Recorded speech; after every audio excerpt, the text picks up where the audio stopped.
way you do it. You play the guitar on the MTV. That ain't working, that's the way you do it. Money for nothing and your chicks for free. Now that ain't working, that's the way you do it. Let me tell you, damn guys ain't dumb. Maybe get a blister on your little finger. Maybe get a blister on your thumb. We got to install microwave ovens, custom kitchen deliveries. We got to move these refrigerators. We got to move these color TVs.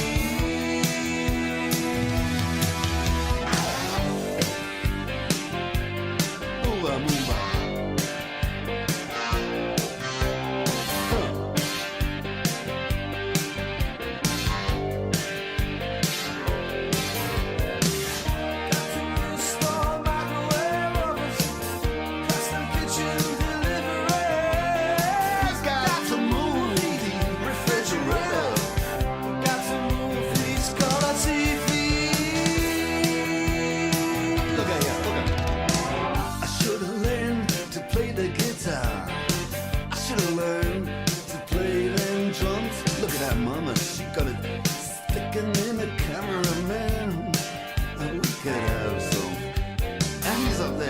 What's that? Hawaiian noises. He's banging on the bongos like a chimpanzee. Oh, that ain't working. That's the way you do it. Get your money for nothing. Get your chicks for free. We got to install microwave oven, custom kitchen deliveries. We got to move these refrigerators. We got to move these color TVs.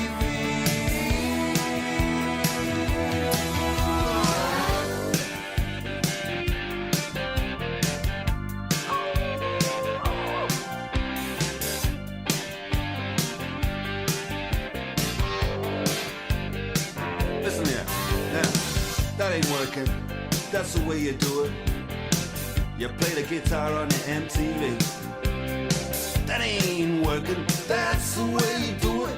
Money for nothing and your chicks for free. Money for nothing, chicks for free. Money for nothing, chicks for free. Ooh, that money for nothing.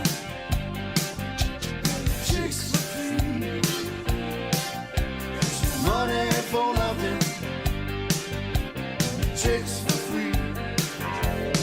All that money for nothing, chicks for free. Money for nothing, chicks for free.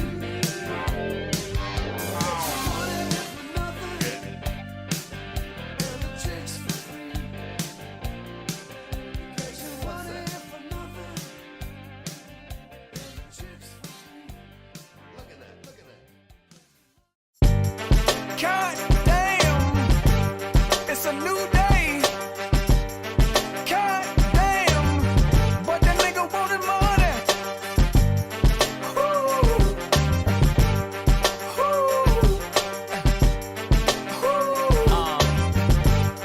God damn. They just can't understand or fathom my demeanor. Unapproachable appearance to how I pack the Ninas. Out of 2 clips, they say malice demeanors. Got love for guns and cane, let nothing come between us. You mistook me for a rapper, huh? Well, that makes me an actor, cause I would rather clap a gun and buck on them niggas who hate, who wanna be in my shoes, live my life but can't carry my weight. I understand that the envy is part of the game, but make no mistake, you and I, we are not the same. Nah, bitch, I'm liable to splatter your shit, light up your world till you start to stagger and shit. Watch how them hollow straight rattle your shit, and I'll leave it to y'all to freestyle and battle and shit. That's not me. I'm more at home with the chrome, or at play with the yay, moving 12 for a zone. I'm gone.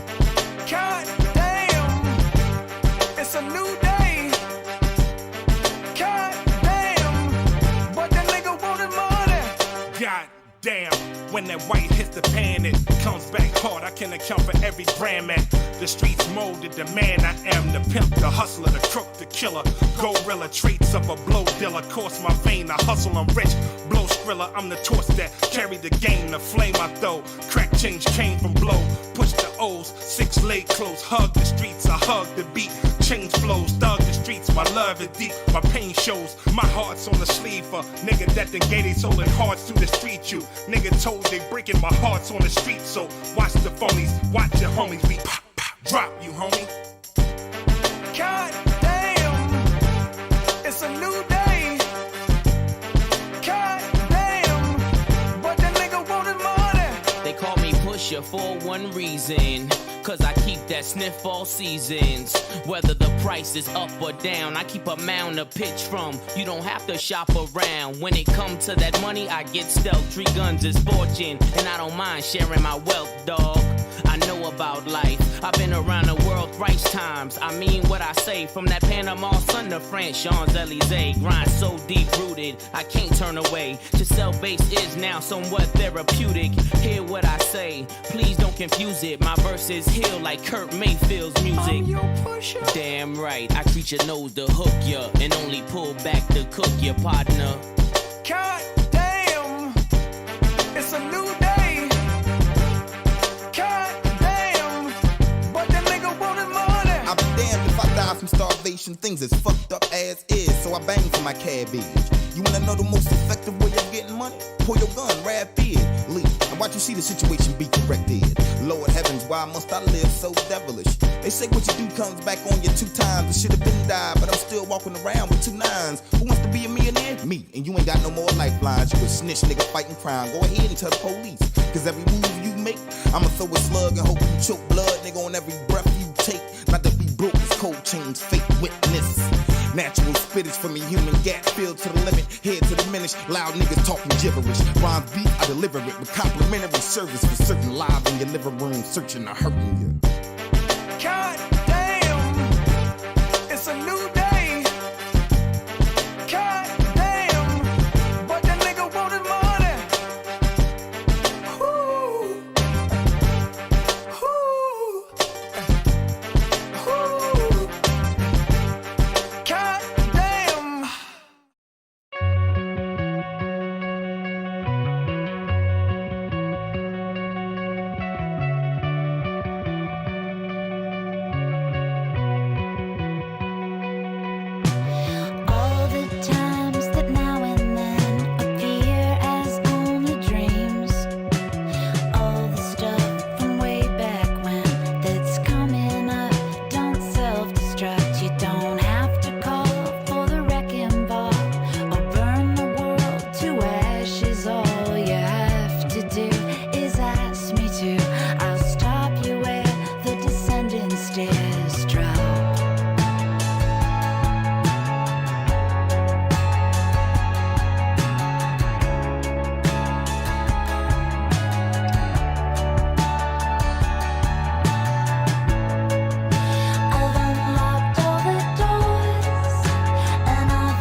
All the times that now and then appear as only dreams.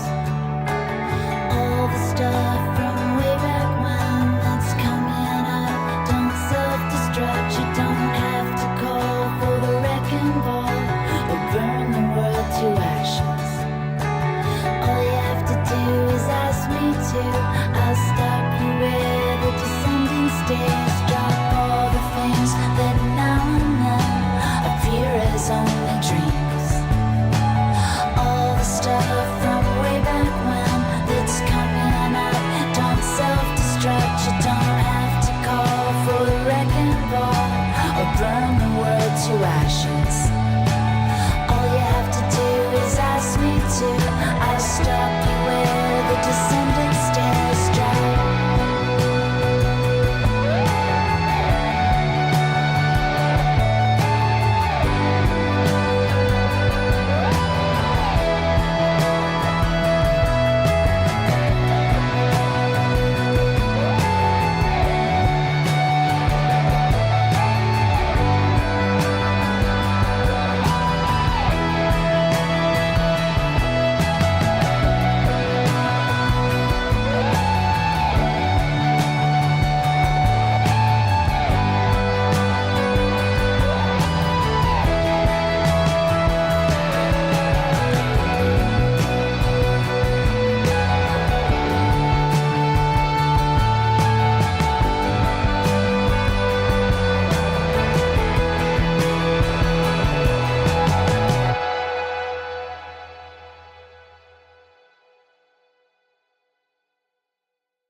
Buy this car to drive to work to pay for this car. Buy this car to drive to work to work.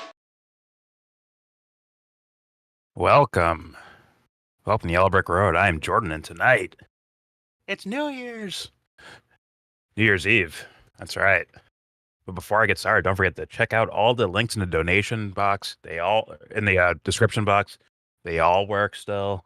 Check them out. Donate, share, and donate, all of you now. All links in the description box.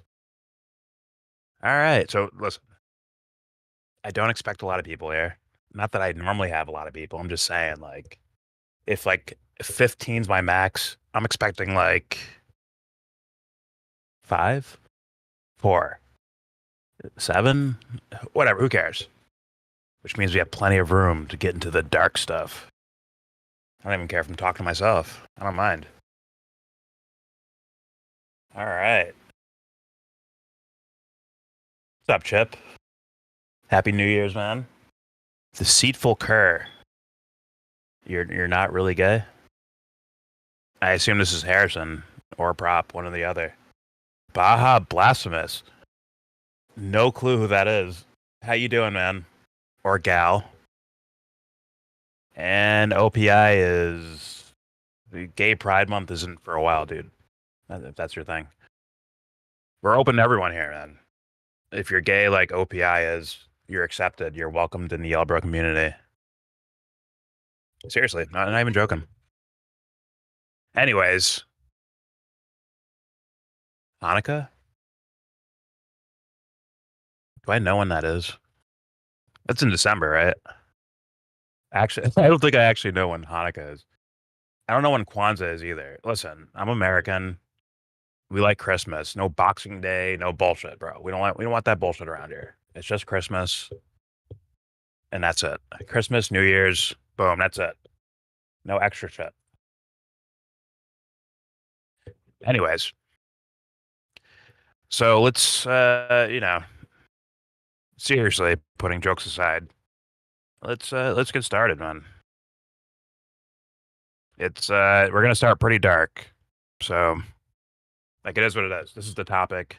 The Israel-Palestine topic is quite dark, and it's been dark for decades and decades. But it's become a little bit more ramped up as far as Israel's approach to it, and also people's they're paying more attention to it than the regular population, right? The populace is actually caring about this topic. Some are going in a very weird direction, which I'm also going to talk about tonight. Because as much as there's guys who've been following this topic forever, right? We're going to listen to a doctor that's been working in Gaza for over a decade, right? But then we're hearing these newer voices around, or maybe they're not new, maybe they were hidden. But they sound like it sounds like they're pushing a narrative here, which could potentially be dangerous and actually foil the thing where people are actually being empathetic towards Palestinians and Israelis. It could be foiled by people who want to focus on ethnicities and shit like that. That always foils when you're moving hopefully towards some sort of righteous solution. It's always the loudmouths with the dumb ideas that get giant microphones and everyone gets to hear them. And the regular peaceful voices get fucking washed away. Right? Which turns off the populace, right? The populace who starts caring about the topic, and if all they hear is dipshit A and dipshit B, what do you think they're gonna just be like? Oh, this is some stupid political. Like, keep politics away from. I don't want to talk about politics right now, man, because they're not hearing anyone sensible, you know. So I'm just saying. But regardless, we'll go all into it. I don't mind. But let's start with something a little dark. So you've been warned. Here we go. And like, how would you describe, I mean, you sort of alluded to it right now, like how would you describe the condition of most of the Hopefully patients that you were working with? Dying or about to die, right? It's horrible. The bombs would go off constantly all day long. I was there during Ramadan, the meal at the end of Ramadan, iftar. Right before iftar, the drones would be more audible. It started Christmas. Barely visualizing where people were congregating, and the bombs would concentrate in those areas. The effectiveness of a non-discriminate 2,000-pound American bomb on a collection of women and children is much more impactful if you know where the people are collecting. And if 10 minutes after the bomb would go off in the distance, the few ambulances that were still operational and many, many cars and even donkey-pulled and horse-pulled... Actually, I recommend you turn on the video that I'm playing. Give it a good listen. There's a doctor who's been working in Gaza for over a decade, as I said, and he's talking more of recent times. I think this is like, was this 10 months ago? 2 months ago. Wow. And I saw this on T-Lab, and I looked more into the interview, and this is what I found. But anyways, here we go.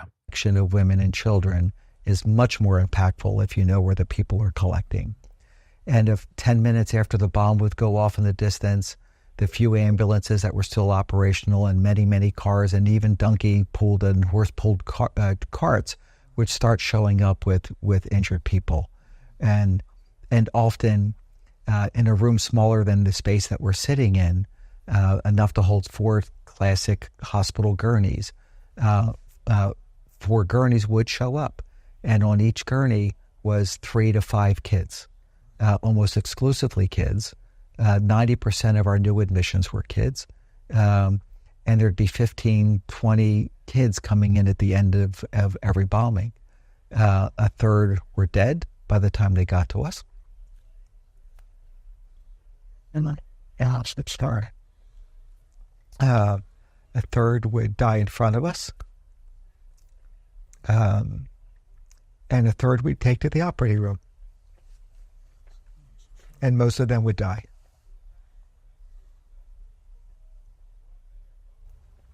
I mean, you shared already in a previous interview how you were able to ascertain that these children were targeted by snipers. Yes. I'm wondering if you can tell us how often that would happen every on day, a daily basis. Yeah. Okay. Yes. There's not a doc that's been there that probably can't testify that they didn't see kids shot in the head.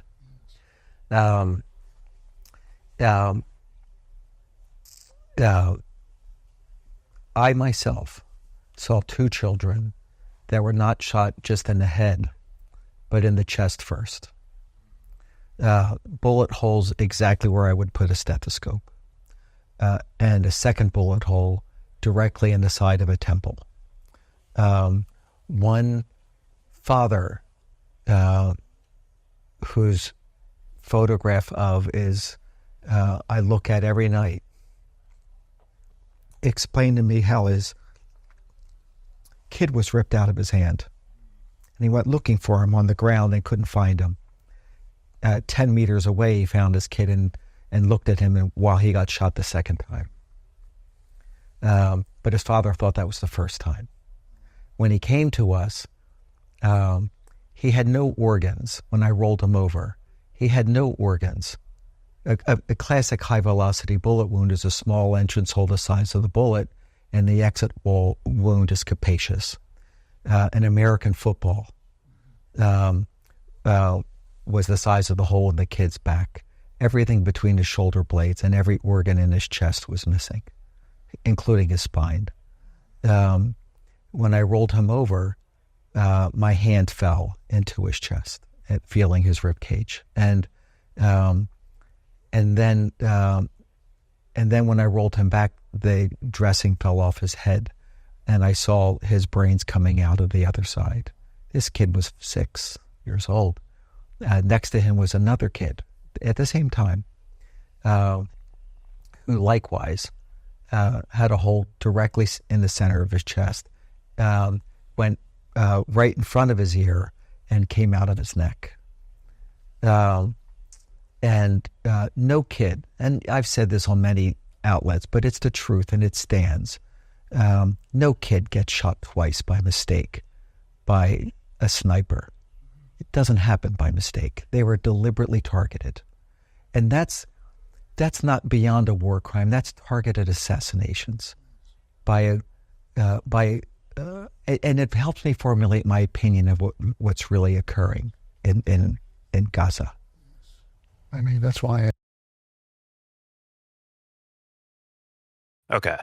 Yeah, that's fucking crazy. That is crazy. That is heartbreaking. You know, if true, I always leave room for everything. Leave room. Even for the snipers. Like, he's basically accusing them of targeting, like purposely targeting children. I leave room for whatever possibility of an explanation could be said. Granted, you know, which is going to go further into what I'm going to go into in the live stream. Because crazy stories like this, not saying people have seen this particular interview or heard from this particular guy or his testimony, but the topic itself, right? A lot of people are recognizing some genocidal shit is happening over there, right? And when there's chaos or there's stories and then counter stories and then counters to the counter story, I feel like a lot of people could get lost in the sauce here. You know, because someone can take that little portion I played right there. Someone can take that and turn it into this other narrative, into something else. Seriously, to where like that initial pain or sadness or whatever you feel when you hear that shit or hear the story, gets subverted. And that's what I mean by these loudmouths, these Johnny-come-latelys that all of a sudden care about Israel and Palestine. All of a sudden. You know, Candace Owens-ish. Something like that. And a lot of people, not just her. In fact, a lot of people are learning about it through her, which is what I'm talking about. Instead of caring about the core essence of like why this is the problem, it gets some other layer stacked on top of it to where you're not even talking about this main point here, which is like, yo, how do we stop that from happening? At the very least, how do you stop that from happening? Instead, it's join a team time and get your flags out, get your t-shirts, get your signs out, join a team, make some calls, meet on Front Street somewhere. Let's go do this or do that. and that gets lost. And I get it, like that'd be tough to try to hear over and over again, right? That'd be tough. But that is the core thing that you can never let go of in any type of scenario, not just Israel, Palestine, any topic. You cannot let go of that fucking feeling. But all right. On top of this, I want to. Hopefully, I can get away with playing this trailer because I want to recommend it. Now, I watched this documentary called The BB Files, and yes, it's about Benjamin Netanyahu, but they do bring up the war crime side of it, which I wasn't expecting when I first started watching it.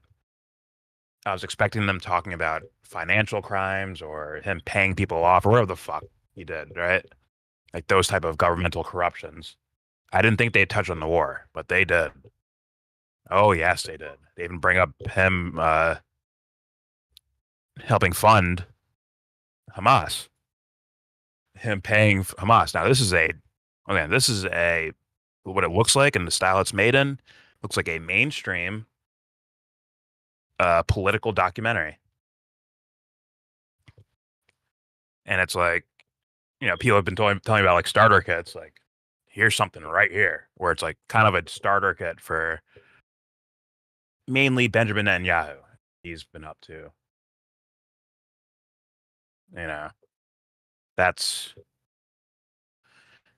I think that just to consider, what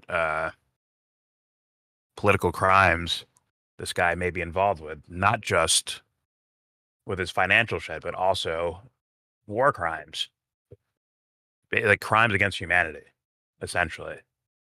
I don't know. I'm hoping that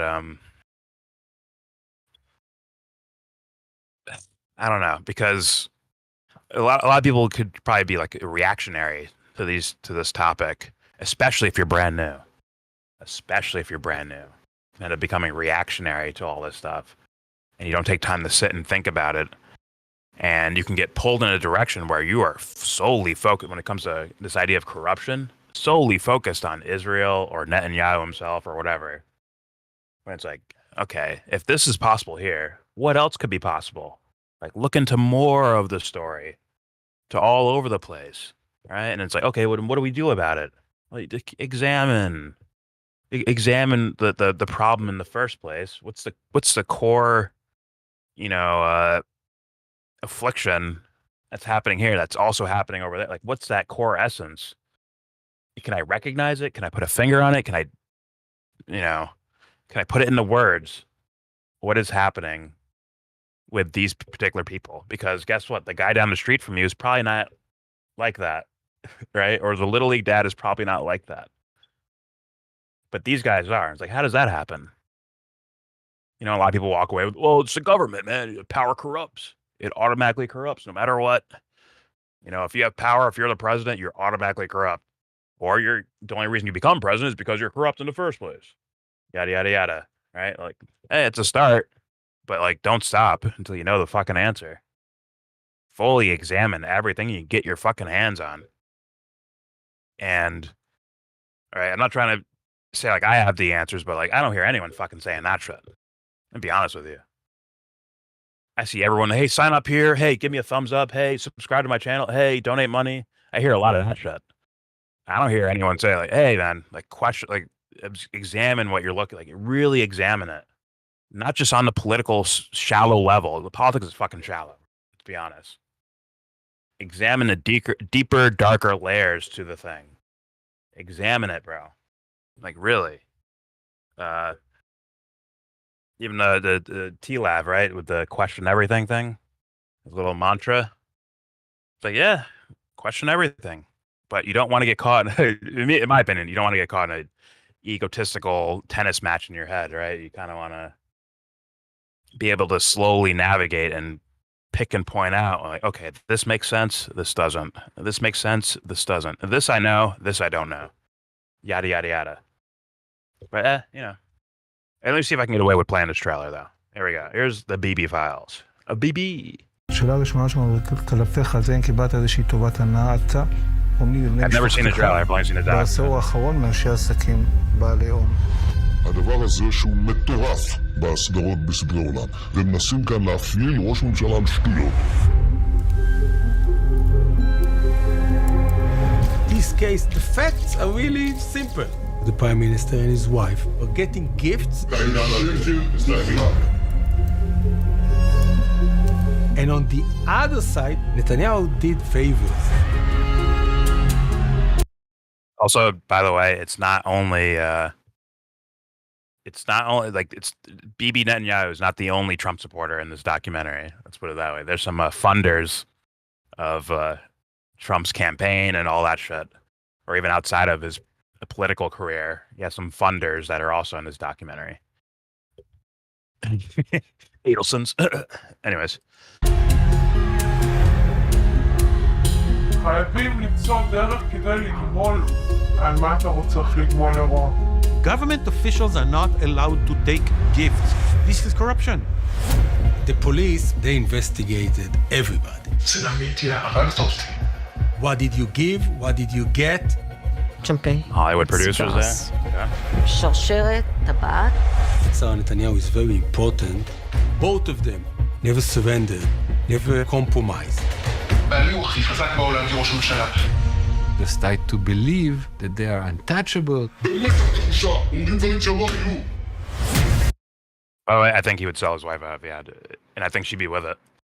I think there's some weirdos like that. I truly think if it came down to it, like, listen, honey, take the fall, okay? And she would have to do it. She'd take the fall for this motherfucker. Like, yeah, I was doing some corrupt things with money and paying people off and all that shit. He had nothing to do with it. We need this war to keep going, so I'll make sure I get in trouble, but he's safe. I could totally believe that. Totally. Anyways. After the catastrophe of the 7th of October, the war became another instrument to stay in power. When people serve for too long, it gets into their head. There you go. The indictment made him dependent on the extreme right in Israel. He is now captive to their whims. He put all Israel in turmoil. Netanyahu is the architect of chaos. He survived in a state of war. He survived in a state of instability. It's not a cover-up. He tried to kill the system. Nobody is above the law.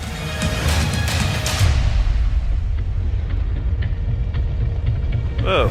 זוכרים את הקשורה הזאת מהסנדק? Keep your friends close, keep your enemies closer. Okay. Once again, for a starter kit, I say not bad. Okay, good, not bad. Granted, there should be no, in my opinion, no approach to isolating one person. Like, that guy did it. Right. I know I make fun of George W. Bush all the time, and I bring his name up all the time, but I don't mean him like him by himself. It's a conglomerate of motherfuckers, bro, who were, I don't know, they fell in their heads as kids or something. Something happened with these idiots, and they do stupid shit. They do dumb shit around the world. I know it's corrupt, is what I would call it, but for me, just talking shit, I'm calling them fucking dipshits. These fucking idiots. These guys that get all these degrees, but they're actual idiots. When you really look at it, it's like, wow, you're kind of dumb, actually. Like Elon. Anyways.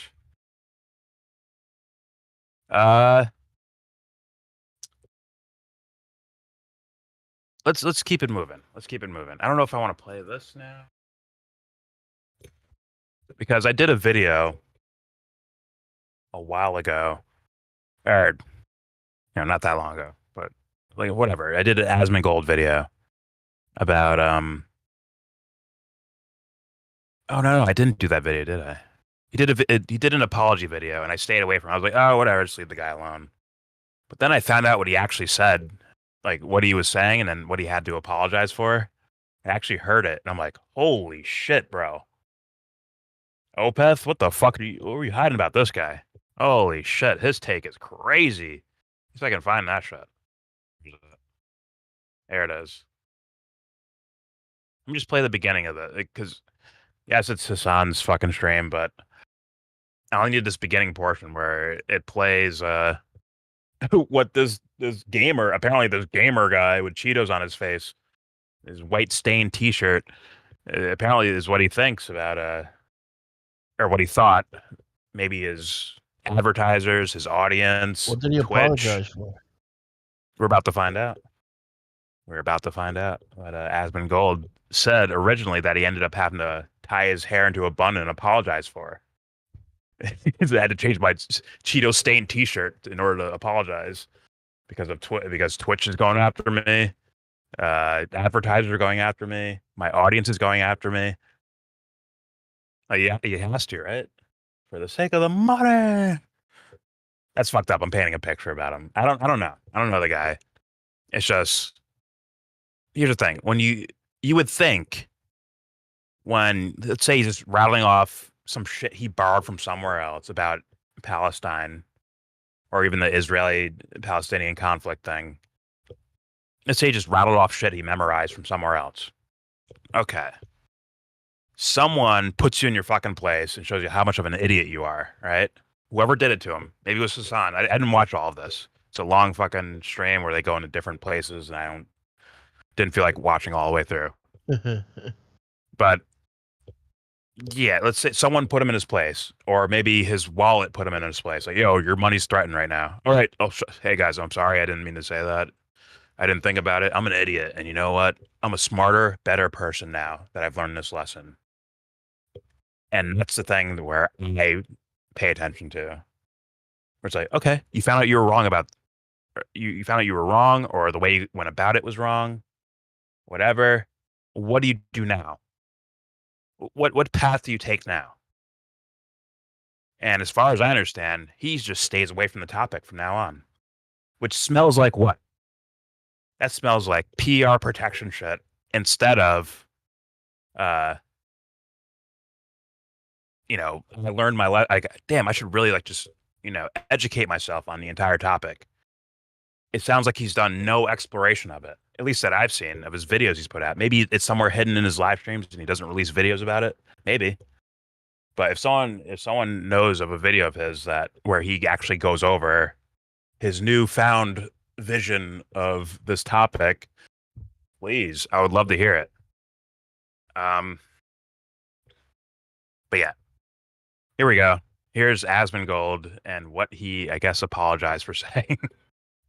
Here we go.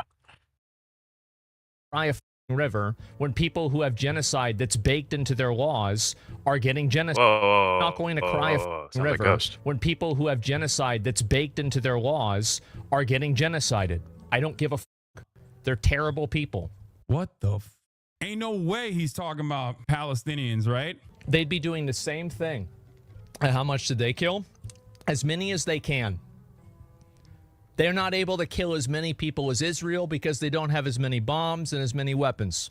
But if they did, they'd be doing the same thing. Oh my God, I hate this argument so much, bro. This is crazy. Holy what is this? This is the full clip? I want to consider a genocide as a systematic killing of a group of people. They have genocide built into Sharia law. Bro, oh my God, bro. I mean, it's hard times when Hassan's clowning you. It's you're down bad. Put it that way. You're down bad when small head, big body is pause is rolling your shit. He looks like forget about ghosts. He like his eyes. Just look at Asmund Gold's eyes, bro. It looks like he's seen a ghost, bro. Look at this fool. He's like, oh. He's just lost. He has no fucking clue what he said. He's just, fuck, man. He's like, damn, I should just go back to saying nothing again. I finally say my opinion out loud and I get backlash. I'm just going to shut the fuck up from now on and talk about video games. And you know what? No, it's okay right now. No, it's the meta. Dick riding Trump. That's the meta. Dick riding Trump and Elon. That's the meta right now. Oh, maybe it's a little bit falling off, you know, for a future topic of this live stream. So, all right, here we go. Bro, oh my God, bro, oh my God. It's so funny because like his analysis right here is the liberal analysis. When you scratch the surface of like the average American over a certain age and why they are so blind to the obvious dynamic, the obvious inequality, the obvious inhumanity all of a sudden of left, Israel's and Trump and operations, Yahoo they still literally right. agree with this. They also think this. You only arrive at this Who said conclusion that? after years and years and years of social conditioning that justify If you're gonna say the war on. If you're gonna say Islamists, as in like these radical elements, they are ultra conservative, right? If you're saying like ISIS or the Taliban, even though those are way different and different entities, but if you're saying like that, they're super conservative, aren't they? They're like, follow our laws, we'll fuck you up.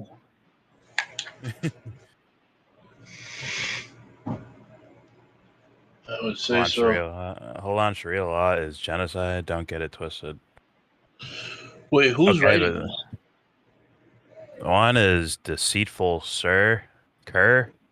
I assume is what was your name before? Fuck. I don't want to say his name because he wanted to like scrub it. He wants to scrub his own comments from my fucking YouTube. Yo, I'm wrecked. You're live? I didn't even know you were live, bro. I'm fucking wrecked, dude. I'm in YellBRo live, son. I had no idea you were live, bro. I'm live, son. Oh, welcome to the live stream, Anthony.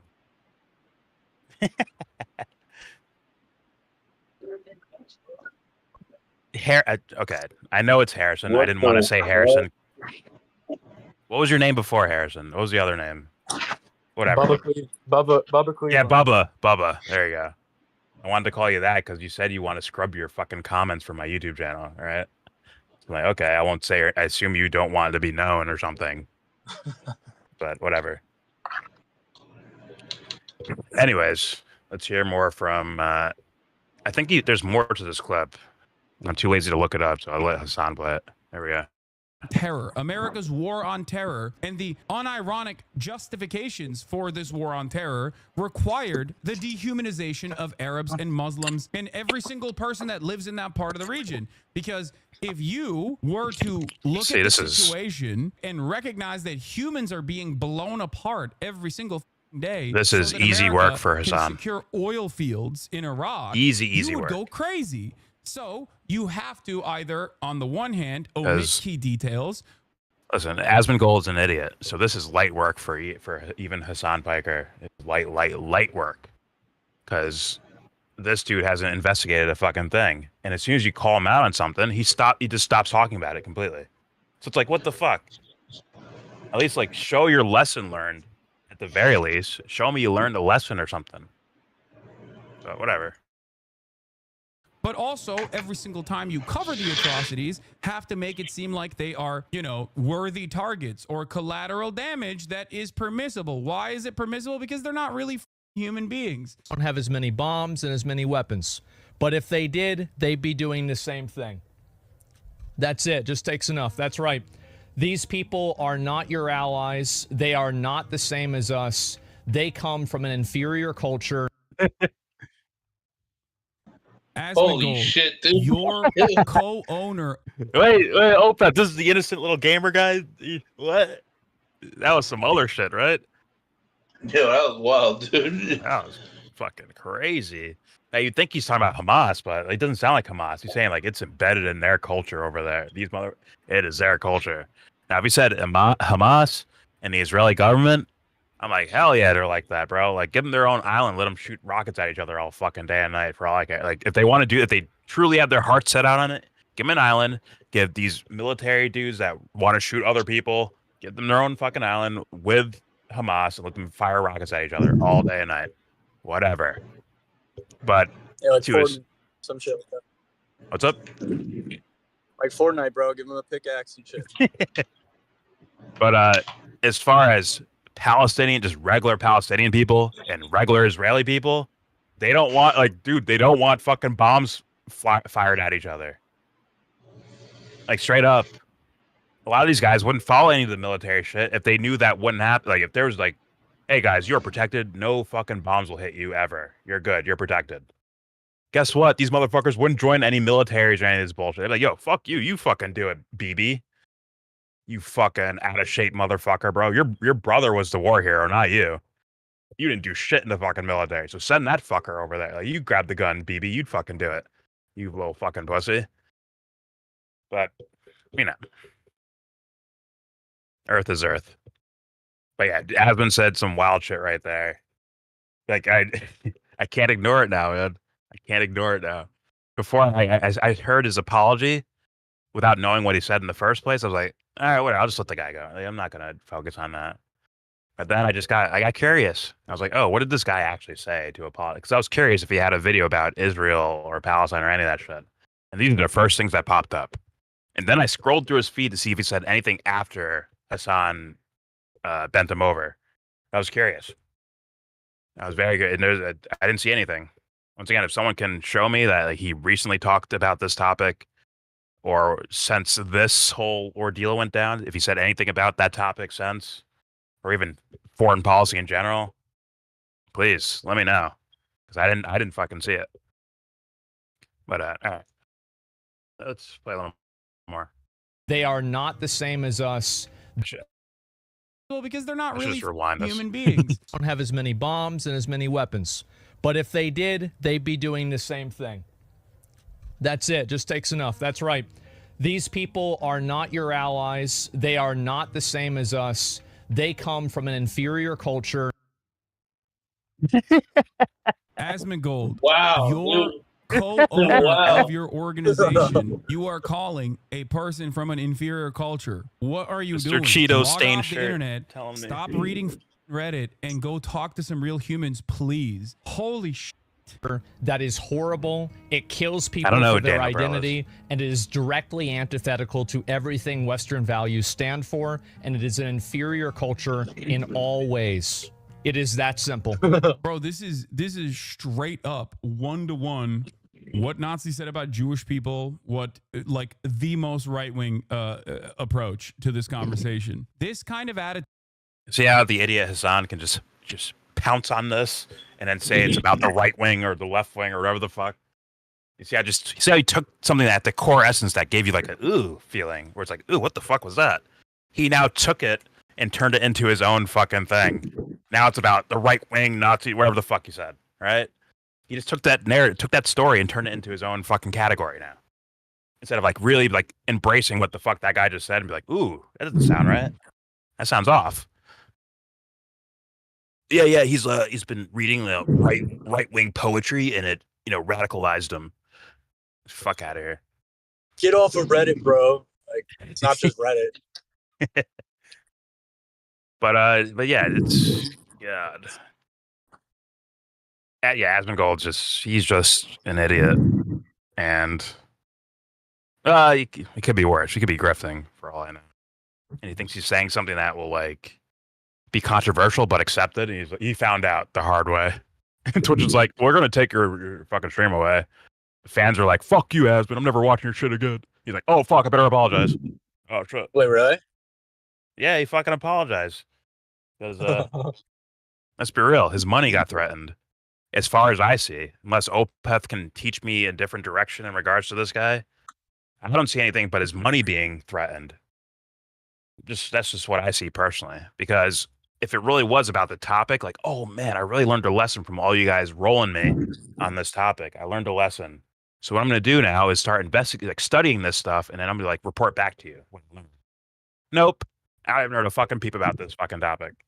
Wait, so did they take down his whole channel or just the stream? No. He's too. Listen, they make money off of him. So they're not just going to get rid of him that fast. Yeah. So, I'm sure he got like threatened of a suspension or something like that. Or like, hey man, pull that video down and make an apology. We'll let you slide. I mean, isn't this what a lot of the Twitch guys are doing now though? Because like they, like or not Twitch, but just like the gamer, like fucks are doing now. Like they're, like I remember Nick Burks was all like, into that trans shit, that, and that then mongoloid. Yeah. yeah, that one. No but neck mongoloid. it feels like, I don't know, it feels like they're all kind of like appeasing a certain like demographic, like a younger, like reactionary, like surface level analysis type of. It's the meta. Yeah, it's the meta to do like quasi political commentary. Even an idiot like Nick Merckx, who says he's like, oh, you know, the thing that's like, you know, like, you know, the kids, you know. And he ends the video there. And you're like, yeah, Nick, yeah, got him, Nick, yeah. Even that idiot can just put words together, upload it to YouTube, and be like, yeah, I agree. Because they're not saying anything. Now, when someone actually says something, like Asman just fucking did, then it's like, ooh, what the fuck? What's your actual opinion about this? Really? Inferior, huh? What's up, K2C? It is not New Year's yet, my friend. Yeah, but what do you got? Like 3.5 hours? All right, 3.5 hours. Then it's actually New Year's. But until then, the rest of the world doesn't count. Anyways, let's play more Hassan and Asman. Or that might be the end of it, of that particular clip I wanted to play. But let me see. Attitude, American exceptionalism literally is the same What's up, Jesse? thing. You're just removing American exceptionalist sentiment that is baked into American society, Western superiority. Just stacked his own ideas on top of it. The thing that shelters it and the thing that makes it like the norm. When you remove the outside patina, the skeleton remains. This is the skeleton. This is the bare bones, okay? This is the bare bones of the argument that like America is the best country on earth. When you remove the outside stuff that makes it, I guess, seemingly more appropriate for liberal consumption, okay, in an otherwise liberal society, this is what you arrive at. I think he popped off on this, not thinking that like this would be come back at 3.5 hours, KFC. For this. And you know what else is disgusting? That people in the West enjoy more privileges and freedom than anywhere else in the world romanticize their behavior or their lifestyle as anything other than barbaric. This is what people think you say about Israel. I know. Okay, that has to be out of context. Like, who's he talking about? Who's he talking about? I'm sure he doesn't know a distinction between Hamas, ISIS, and the Taliban. I'm sure he can't actually make those distinctions.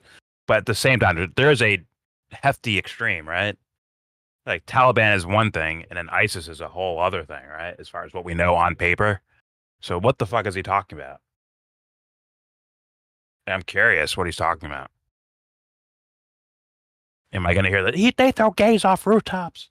It's like all of them? Really? Even the kids over there, the ones with the bullets in their head, those guys were throwing gays off rooftops? God damn. I didn't know. Yeah, bro, it's built in their inferior culture. You know? Is that the core of their culture? They sit on rugs and shit for dinner, put their foreheads on the ground. That's what they do. That clip that part has to be out of context because I don't see how that even works. Let me see. People in the West not thinking that like this would be there would be a lot of repercussions for this. And you know what else is disgusting?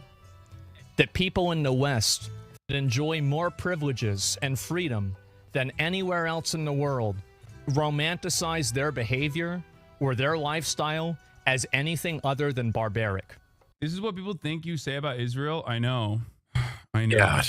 Like, if you were to say this about Judaism, understandably and rightfully, you would get banned, and you should get banned. Like, if I were to ever say this about, if I were to ever say like, oh, Jewish culture is this way, I would literally be Adolf Hitler. Okay, it's fucking ridiculous. For the record, I don't believe that about Judaism, regardless of how much my psychopathic rabid haters try to claim. I believe it. Haters. Plenty of Muslims that respect gays. Well, I'm not talking about Muslims. I'm talking about people in Palestine. The truth is that that's what they do. Dude, come on. Dude. Oh my God. What? Palestinian culture as a whole? How the... Okay, so he's not talking about Muslims. He's talking about strictly Palestinians. It's like, where did you even get that from? Where did he get that from? That was holy. Like, I don't even remember hearing that before. I get shit. I'm wrecked. I believe it. I know plenty of Muslims that respect gays. Well, I'm not talking about Muslims. I'm talking about people in Palestine. The truth is that that's what they do. Dude, come on, dude. What? Reddit. Sorry, I need to hear the rest of that. Simply Reddit. You. I'm sure there's probably an actual clip of them. I'm just waiting to look up. That's the other. Stop filibustering. Stop it. When they. Stop filibustering. Yeah, I can hear you. All right. Asman. Okay. Yes. In the interest of fairness, I want you to Oh, okay. This is where they start talking. Where it's like Hassan's gonna have a field day because we just heard what the guy said, and come on, he's a fucking idiot. I don't know who Daniel Pearl is, to be honest with you. Muslims are pretty conservative. They don't have much in common with Columbia University students. Muslims, or like, doesn't make sense because there's so many different types of people in the world, man, that live in different regions of the world, that have different cultures in regards to the world. I went to school with kids that are Muslim. They didn't fucking do anything crazy or believe in any crazy beliefs. They're just regular fucking teenagers. Wait, is And Opeth then there was here? one that were conservative. I don't see Opeth here at all. But there were some that were conservative, and they wore fucking particular outfits and all that shit. Like, yeah, that exists too. Just like every other fucking culture has that, or religious background has that. The right isn't even on Reddit. Remember, they censored us off of there. Okay. They censored us off. Dude, you're not a fucking right. Us. Me and my team. Meanwhile, I don't vote for any of them, though.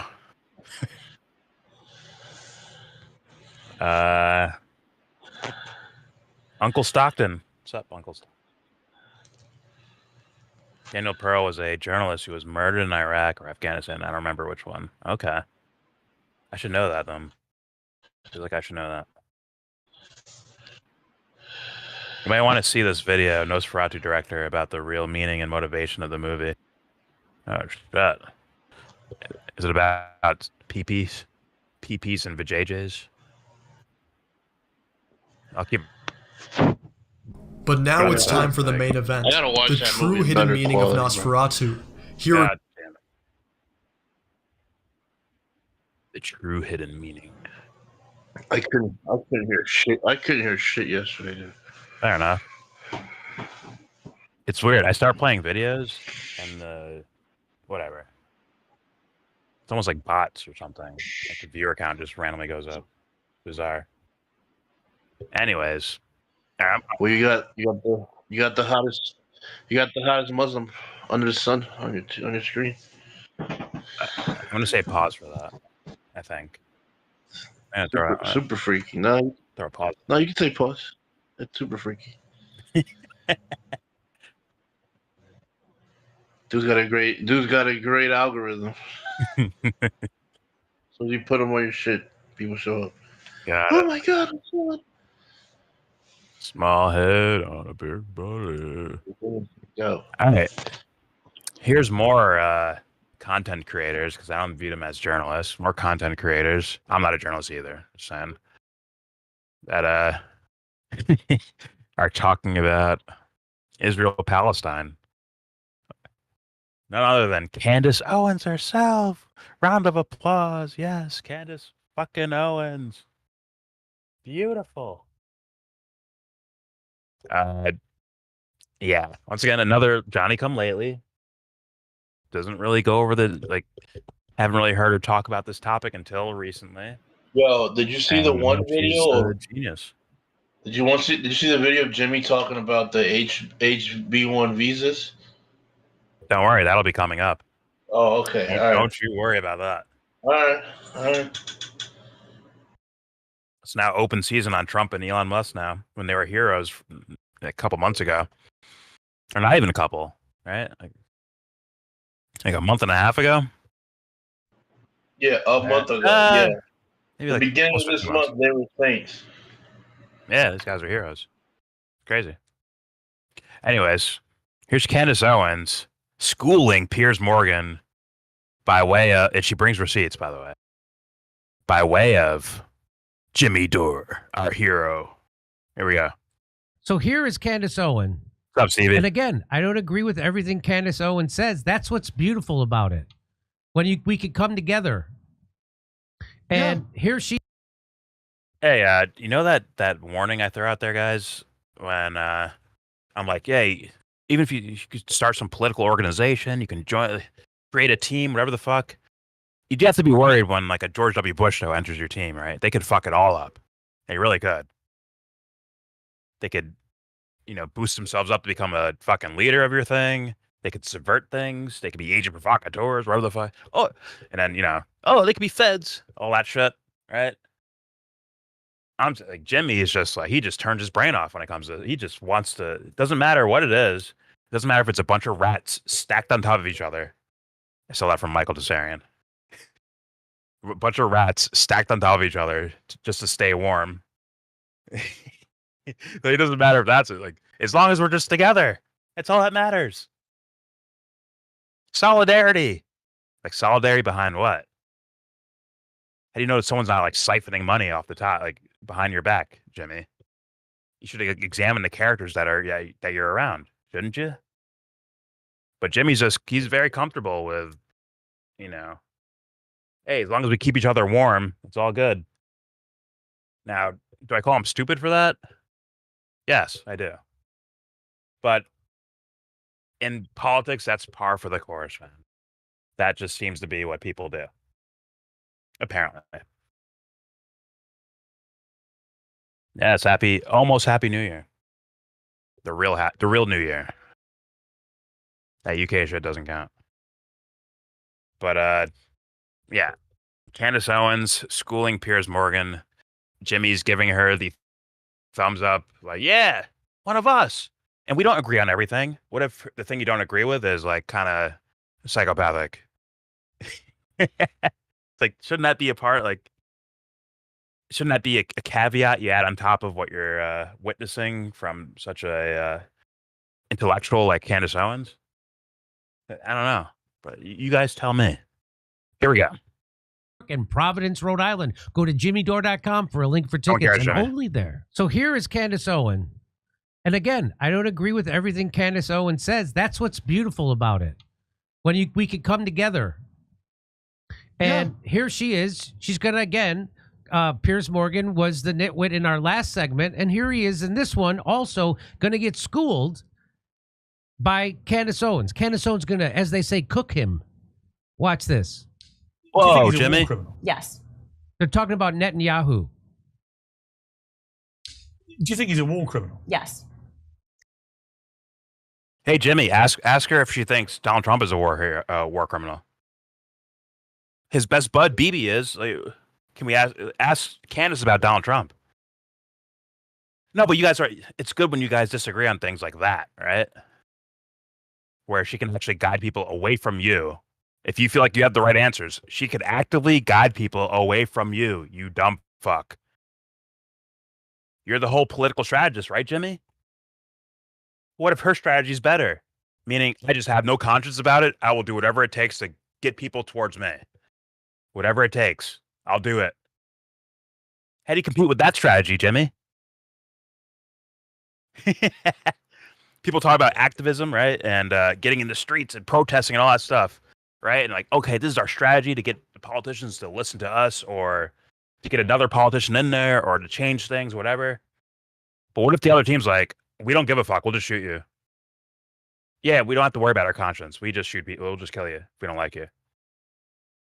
How are the good guys supposed to compete with that? Do you lose your conscience too and start shooting at them? These are all metaphorical people. I'm not saying anyone should shoot at anyone. Like, what do you do, Jimmy? Do you compromise yourself to defeat Candace Owens when she turns on you? Or it doesn't even turn on you. I don't think she's ever going to be a part of your shit. Maybe you get a guest spot, but I don't think she's gonna be holding hands in solidarity when it's like we finally got the world we wanted. I don't think she'll be in that on that team in that world, bro. I'm just saying. But anyways, here we go. Sorry to interrupt. Watch this. Do you think he's a war criminal? Yeah, let's watch this. They're talking about Netanyahu. Do you think he's a war criminal? Yes. I believe he's a war criminal. And I think that the issue is how much power he has, particularly in America. And I want to make sure that I'm just crossing or I guess making that clear to people across the pond. You know, in America, we have lobbying. You guys don't have lobbying here. And so this is why it might seem... We do, but not to the same degree. Yes, like AIPAC spent $100 million in our elections. And what that means is that they're able to write fellowships, they're able to pay journalists, they're able to pay people to attack and take down people who speak against their initiatives. And they are AIPAC... As far as I understand, that's been a thing, right? That's already been a thing. The AIPAC lobby, the Israeli lobby, right? I've seen documentaries. That's been around for years and years and years. Candace all of a sudden figures it out, but she also supports the biggest supporter of Israel as far as presidents go. I think as far as outwardly speaking, we've ever seen. I mean, do people agree with that? Is Trump the most overtly in support of Israel we've ever seen? I think he is, at least on the surface. So like, there's a lot of just some contradicting flavors happening here. That Jimmy's just maybe it's the hair plug or something's not picking up on what's going on here. Maybe he's out of shape. He's we're on lap 5. He's on lap 1 with his hands on his knees, like, oh, I don't know if I can do this any longer. Sorry. Anyways, here we go. What that means is that they're able to write fellowships, they're able to pay journalists, they're able to pay people to attack and take down people who speak against their initiatives. And they are... Hey, you know where else these Israeli lobbies exist at? They exist with astroturfing college campuses.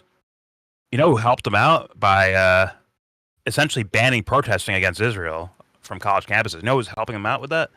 Donald Trump. Oh shit! Is Jimmy going to talk about that? Is Candace going to talk about that? She's a Trump supporter, right?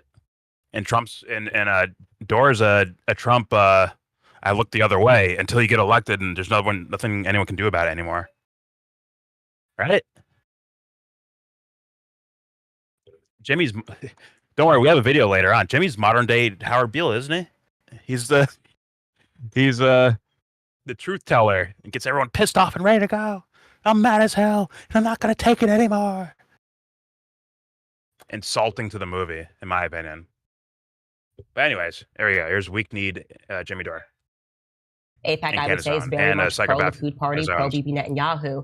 And this is why you have seen people like me being attacked in the way that they have been attacked for what I believe is just a human stance on what's happening to the Palestinians. I don't care if you had flipped it, if it had not been Israelis, if it had been, if it had been Christians doing this to Muslims, I would say the exact same thing based on the images that I've seen. But there is a ton of evidence that Bibi Netanyahu allowed October 7th to take place, including the things that we found out, because I now read Haaretz Daily to You don't actually think he knew it was going to happen? Let's just talk about the facts. We don't have... You don't think he actually knew it was going to happen? Could Piers Morgan know less? It is unbelievable. He doesn't know anything. Even the Jewish newspapers report that they all knew. Well, she's going to school him right now. Watch this. This is amazing. Let's just talk about the facts. We don't have to speculate on that. What we do know is that they did intercept the hostage plan before it took place, right? Hey, Jimmy, some people say that about 9/11. Are you going to cover that? But I have to be... Look at my smug fucking face. As I put other people down for my own faults, the faults that I commit myself, I'm putting someone else down for. I remember I was there. I was around people in the Discord and in my Discord, and that have somewhat, like bigger channels than me, and like noticing Jimmy talk about certain topics and maybe avoiding certain people, or even, maybe he talks to these people, but he goes on their channel, doesn't tell anyone about it. By the way, doesn't tweet about it to say, "Hey guys, I'm on this show tonight." Didn't even fucking tweet about it. Like it's a fucking secret or something. Like, come on, bro. Get that fucking smug look off of your fucking face, bro. This fucking weak-kneed old man. Good God, he's out of shape. Here we go. Right now, watch this. This is amazing.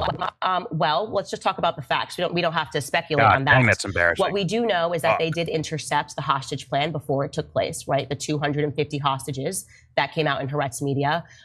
We also know that Egypt gave them prior a warning that the attacks were going to take place. Egypt said that they were being ignored. That was a fact. I've been to Israel. Have you been to Israel? We know it's the size of New Jersey. We know that it takes 15 minutes to get from one end to the other. And we know that every 5 feet, there's a person in your face holding a gun. That attack went on for 2 hours without interruption. I find that hard to believe. And this gets to the, I guess you could say, the nucleus of the corruption trial against him, when now he's even arguing with the IDF minister who he fired, Yoav Gallant, am I saying his last name correctly, where they're saying that some funny stuff happened on October 7th, and they are explicitly accusing him of feeding lies to the Western media. This is crucial, you know, and... Okay, I'm going to pause that there. I do think it's important to question any event that ever happens. There should be real, not just forensic, but also like just using your own mind, your own imagination, just psychologically running through different scenarios and ideas. Everything should be questioned. I'm 100% with that. But when I hear it from her, something fucking moves inside my fucking chest. Something in my heart moves. I'm just saying. Like, I'm like, oh, like, she's bringing up essentially a conspiracy theory, if you think about it. It's kind of a conspiracy theory, right? So, I mean, do you want Candace to be the one? Whatever. Here we go. This could be the undoing of everything. If we find out that he had prior knowledge, and we do know for a fact that he said that he intentionally wanted to take over Palestinian territory, you should find that clip and play it on the show, because it's very significant when he asked the reporter to turn off the camera and then he starts speaking about his plans for the Palestinians. This was years ago. I think Bibi Netanyahu is a monster, and I think the people that are still standing by him and supporting him, you know, I wouldn't want to have that on my conscience. I guess Candace had So here's the video she just referring to when Benjamin Netanyahu gave the game away, and it was on video. So here's she's going to play it for you. Bibi Netanyahu. Wait. Are you still using her as a source for all of this? Jesus Christ. What were we saying about fucking Jody's Corner, Anthony? Or it's like, why are you using this lady as a source? Like, what is going on here? Yeah, because she went on Piers Morgan. That's why. My God, man. Because like whether you want to admit it or not, well, it's different, bro. Jimmy's reason, like even Kwame Brown uses Candace Owens as like as a thought leader to invoke whatever he's thinking of. So it's as simple as, unfortunately, this woman is famous for horrendous shit. But once in a while, like, to these guys, she'll say something. I think Jody might be bought in. I think Kwame, but like Jimmy on the surface, he can't be bought in. But he could he could wink and nod and dog whistle. Like, hey, she's right on this one. Like, as he's winking and nodding, like, hey, I'm kind of digging her stance here, so you should watch my show. But it's her celebrity. That's what propels her opinion. Because like you could add, what's that dude, David Sachs, to say the same shit, but he's like, who the fuck is David Sachs? Hey, Candace audience, come over here.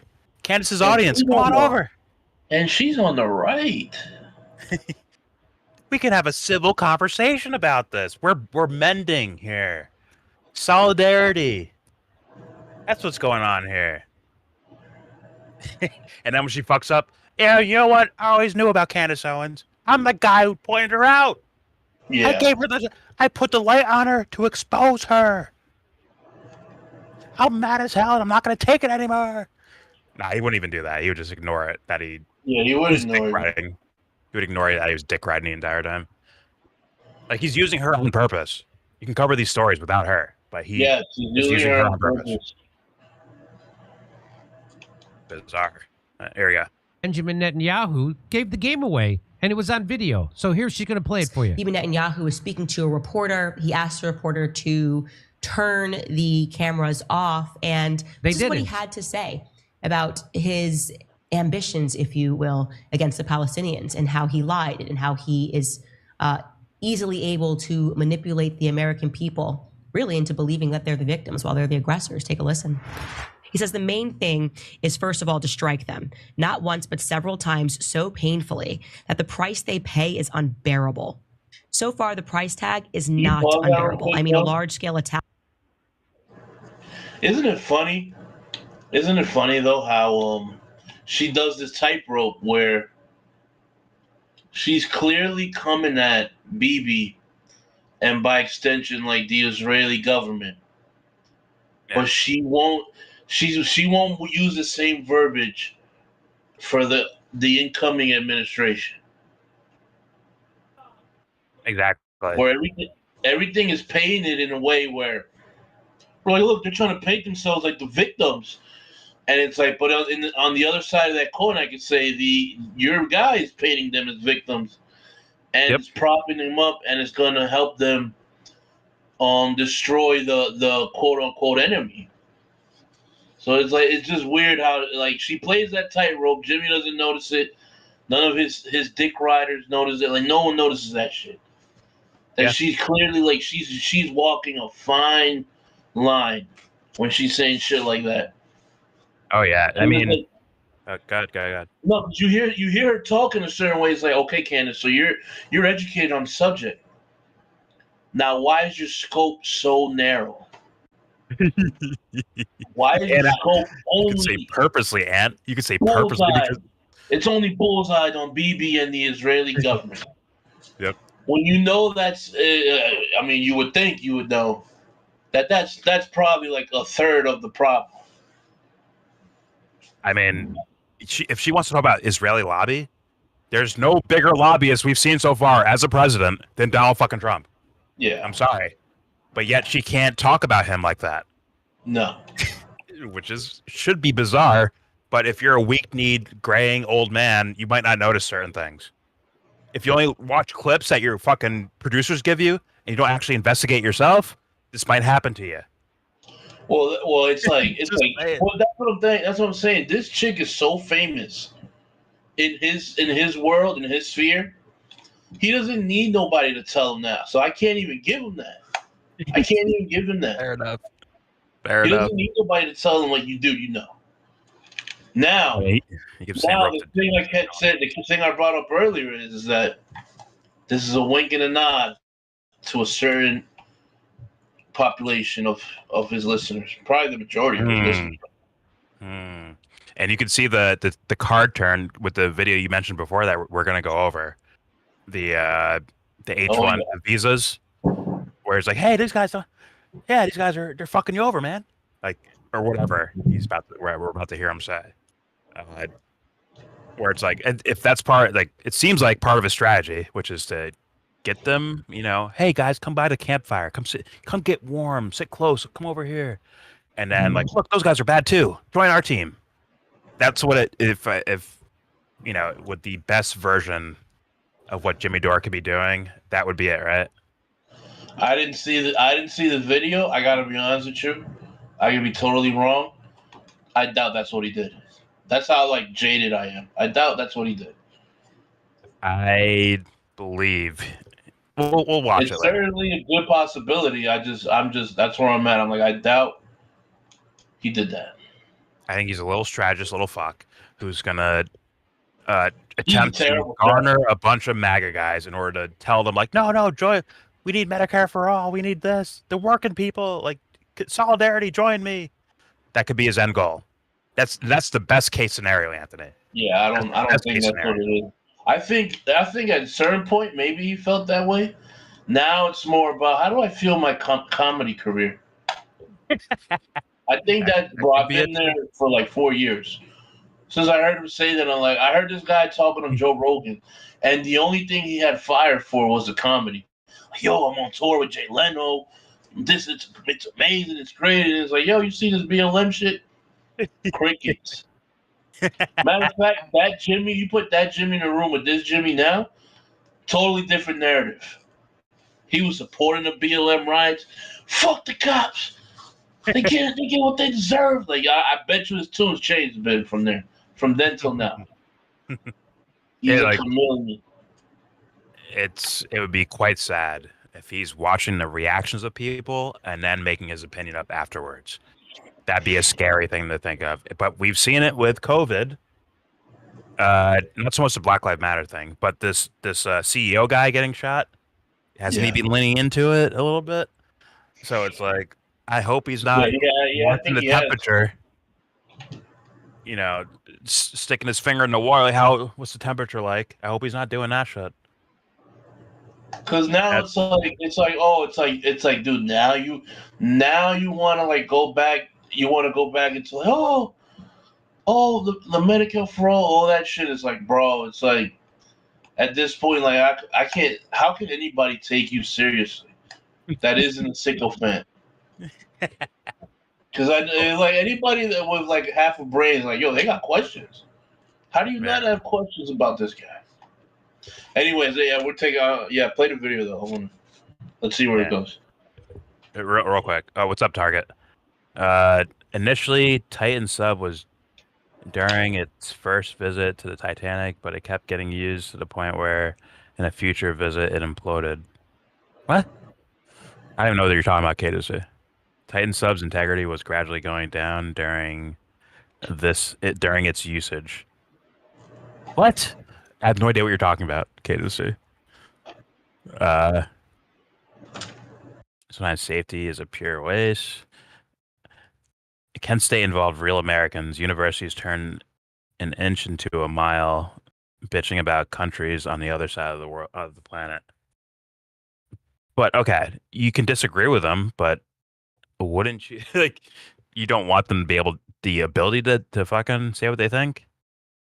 That's what we're talking about here. Like, say what you think, but we will take funding from your school if you do. Is that what we're advocating for? I hope not. Doorknob is praising the Reddit CEO shooter. Yeah. Yeah. Where? All right, here we go. Here's more of this. Is unbearable. So far, the price tag is not unbearable. Hey, a large-scale attack on the Palestinian Authority, causing them to fear that everything is about to collapse. Fear is what brings them. Hold on, this woman asked. But then again, the world will say that we're the aggressors. The reporter's saying this. They're going to say that we're the aggressors. He says they can say whatever they want. But aren't you afraid of what they'll say, Bibi? Aren't you afraid? CEO guy? What?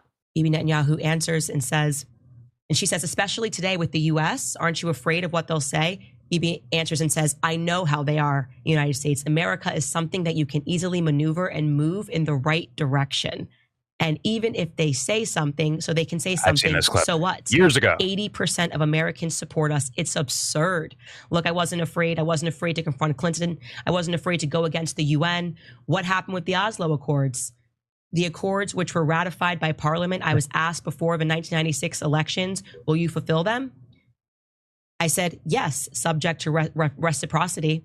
I gave my own interpretation to the agreements in such a way that will allow me to stop the race back towards the 1967 borders. How do we manage this? Well, because nobody defined what the military facilities were. So I defined them as being buffer zones, the entire Jordan Valley for me. Nobody has... I mean, this is just an incredible clip. He's basically saying, don't care what America says. Don't care if the UN says. I will defy them. I will mock them. I will be tricky. The Oslo Accords, I was never going to make good on that. I was never going to allow Palestine to become a state. I realized that I could maneuver the language. And he's laughing. He is, I mean, he is caught on camera saying this way before October 7th. And yet you still have Americans who are not awake to the fact that our foreign policy is being dictated by this man. Billions of dollars going into the Middle East, not benefiting Americans whatsoever. And again, these Likud party journalists they're not dually loyal. Do not accuse them of being dually loyal. They are loyal to Israel. And if that's... Oh my God.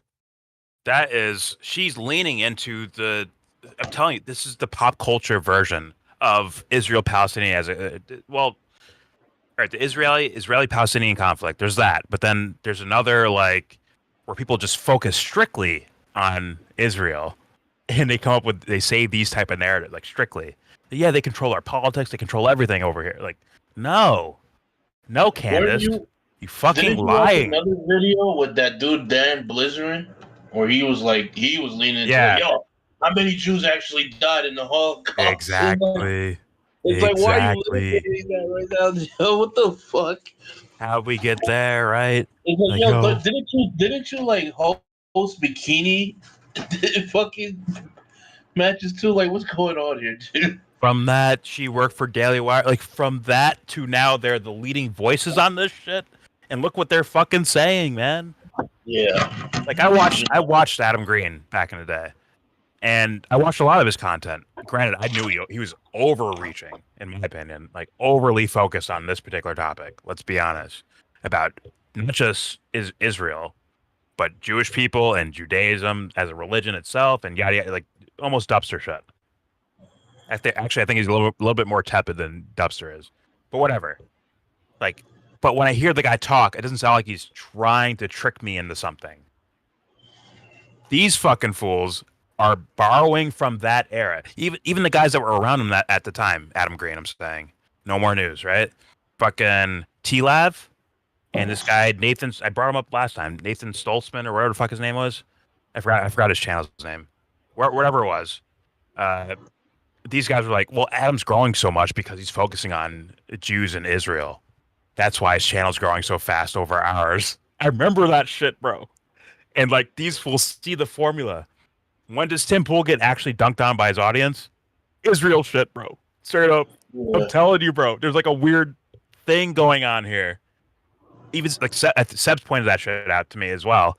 And I'm like, I was kind of noticing it too already, but she also pointed that out where it's like, why is this like the narrative that's like winning the day in regards to this topic? It's not even about the actual. You played that Russian fit guy, where they're like, yo, we want free speech, we want a free country, but no Jews. And you can tell they were all right wingers. Like, yo, what the fuck, dude? Like, you guys aren't even talking about like boots on the ground or none of that. It's like, nah, no Jews. Who are these? Instinctively, no Jews. Who are these guys coming out of the woodwork? We just saw Jody. What the fuck is Jody talking about this for? It's like, be real, Ed. Bro, the USS Liberty, and he played the Candace Owens video. Remember that? Yeah. Like, what the fuck is he on this topic for? I don't think Jody knows shit about that, though. Jody's just talking about American soldiers got killed, and the government knew it and covered it. I think that's where Jody was coming. I could be wrong. I'm just saying, how'd the leap go right to there? How'd that happen? He didn't say anything about Israel, Palestine, nothing about that. He went right to, how come these motherfuckers have so much control over our government? He went right there. He heard it. It's a borrowed narrative, dude. You know. It's bizarre to look at. It's very bizarre to look at. And these are Johnny come late. I'm telling you, these are newcomers, bro. And like Anthony said, Dan Bilzerian, whatever the fuck his name is, out here dancing with fucking bikini chicks all day and night. Now he's like, you know what? Like bikini. I thought he was hosting like bikini challenges or some shit. Did you know Israel did 9/11? Did you hear about that? All of a sudden, where did these guys come from? Right at this moment, where it's like, here's the thing, Anthony. It was like people started actually, it seemed like, talking about and caring about the Israeli-Palestinian conflict. Right? They actually started actually talking about it. And then these things are the things that are actually winning the day in regards to the discussion. They are taking over the discussion. Instead of just caring about, hey, yo, this fucking crazy event happened, and oh shit, they're fucking like overdoing it, like fucking like genocide looking shit. To where now it's like, what else are they doing? They control our government, yada yada yada. It's fucking bizarre, man. I saw that the Reddit CEO shooter is from the Pelosi Newsom dynasty. Like related? Like blood related or whatever? Or family related? I didn't know. He means Brian Thompson, the CEO. That was okay. Alright, I gotta do this. KC, you suck Prince William's spotted dick. What did KC do to you? Did you interrupt my show for that, Dubster? How dare you? But keep going now. Keep going. Keep insulting him, please. Let him know. You know, let him have it. He just explained he is a house Indian. Oh my god. This is Dubster's stand-up moment. He's trying to take advantage of this. Go ahead, keep saying your lame jokes. Go ahead. I'll give you spotted dicks, but that last one. Go ahead, keep going. What else did you write down? Well, no, that's good. That's good. Oh, and Muslims are as genocidal as Jews. Let's get that shit straight. Let me read They're just not as good at it. They're just not as good as that. Hold on. Candace Owens was pushing the usual anti-woke narrative that the establishment is against Tulsi Gabbard, even that the establishment is against Tulsi Gabbard, even though Tulsi is great friends with Rabbi Shmuley. Yeah, okay. Yeah, she was. Tulsi Gabbard's friends with Rabbi Shmuley. It's the meta. I said it last night. It's the meta. This shit is like the secret meta. This is like secret money, because motherfuckers come up out of the woodworks for this shit, and it's like, oh man, like if people like examined it, let's say someone made like an HBO documentary out of this shit, and just plastered all these different clips and viewed audience comments and all that shit, and spamming Jewish stars and the Star of David in fucking chat rooms and all that shit, bro. I'm telling you, you are sowing you are wrecking yourself. And they're like, I'm watching them do it. Like, are these bots? Are these real people? What's going on here? My bad. Go ahead. How many dildos did Rabbi Shmuley have to sell to get a conversation with Tulsi Gabbard? I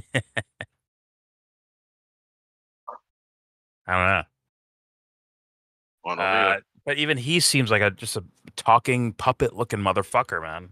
Like Candace doesn't seem like anyone's home, but people don't pick up on that for some reason. But whatever. Lift the veil. Lift the veil. That's the channel. Thank you. Israel does control our politics. No. They do. I don't think so. Yeah, they do. No. They 100% do. No, yes. They don't. No, they don't. These are teammates working with teammates. You might as well say the U.S. controls their politics. You might as well say that, because you can make equal evidence about that as well. These guys are teammates. See, that's the thing. Like, they keep wanting, like, I guess it's more romantic to put it in terms of, like, it's the Jews doing this in America, like, or it's the Israelis doing this in America. I know it's more romantic and it makes it more exhilarating for people or something like that, I guess. No, but in reality, these guys are teammates working together. If you look at it as a hierarchy, if you look at it as a hierarchy, the Jews are on top. No. Rothschild These are teammates. These are teammates. Now, did Trump need to run for president, Dubster? Did he need to run for president, or would his life be fine? Look at our history. Be fine. Look at the importance of bloodlines. Why does a bloodline even matter? And it's always mattered. Oh, God. That's what makes it a hierarchy. Da Vinci Code, man. God, do it.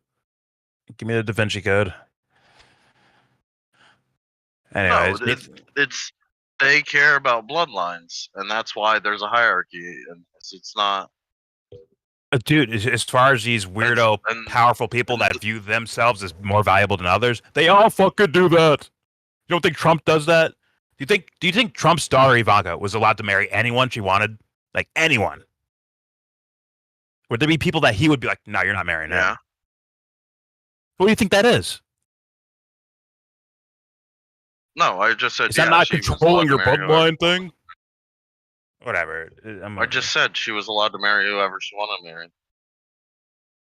marry. I don't think so. I doubt she that. She just wanted money to stay in the family, so she found a Jew. Okay. Anyways, Nathan Stoltman is Lift the Veil, and he's discredited for promoting Pizzagate. No, I don't think he was fully discredited for that. You're right. Okay, what do you mean by discredited? Because he was still on the internet and doing things. He was talking about fucking SpaceX and like, these are fake SpaceX landings and all that shit. But I don't know. He just like disappeared. Yes, Luigi is related to them. Well, goddamn. No, Luigi. What it is the CEO was about to testify against Nancy Pelosi for what is her stocks. She had stock in United Health, and she sold it about a month ago, or a month before that happened. I mean, because listen, man, I'm all in the theories and ideas. I'm on the theories and ideas, and looking into all that shit. I'm 100% with it. Everything should be examined. It's public when she sold her. It's public the date she sold her stocks. But the thing is, here's the thing. It feels like people will walk away with Candace Owens being the one telling them shit. That's what essentially people want, because anyone can say anything about anything, dude. Anyone can adopt any narrative. And what happens when, like I've said a million times, when George W. Bush ends up at the head of your organization? Now what do you do? Are you gonna be fucking blind to it, like old man Jimmy is? He has Candace Owens right now. He's promoting and premiering Candace fucking Owens on his podcast. As much as she's talked in this direction about Israel, she said the opposite before too, with no fucking where's her epiphany moment? Has she explained it? What's happened, Candace? Have you went through a life change? What's going on? Like what happened? What is this revelation Jews moment you've had? Duh. Oh, they fucked with their money. Got it. Which no, they fucked with her. I don't know if it was her money. I mean, that was part of it, sure. So is that how she does things? Because the quote unquote the left fucked with her before, and that's how she ended up on their team in the first place. Now she's working the opposite direction. On the left? Dude, she started out doing like, what was it like? Fuck. It was like an organization, right? That helped, what was it, like women abused or something like that, or whatever the fuck. Some like quote unquote lefty style organization. I think she saw where the money was and moved on to something else. I think something broke this woman's conscience and it's just not there anymore. It's just hiding somewhere deep inside her shadow somewhere. It's hiding. She doesn't use it anymore. She just uses facial expressions to get by. Before I was talking about the implosion of the Titan sub. I don't know what that is. Is that in a video game or something? I really don't know what that is, to be honest with you. Sorry, Kate. But anyways, let's keep playing this. Here we go. Benefiting Americans whatsoever. And again, these Likud party journalists they're not dually loyal. Do not accuse them of being dually loyal. They are loyal to Israel. And if that's not despicable enough, there's also that's not a dog the whistle footage that is thing. being suppressed. Bibi Netanyahu essentially threatening people in the West. Any person. This shit, haven't you? How do you feel about Candace Owens joining as of recent and just jumping over all the people that you were watching before when she wasn't talking about that? She leaped over all of them. What do you think about that? Isn't that interesting or weird or crazy or suspicious or it's a good thing? What do you think? Hello? Are you talking to me? Yeah, I'm talking to you. You were already looking in. What'd you say? I'm cutting out. I'm cutting out a lot. My bad. It's whatever. So what'd you say? No, I'm just saying, like, I was asking you a question about, you've been studying this stuff for a while. Granted, I think you look at some of the ass crack versions of these things, but you've looked into the ideas. What do you think about Candace Owens, Johnny come lately, just hopscotching over everyone in regards to this topic, and now she's one of the forefront of the voices? What do you think about that? Are you suspicious? Are you happy? What is it? What do you think? They know about 10% of the truth. And none of them want to look into the history of the Khazarians. And once they know that, they can't unknow it. They're doing a good thing, but they're not going far enough. Is that what you're saying? Well, once you know about the Khazarians, you can't unknow that. What do you think about her, though? That's kind of my explanation of people that want to know the truth. You want to know the truth about the Jewish history? Who are the Khazarians? Are you sus, though, that this lady just popped up out of nowhere and just leapfrogged everyone you've studied before? Leapfrogged them. She didn't leapfrog him. Yes, she did. No. She's turning into a hero over here, bro. Ezra Pound is 100 years old. Was 100 years ago. No one knows who Ezra fucking Pound is. It doesn't matter that you don't. It matters. No, I know who he is. I know who he is. I know who he is. I've heard of the guy. Was he a poet, right? Or a writer? I think he does poetry, right? He helped 3 of the Nobel Prize winners get the Nobel Prize, and he is basically one of the original either way, guys that most people don't know who Ezra Pound is, right? So they're not hearing Ezra Pound. They're hearing Candace Owens, right? It doesn't matter if you know who. I don't know who the fuck that is. Who gives a fuck? So the point is the accuracy of the truth. It is not the who knows the popularity of someone. Fuck the popularity. I'm not worried about that shit. I'm all about the truth. No, but never mind. Okay, fine. I'll move on. Just kind of scapegoated yourself out of that answering that question is weird. But anyways, let's move on. You don't want to answer. And if that's not despicable enough, there's also the you don't footage care. that is being suppressed. Bibi Netanyahu essentially saying, take your ideas, and she said, like, people in the West, any person that stands against Israel is going to face consequences. So you're talking about a person that is close to calling for a genocide, calling for censorship, and calling for people who live in America and have freedom. We have the freedom to express our beliefs, to be boycotted, and to face consequences if they stand in the way of his party initiatives. Take a listen. Well, real quick. I can't wait till she says it's not Trump doing it, it's Netanyahu doing it. When he does something fucked up, and she's going to blame this guy instead of the actual guy doing it. When she talks about censorship that happens in America, she's going to blame this guy instead of the guy who's like signing the papers. Like, yeah, I want that to happen. Let's do it. Let me frame it like this. Oh, go ahead. Let me frame it like this. We know that there are gangs in America, like the Italian Mafia, Thugs, Crips, Bloods, MS-13. So there is a Jewish mafia, okay? So, but how do we handle that? America, the answer is the RICO laws. But everyone in the country is like, the RICO laws are unconstitutional. They're not correct. You can't do those things. They still do it. But they just don't do it on this group. RICO law is probably not the answer, but go ahead. Right, because it's very unconstitutional. All it is we took a picture of this guy at this place, so therefore he's part of the mafia. What? That's as little as they need for RICO. These guys had a conversation. But is that how you deal with this problem? Whatever, man. But it's the same kind of aspect. Yes, this is a problem. But then, how do you address the fact that not every Jew is doing this? But the idea is... That's only a problem for you. That's a problem for you and you think-alikes. Hold on. That's the only problem for you motherfuckers. That ain't a problem for me. So, then the problem being not every Jew is doing this, but the ones that are protect themselves by throwing those Jews that aren't doing it in the mix of, oh, you're saying all Jews are doing this. And you can't ever get past that fucking conversation. No, you can. You can.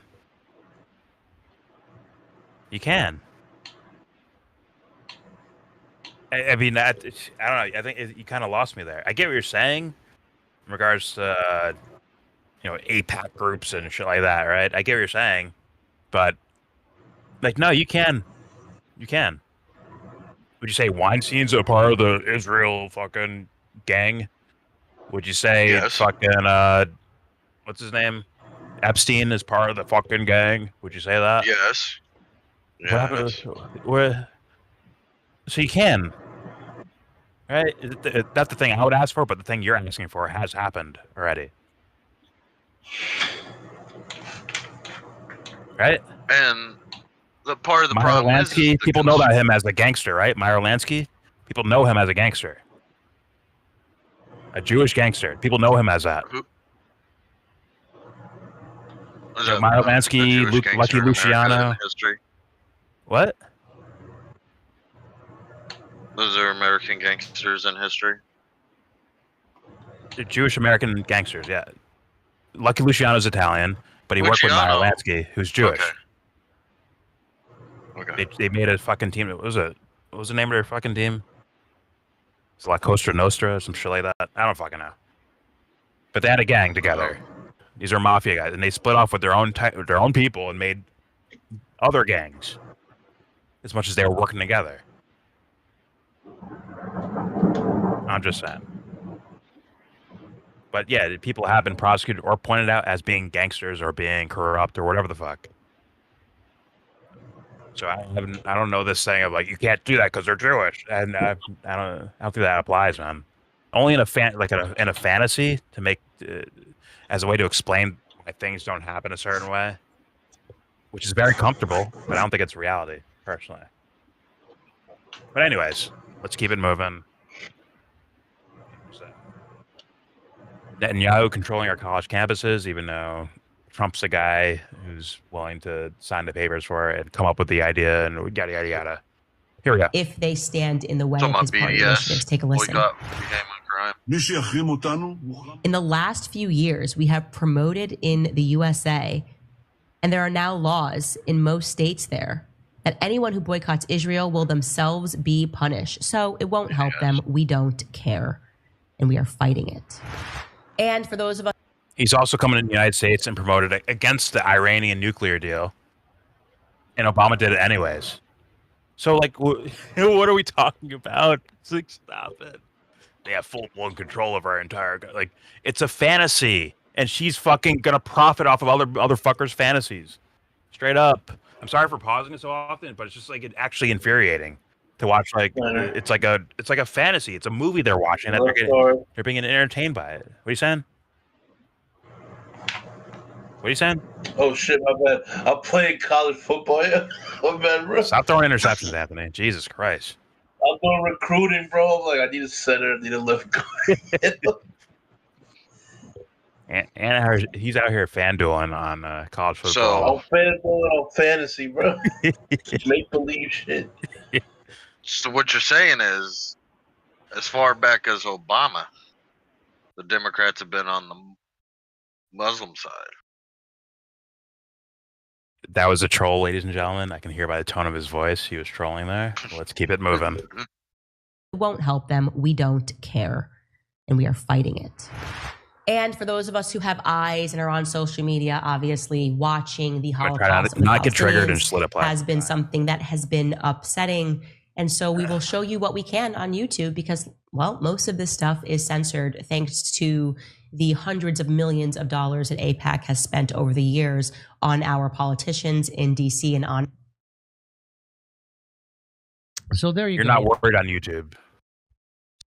I watch the Israeli lobby on YouTube. She's trolling, dude. She's grifting. Come on, like does she? Okay, even if she doesn't know that, why is she saying it? Other than to get fucking viewers to be like entrapped and fucking, romanticized and get their feelings up and all that shit. What are you talking about? Steal their attention. What are you talking about? She's like, I don't know if I can say this on YouTube. I might get that little shit people do. Hey man, I can get banned any day now, so please donate. I can't donate money to me.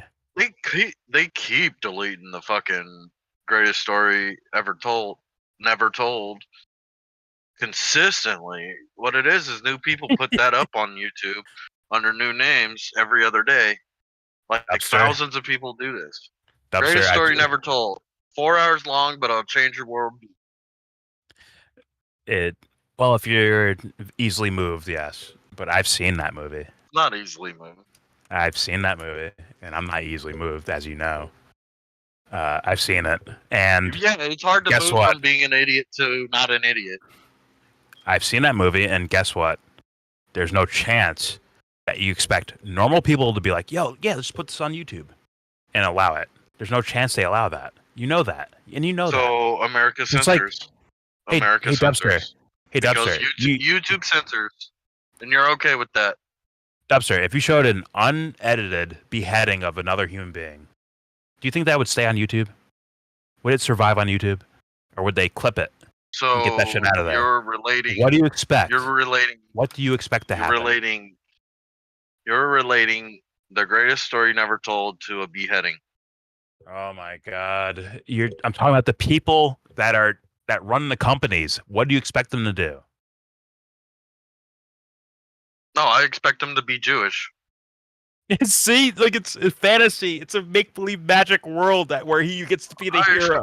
It's a make-believe world where he's the hero, guys. Does YouTube hear this? Make-believe fantasy where he's the fucking hero. This is bullshit. I expect Jews to dance on tables and fucking smash their wine when they drink at their weddings. And all right, moving kill on. non-Jews. Moving on. Here we go. So there is Candace Owens schooling Piers Morgan once again. I mean, it's just amazing. Yeah, there's a literal Holocaust happening in front of your face, and people are like, that's not what it looks like. Well, why did they start the war on October 7th? Because they didn't start the war on October 7th. The war started in 1947 with a Nakba, which was itself a Holocaust. Yeah. That's accurate. Years ago. People don't know. I tell people, look up what Nakba is. Look what they did. Look at the videos of the people who participated in Nakba laughing about raping and murdering and slaughtering unarmed Palestinians. That's what the Nakba was. Yeah, that's how Israel started. So that's when the war started. Yeah. The war didn't start on October 7th. I'm not going to say, I confirm that, but I believe that. Was funded and allowed to happen by Benjamin Netanyahu on purpose. We've proved it on the show. It takes 15. Jimmy proved it. It took Jimmy 8 hours. Wait, go back. He said, that's right. Like 2 sentences ago. Was funded and allowed to happen? The Nakba, and then he says, what was funded by Benjamin Netanyahu? He's saying October 7th. Unalive. Oh, okay. It's like he had nothing to do with Nakba. No. He's like, we watched. You saw that documentary, right? You watched it, right? The BB Files. It was like, this guy's a little bitch, and his brother was the actual war guy, but he took all the credit, kind of, in a way. Yeah. It's always these little sniveling little fuck faces that fucking do this shit. Like Candace Owens, little sniveling little fuck. Always find their way up there, bro, with microphones in front of their faces. Because guess what? People who have a conscience wouldn't just do anything to be in her spot, bro. Not everyone would just do anything to be there. Not everyone would do whatever it takes to be Netanyahu, bro. That takes a special kind of dweeb. Seriously. That's a special kind of person. How does she expect to beat Netanyahu? She's not appealing to Trump or Biden. Did you just twist up what I just said? Are you listening? Was she running for office? To be in Candace's position, to be where Candace is, right? To where you're willing to I swear to God, she's played hopscotch from one political ideology to the next for years, and no one gives a fuck. There's she evolved. She moved on. She evolved.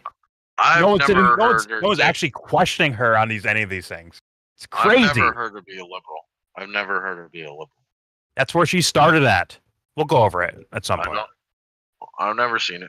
But she started there, right? I think was she bullied or some shit like that in her high school, and it inspired her to start doing organizing and shit like that. We'll find out. And then from there, she found out the left was crazy, just like Tim Bull did, right? Tim Bull was a part of the left. He found out the left was going crazy, so he jumped ship to another team. Isn't that isn't that? Well, you know the famous saying. You have no heart if you're not a liberal in the 20s, and you have no brain if you're a liberal in your 30s. Sure. That's for shallow political. Famous saying. Discussion. It's a famous saying. It's famous, but it sounds very shallow and whatever. But all right, here we go. No, sounds biology based bullshit. Here we go. Happened by Benjamin Netanyahu on purpose. We've proved it on the show. The guy has openly said this stuff. It took 8 hours. Shimmy keeps getting interrupted. Openly. That's right. But the thing, she was good to point this out. His eyebrows are crazy. Maybe he shot the CEO. Look at his eyebrows. Bibi, here's the one thing she missed. When he's telling them, but Bibi, won't we look like Rebecca? Goes, it doesn't matter. The only thing he's leaving out is, I'm blackmailing their entire government. That's why we don't have to worry about anything. Like the very idea that they could pass a law that says you can't boycott. I mean, I don't even understand how that works. As far as I know, I wasn't buying Israeli stuff. Was Trump blackmailed into running for president? Is he blackmailed at all? Huh? How do you explain that one? Because as far as the idea of politicians being controlled by Israel, he seems on the surface at least, he seems to be the most, go Israel guy in politics, right? He does seem that way. I agree. So was he blackmailed to run for president in the first place? Because he was saying this from day one. This is not new. He did have a bunch of loans from banks. So they were like, we'll take the least likely candidate and boost him up to becoming the president. Or you're saying they have everyone in their pocket, thus it doesn't matter who it is. But then why would he run for president? Just to be controlled by like Netanyahu or whatever. See how the logic doesn't work? It's just a fantasy at a certain point, honestly. Well, then why is he? There's some things legitimate. Why is he so go Israel? How do you explain he's so go Israel? I mean, as far as campaign things, it seems. Or is there some kind of deal we have in the Middle East that makes it very lucrative for us to have an ally in the region? Is it simply that? That's just U.S. policy, period, right? Right. I can't say I know. Yeah, I don't either. I guess they have sex tapes on everyone, apparently, or something.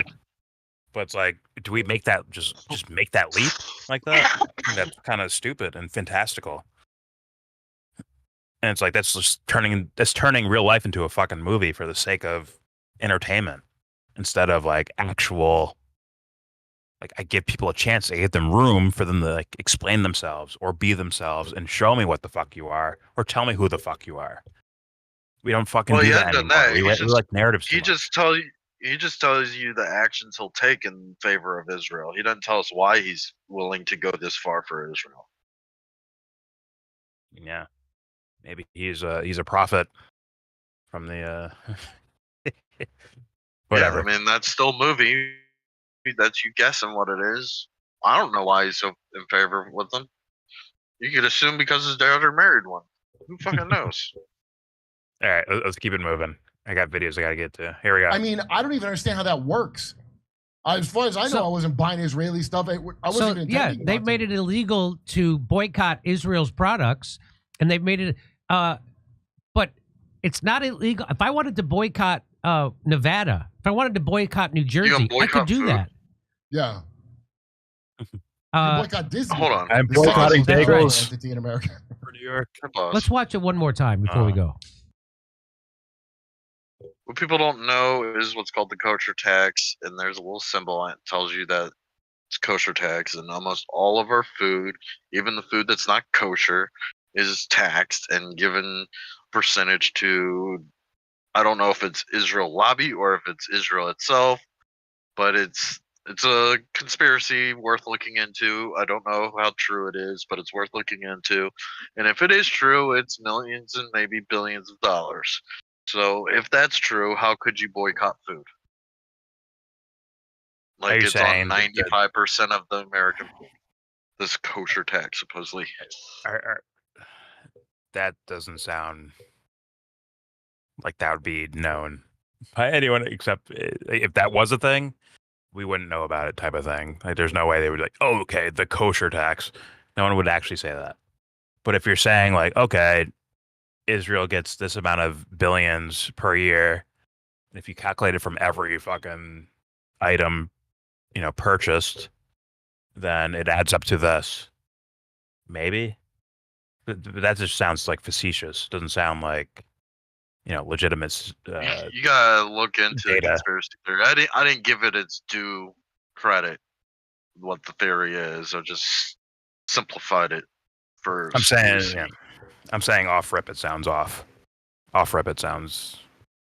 But for one, you could if that has any legitimacy, unless you only eat from your own farm, you're not boycotting anything that they are concerned about.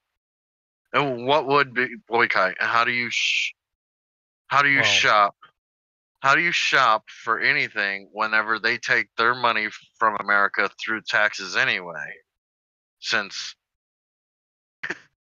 like, what is that? How could you boycott? How could you boycott our government forcing us to pay taxes and then handing our taxes to someone else?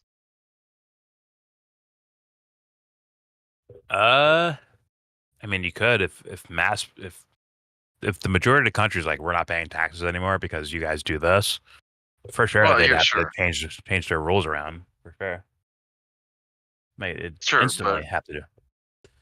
But they might still kill us because we're not paying taxes. They'd be like, fine, then we're gonna come and fucking just take everything. We'll round you up. With the well, fuck you and ass people, yes, aka the Republican Party, yeah. Their strategy to get people to pay taxes would be like, pay taxes or we kick your fucking doors in. Democrats will be like, we'll take services away. Democrats just hired, what was it, 83,000 IRS agents? The Democrats just hired 83,000 IRS agents under Biden's regime. So to the way they go about it, it's going to be different, right? Biden had to show that he was like, hey, we're not going to fund Israel with this. In the back door, we're funding them with this, right? Like on the surface, they have to say that they're not funding them for the sake of their constituents, right? But in reality, they actually are funding them through other means, right? That's how it would go. Republicans, as far as on the surface, they're like, we're funding Israel and nothing you can fucking do about it. We're doing it. Right. Really handing over money bags. Okay. Like, here you go. Here's billions of dollars. Here you go. Democrats are like, yeah, we told them about their genocide over there. We told them about it. And we had a very strict talking to them. Very strict talking. And they heard what we said. Anyways, that's just because Democrats have recently aligned themselves with Muslims for some reason. That's the reason why that's happening. What? And it's new. That's only 10 years old. No. Yeah. No. What do you mean by like aligning themselves with Muslims? What do you mean by that? What does that mean? Like, they support Muslim points of view, sort of, so that they can get them to vote for them. That's why they're hiding. No. That's why they're hiding their support for Israel. Yes, like on the surface, yes, I agree with you. Like they make like little winks and nods at that, but I think they more so want the activist, the protester, to be like, oh look, this is a lesser of evil. Let's vote for the Democrats, and those guys will get other people to vote for Democrats because of that sake. But it didn't work because hopefully. Motherfuckers have integrity. I hope they have integrity. Republicans look at evangelicals as your 30 million fucking votes. We'll do what you say. All right, here we go. All right, we support Israel. Yes. I believe he's a war criminal, and I think that the issue is how much power he has, particularly in America. And I want to make sure that I'm just crossing, or I guess making that clear to people across the pond. You know, in America, we have lobbying. You guys don't have lobbying here. And so this is why it might seem... We do, but not to the same degree. Yes, like AIPAC spent $100 million in our elections. And what that means is that they're able to write fellowships, they're able to pay journalists, they're able to pay people to attack and take down people who speak against their initiatives. And they are... AIPAC, I would say, is very much pro-Likud party, pro-Bibi Netanyahu. And this is why you have seen people like me being attacked the way that they have been attacked for what I believe is just a human stance on what's happening to the Palestinians. I don't care if you... Timmy Pool doesn't get direct funding from Israel, but yet he does what he does, right? So it's like, okay, it can't just be money. In fact, Timmy would make more money as an independent person by going against Israel. He would make more money that way, but he doesn't do it. I'm just saying. No, he stands for Israel, doesn't he? That he's doing what he did with Trump, where he's like everything, every word he says is to say like vote for Trump, but he doesn't actually say it like directly in words. Basically, I think he does the same thing with Israel. He supports Israel. As far as I know, yeah. He called the women's march like he called them anti-Semitic or something because I guess they wouldn't allow Israelis there or something like that So he called them anti-Semitic, or they didn't allow pro-Israel women at the women's march, so thus he called them anti-Semitic for that. Which is like, but they're kind of crossing over topics. Well, there's reasons why and all that shit. It's whatever. Since Jews aren't Semites.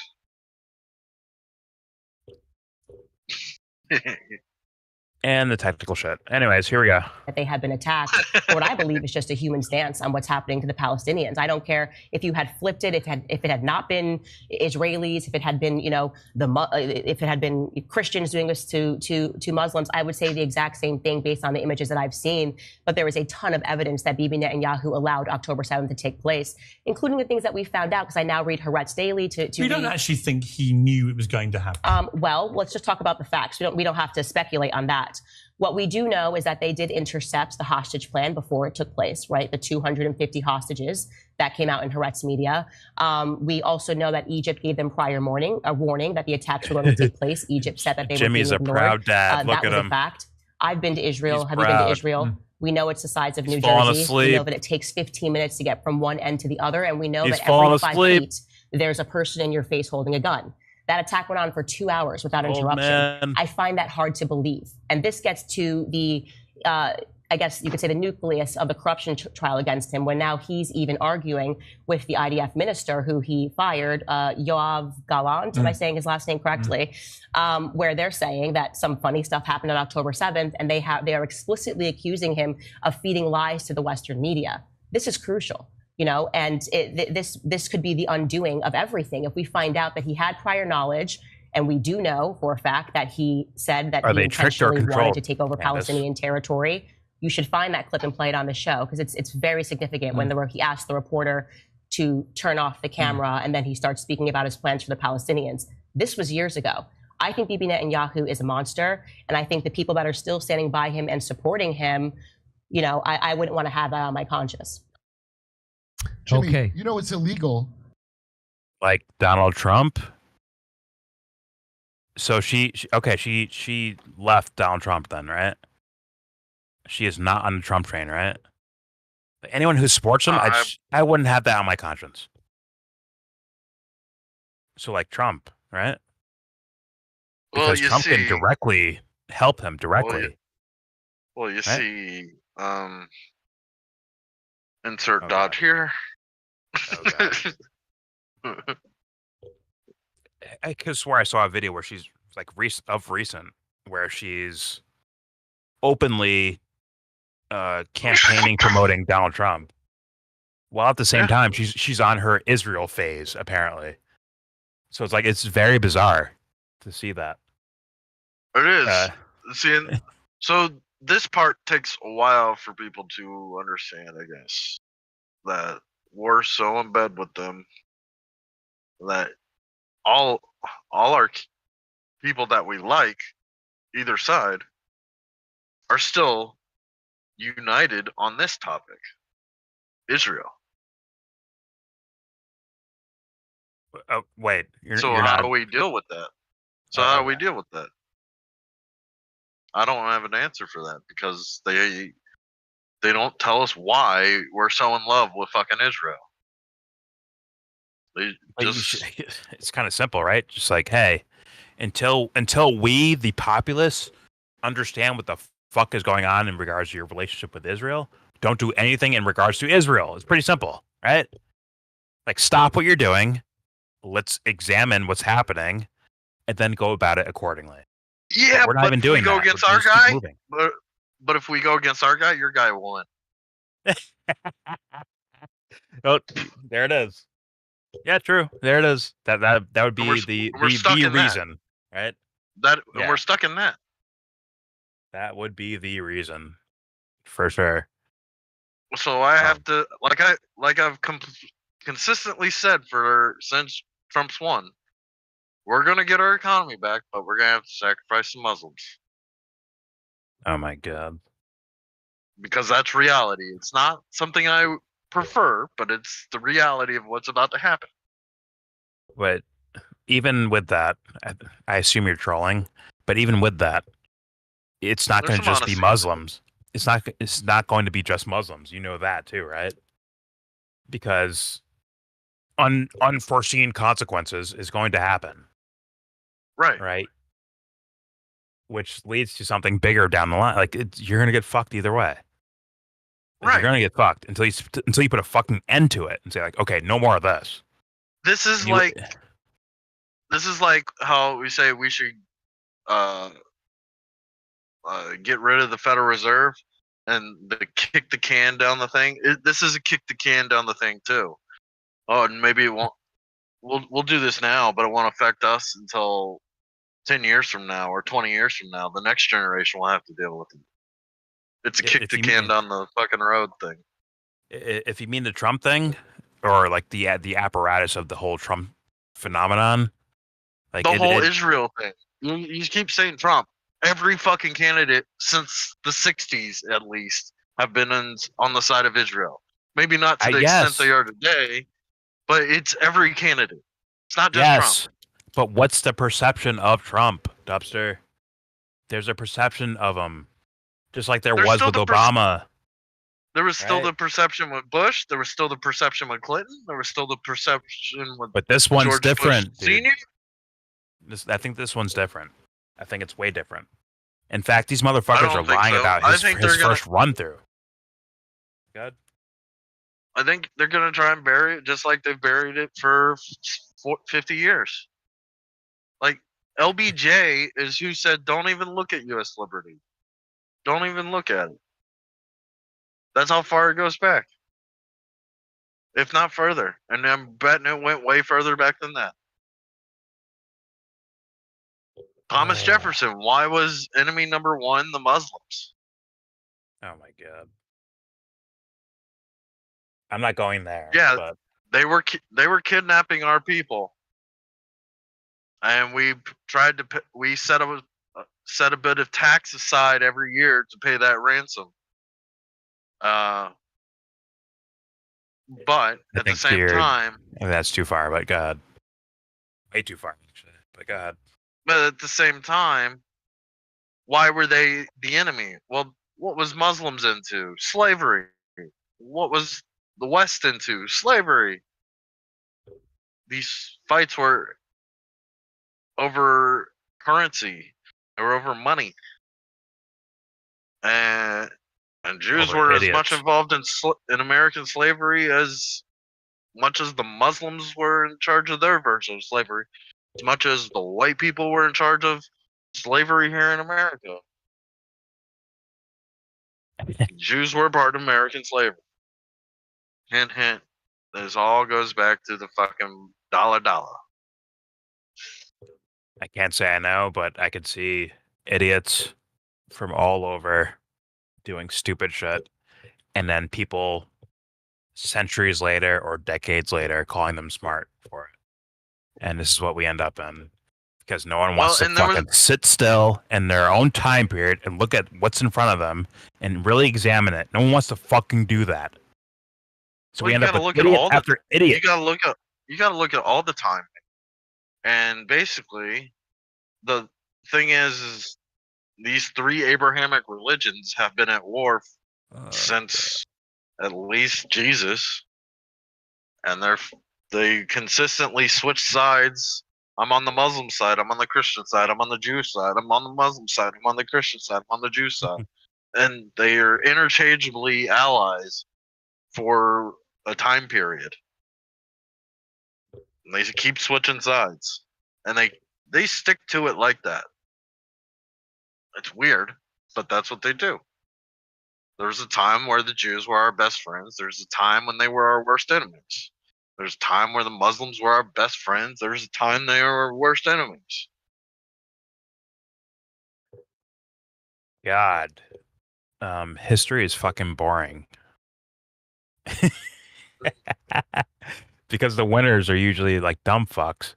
And why do I want to hear about like dumb fucks that are like people dumber than me? Why do I want to hear them, guys? Like, why? What would be the fucking point of that? What do I get out of that? To learn how stupid they were? And that the dipshits that are running their mouths today are quoting those fools as a reason why they're doing the shit they're doing now. It's like, holy fuck. The reason you learn this shit is to make sure you don't get shot in the fucking process. Yeah. It's like is that the Bloods turf or is that the Crips turf? Oh, okay. I better switch fucking bandanas.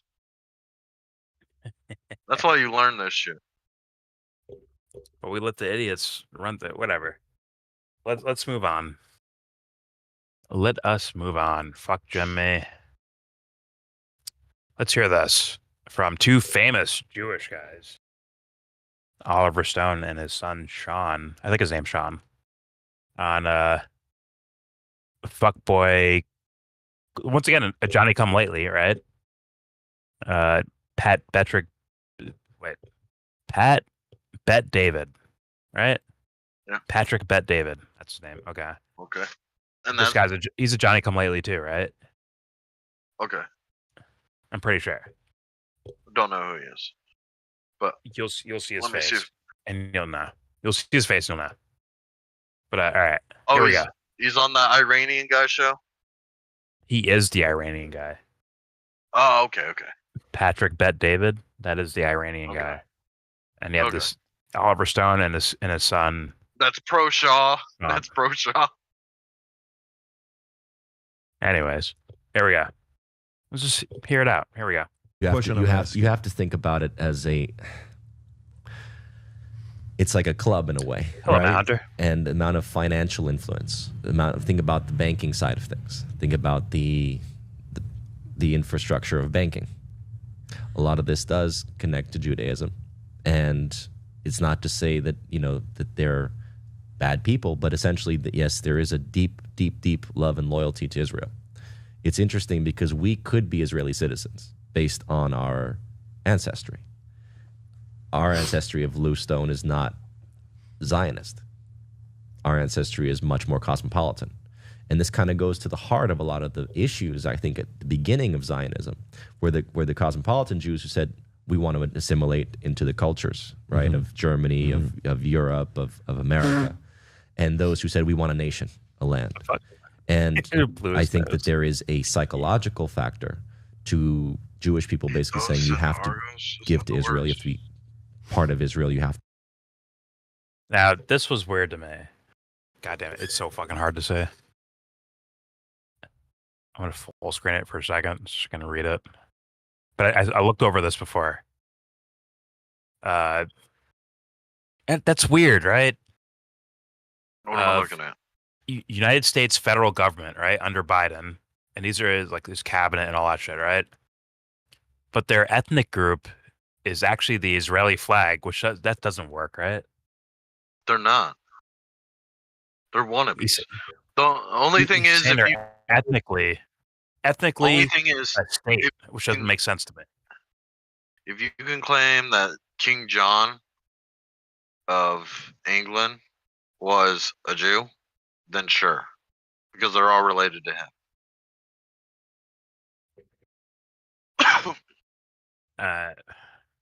I don't know. If not, I don't know that. If not, they don't. That doesn't make sense. I've never heard of them all being related to the bloodline. Besides King John, they're all related to King John. I've heard Corbett do a video.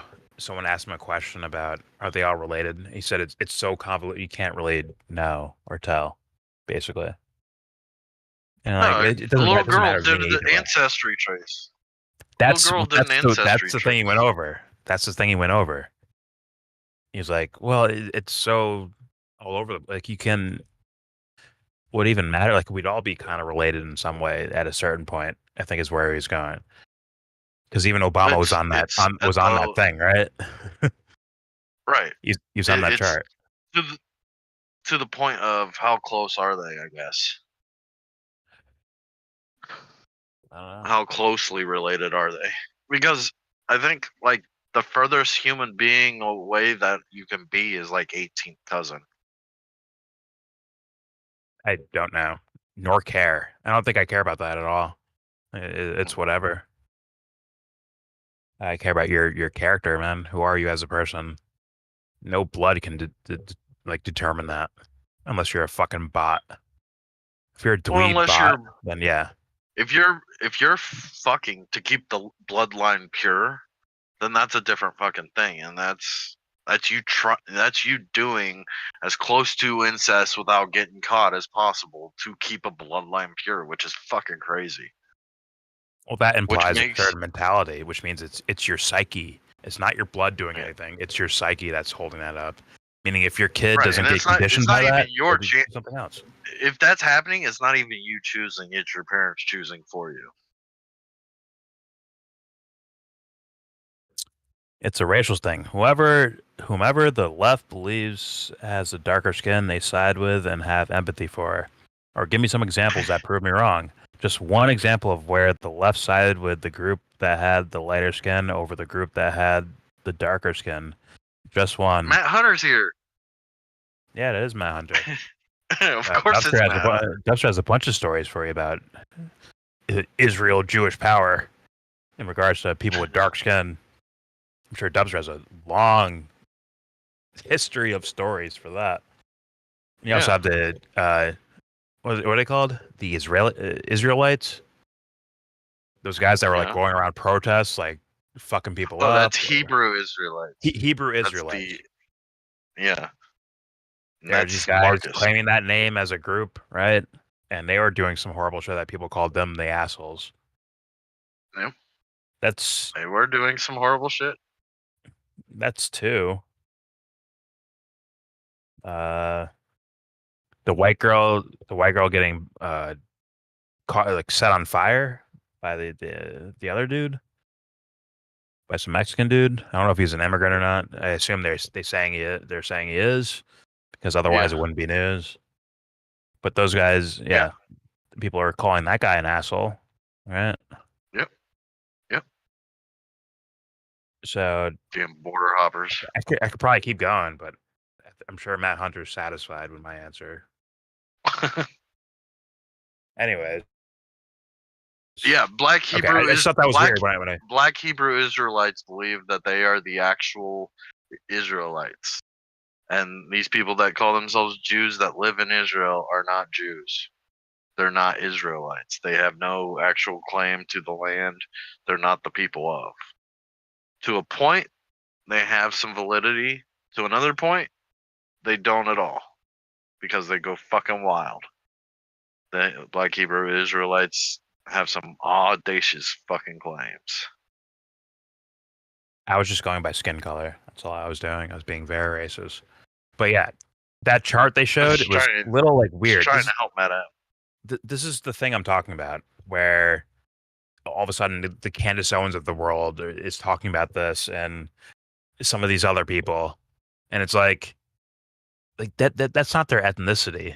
Their ethnicity isn't Israeli. It doesn't even make sense. That's a country, right? That's a nationality.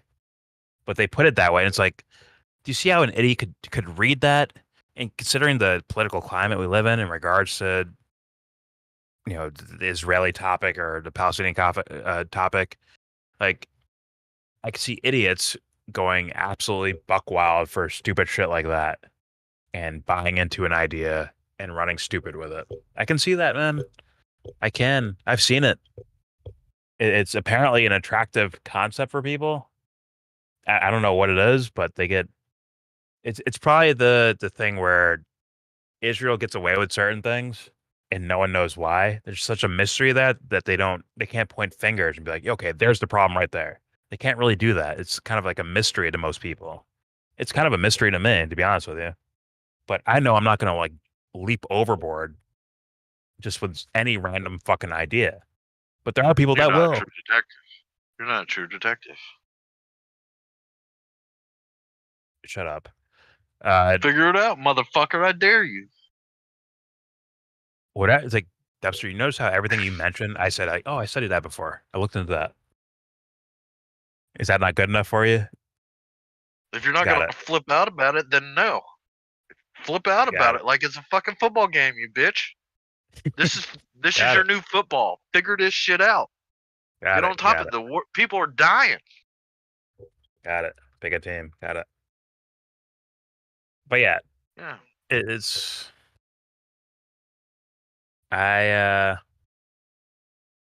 It doesn't look good as far as, and once again, I talked to Sebs about this. She brought this up to me, and it's like, isn't it weird that they're like almost like pushing in a direction to where like it could almost justify if something crazy happened. It would almost be justified looking, or not justified, but normalized, if that's the right word. Or it's like if some crazy event happened, or I mean, there's gonna be some huge shit that happens, and that's inevitable.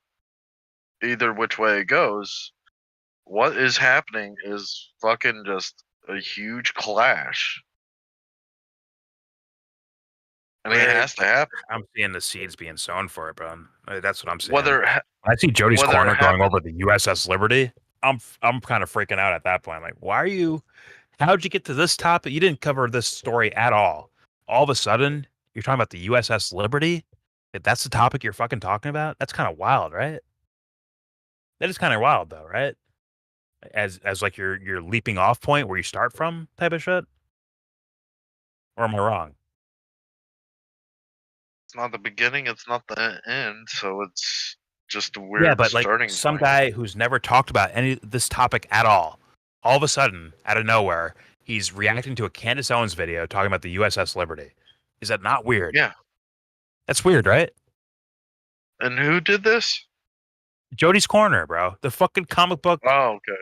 Fucking, it is. Pop guy. It's weird entrance. It's weird entrance for him. Sure. Maybe that's just bizarre. He doesn't get political, really. Yeah. So why do you choose for this one to start getting political? I don't know. Maybe Candace Owens is a thing. Does he ever come out for anything else, like right leaning or left leaning? Probably some MGTOW shit, but I don't know if that's left or right. That's more. I don't know what that is. I don't think it's left or right. Really. It can kind of be left or right. It depends on are you the incel? That's the left. Are you the dude that's going to get up off his ass and work out, go get some bitches? That's the right. I think he talks about like women's psychology and the way they, like, women do this, thus you got to do this. Or look how these women are acting type of shit. I guess that'd be more conservative leaning. I don't know. It's whatever. It's just like random. It just feels random, right? Some shit that like Adam Green was going over in the ass crack of YouTube where no one's watching, right?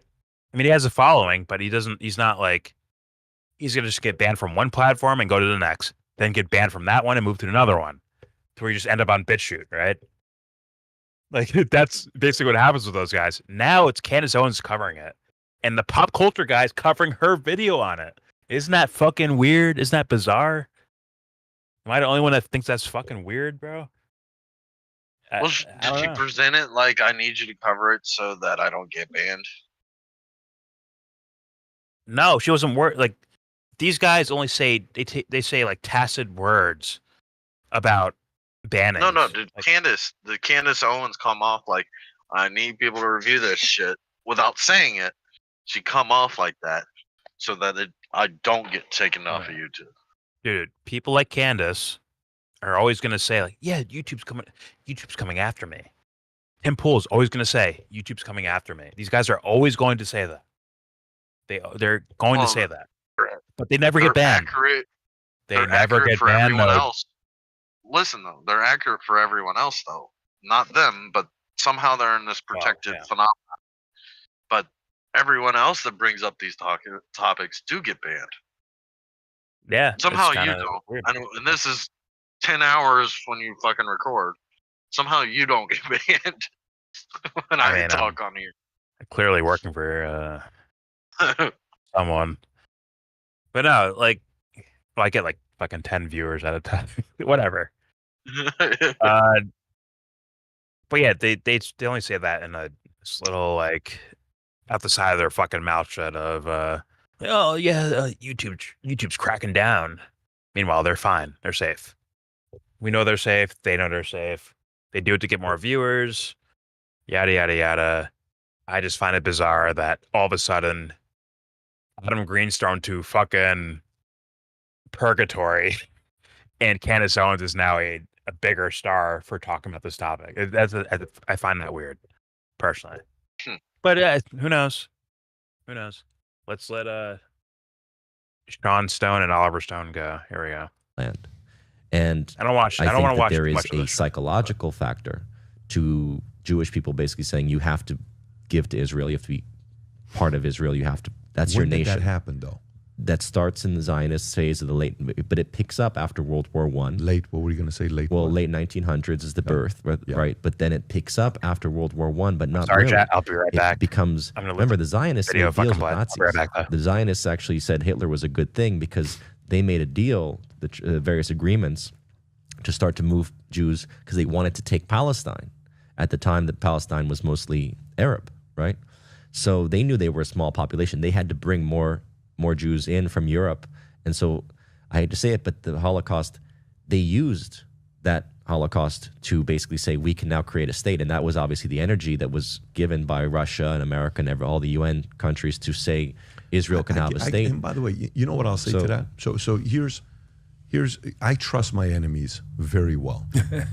By the way, I trust my enemies more than I trust my friends sometimes. You know why? Because what does your enemy think about next movie coming up? I don't know the competitive space. I'm assuming there's competition with Your Name and all these other guys that are making movies, right? I'm assuming the competition, if they can find a way to have 7,500 negative reviews written on Rotten Tomatoes about a movie you come out with, I'm assuming the dirty enemy would probably do something like that to hurt you, right? Yeah. I'm assuming the enemy would do whatever they can that I'm trying to raise $1 billion from somebody or $500 million from somebody to find a way for that deal to not get done if it becomes public, right? I've experienced this with guys. When I was trying to sell my company, the enemy would call the guy that wanted to buy the company and say, hey, you sure you want to go through this? And then boom. We were able to get the deal done and we sold it for $250 million, okay? But I trust the enemy. All I'm trying to ask, I'm not surprised that Israel did that. No. Good for them that they're doing that. I applaud you for being a good negotiator. Great. But all I'm asking is, if America, you read these books, and we've all read these books. When you go through the book, the question I want to ask is, what leverage do they have for America to continue to cave when negotiating? We also want this, and this, and that, and this. Okay. That's not how negotiation works. Yeah. So what he covered while you were gone is Zionists were happy that Hitler came around because he helped move them to Palestine because they needed to move to Palestine to have a chance to gather forces to take over Palestine. This guy just said that. It's an accurate part of history. This guy? Yeah. Or do you mean Stone? One of the Stones? The Jewish guy there. Sean Stone? I don't fucking know his name. Do you know what Oliver Stone is? Rings a bell. Oh my god. Director, Platoon. right? Platoon. Any Given Sunday. JFK the movie. Platoon Charlie Sheen or his dad? Yeah. Which Charlie one? Sheen. Charlie Sheen. His dad is Martin Sheen. The Marlon Brando fucking Apocalypse Now. Yes, that's his dad. Yeah. Okay. Whatever. Oh, he's gonna mix up. They're both Vietnam. So is Full Metal Jacket, man. But all right.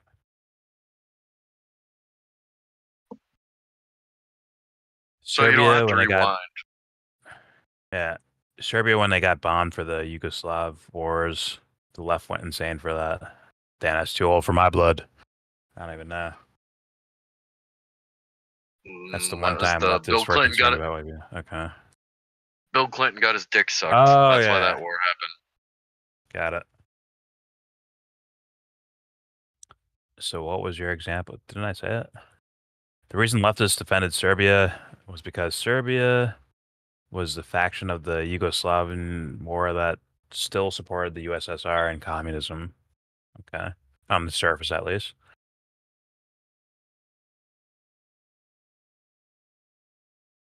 Stone is not Jewish, nor did Stone direct Apocalypse Now. No, we're saying Sheen, Martin Sheen, Charlie Sheen's dad was in Apocalypse Now. And Sean Stone just said he is of Jewish. He just said we would have a right to go to Israel and live there if we wanted to, because they have Jewish ancestry. Yeah. So there you go. They all do. They have. It's Hollywood, man. They all have it. They're born with if they're Khazarian, known as Ashkenazi, or if they're Sephardic, they have dual citizenship from birth. Whatever country they're in, and Israel. They can choose to move to Israel at any time and just say, I'm one of you. But the other Jewish people around the world that are not Khazarian, Ashkenazi, or Sephardic don't exactly get that claim. Because, Syrians. Sorry. Syria, Lebanon, Jordan, Iran, they all have Jews by blood. They're of the same blood, supposedly. Yeah. I don't know why. Let's keep moving. All right, let me read these real fast. Let me laugh my ass off. Yeah, I need to read this one really quickly. Who do you believe has the moral high ground? A, Israel, or B, their enemies? Please just answer A or B.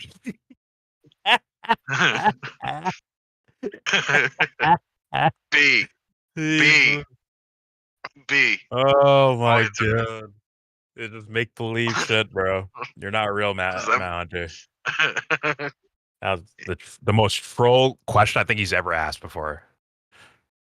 Who has the moral high ground? A, Israel, or B, their enemies? It's like, what the fuck question is that? What the fuck? How do you answer that one? I don't know. I told you, B. Just whoever it is. Yeah. What if it's the Israeli people? You ever watch Married with Children and Peggy's reading a Cosmo or something that has a quiz for couples, and their first question is, honey, who would you rather spend your night with? A, your wife, and then Al just interrupts, says B. That's the original MGTOW, we get it. Married with Children is actually an awesome show. It's fucking hilarious. It's hilarious. And Kelly's my wife. Anyways. Yes, Candace Owens is a psyop. I'll explain details soon. Okay. This is a grifter. Explain how the individual compares to Gary from Nerdrotic, who actually... I'll leave it in the chamber, Matt, but I'm moving way too slow. I need to pick up the pace, to be honest with you. I really do. Man down, man down, man down. I hate this. I hate this fucking guy. Perfect Matt Hunter. I don't like this guy. What's his name? Fantano. Who is this? He does pop culture. I hate his face. To be real with you, I just don't like this guy. Is that who Matt's saying is a grifter? Yeah. Okay. Yeah. But I don't know who that I already didn't like. The irony of Matt Hunter is like, so what do you think about this guy? You bet you love him. Like, I already don't like this guy. I heard him review Metric once, and I'm just like, oh God, oh you disgusting thing, get away from me. All right. Wait, he doesn't like Metric? I'm listening. No, he likes Metric. That's the problem. Oh, I'm out. Fuck the problem is he likes Metric. That's my problem with it. He's in a pod. Is he Bernie bro too? Martin is a Spaniard. His real name is Estevez. Yes, we know that. We know that. Oh my God. Emilio Estevez. Target is apparently. I'm going way too slow. Do you think Gary or any of the others you accuse of it? Is this the same guy, Matt Hunter? It is. It's the same link. Okay. There are Arab Jews, including some that live in Palestine. Yes. 100%. From before, during, and after, there are Jewish Arabs that live. Like, it's not even Jewish Arabs. Like, they would call themselves just Jewish. Like, yo, I'm Jewish. They wouldn't say Jewish Arabs. They'd say I'm Jewish, straight up.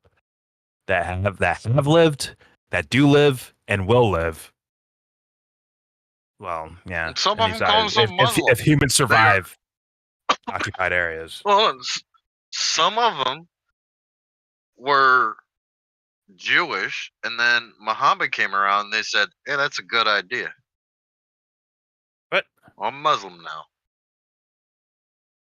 Some of the Muslims are Jews by blood. Oh, well, it's... Dude. We're all kind of these things, man. We're all mixed up and shit. But that's, I know, but I'm saying, why don't they have the right to live in Israel? People don't like Kumbaya so much. I've learned. Why do they not have the right to live in Israel? They have the blood. They just don't have the same belief. Oh, they won't be recognized as that, man. Listen. Right, and that's an issue, isn't it? Listen. As far as I understand, like on a culture aspect, if this offends any Jewish people, it is what it is. But people associate Jewish with white. Where's my money? They associate Jewish with white skin, bro. They do. They don't see these fucking Arab motherfuckers running around here that are also Jewish. They don't look at them. Or these Ethiopian or African Jewish people running around. They don't get recognized as Jewish, bro, for the most part. Like, culturally. They see white people as Jewish. Like, not white people, but like, they're basically white people. White skin. I don't know. Yeah. They get viewed as like, oh, those guys are Jewish. If you see some African roll up, like, I'm Jewish too. Like, no, you're not. You stop lying to me. That's the way culture has seemed to be moving toward. And how the white people identify the Jews is the Asiatic nose. Oh my God. Not all of them. Not every Jewish person has a weird nose. I know. Some of them get plastic surgery. Not every Italian has a weird nose either. They have similar noses. Believe it or not. I never said they did. If they have a big nose, then somewhere down their line they slept with their Jewish slave. Okay. Yeah, that's right. Webster's Comedy Hour is now up. Let's keep it moving. Ashkenazi, Sephardic, Hasidic, Arab. I thought Hasidic was like a religious sect. Or is it an actual like Sephardic ethnic distinguished? Thing? It's distinguished from Ashkenazi. Ashkenazi is European, right? Ashkenazi is Khazarian. No, but I'm saying like ethnicity, like look at it this way: European, right? So look at it this way: there was oh my God. a couple different routes whenever the Romans kicked them out. they had to start walking through the Roman Empire. And what they claim is the Ashkenazis went through Turkey route to get to Rome kind of more often. And then the Sephardics went through Libya, Morocco I don't know what you're saying, man. to Spain. So it's the Sephardic side. Sephardics are like Spain, Morocco, Libya, what you call Tunis. Tunis just a city-state, though. No clue. Not a fucking clue. Well, yeah. Hasidic is actually ethnic. The true. It is ethnic. Okay. Not really, but sure, they claim it too. I'm just reading They comments. claim they're an ethnic. No, I got you. I'm just saying, like, they claim to be separate, but they fit in the category Ashkenazi. Yeah, but they don't even like they like their own Jewish people. They don't like anyone else, right? They hide, they isolate from everyone, right? Type of shit. Am I wrong about that? I could be fucking it up. Like Hasidic. Well, what they are, they're extremely That's like a belief religious. thing, though. Yeah, it's on the religious side. They choose to be more isolated religiously. They're not ethnically separated from the Ashkenazis, but they are even more picky to who's in the club than the rest of Ashkenazis. Okay. Yeah, it's like a. They're more orthodox then. It's a harder club to get into. Whatever. I don't want to get stuck on this. Let's keep it moving. Here we go. Like earlier we're talking about when you're signing a talent, right? Hey, I want 6 massages a day. I want my gym to be here. I want that. I want this. No, at some point, like, we're not doing that. But what leverage does this person have for you to say yes to 80% of their requests? What are we getting in exchange to say yes to this? And no matter how many people I ask that question of. Well, I think there's a couple of factors. As I mentioned, financial. I think you do have a lot of Jewish that's a good banking. question, but We know I that look that's at who's historical. asking They're deeply tied into the banking system, including to the Federal Reserve. I mean, you look at even in Europe, the Rothschilds were the ones that got the letter from Balfour. I mean, the Rothschild obviously are a very wealthy, influential family, right? And that's not the only one. There is the Warburgs and others that were very influential in building our Federal Reserve system here. So Schiff and all these families. So again, you're talking money, but you're also talking about a base. From a strategic perspective, I think that the U.S. and British saw Israel as a base into the Arab world, which I call Israel the last crusade, the Crusader kingdom, because remember, as you know, historically we fought the West Catholic Church, sent crusaders out to try to recapture Jerusalem in 1095. And they did, and then they got kicked out a couple hundred years later, right? But they never forgave that. So I think that the Catholics and the West, psychologically and militarily and historically, actually see Israel as the Crusader kingdom that gives them a foothold into the Middle East. So this is a 1,000-year war, and that's actually also how a lot of the Arabs see it, which is why people get caught up on the. Well, that's he just made something that typically sounds political into sounding a lot more mystic. Not mystical. What's the word? Like fanciful or something, where it's like this deep prophecy, not prophecy, but like historical precedents for yada yada yada. When I don't know, I don't view it that way. Do I believe modern, like within like a certain amount of generations, like there's a religious sect that view like these things as being some sort of important ground, thus it needs to be fought over, or certain events need to happen to fulfill some sort of prophecy. Like, yeah, sure. In modern times, but like he's making it sound a lot more grand than I really think it is. I don't know. To select people, I bet it is fucking huge. Wait, say that again? To select people, you said? To certain people. Oh yeah. I agree with that. We gotta have this. Like, that's why I said evangelicals. Immediately after that, like those guys that go on the TV, they deeply care. and this may be my ignorance, but I need these motherfuckers like fully Bohemian Grove caught, like, we need the ritual to happen, whatever the fuck type of shit, bro. Like the way he made that sound, I'm saying. The way Sean Stone made that sound, I'm just like, I could easily believe just a bunch of corrupt asshole teammates that work together to make themselves wealthy, rich, or whatever other reasons there are, and say fuck everyone else. I can see that just as much, man. I really can. I can see the religious part too. In my like some of these, like you said, evangelicals. I can see that too. I could, but and then government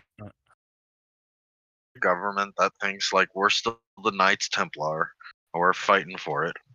But see how you okay? You see how you made that like this fanciful fucking thing instead of like, let's say it has nothing to do with Israel. What does our government do like that?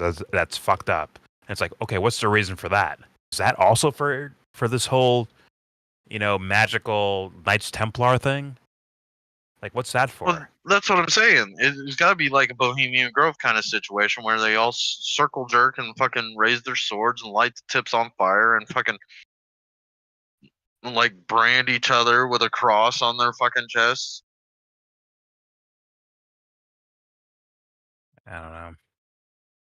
They're doing that too. That's got to be fucking part of it. And this just happens to be okay. Last time we were there, we killed all the Jews.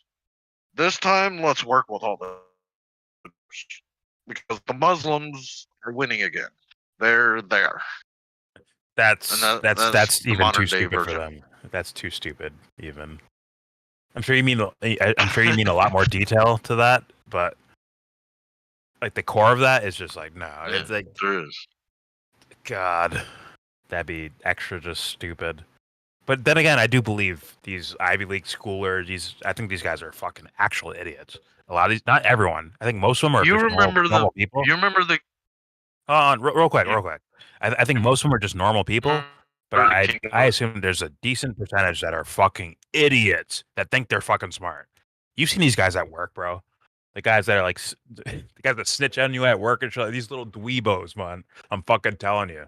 I think they're all over the fucking place. But I don't think it's the majority at all. Okay. If people could actually see other people's motives, they'd wreck these fools instantly. I hope not violently. I hope it'd be verbal, but go ahead. Go ahead, Dubster. So you remember Kingdom of Heaven, the movie? Yes, Ridley Scott. Don't remind me. Okay. So you remember when they were all in front of King Baldwin IV, like debating whether we should go to war with the Muslims or whatnot, and they all had their different factions kind of uniform on? Okay, correction. I don't remember Kingdom of Heaven, but go ahead. I do know it's Ridley Scott. Okay. I remember some base storyline, but not that much detail. So there was the Knights Templar. There was also this blue version. I forget what all the Holy Cross, the Holy Cross Templars. They all called themselves something Templar. And then there was like, this is where we get Red Cross from. Is there was a version that just called themselves Knights Templar, I guess, is version of Red Cross.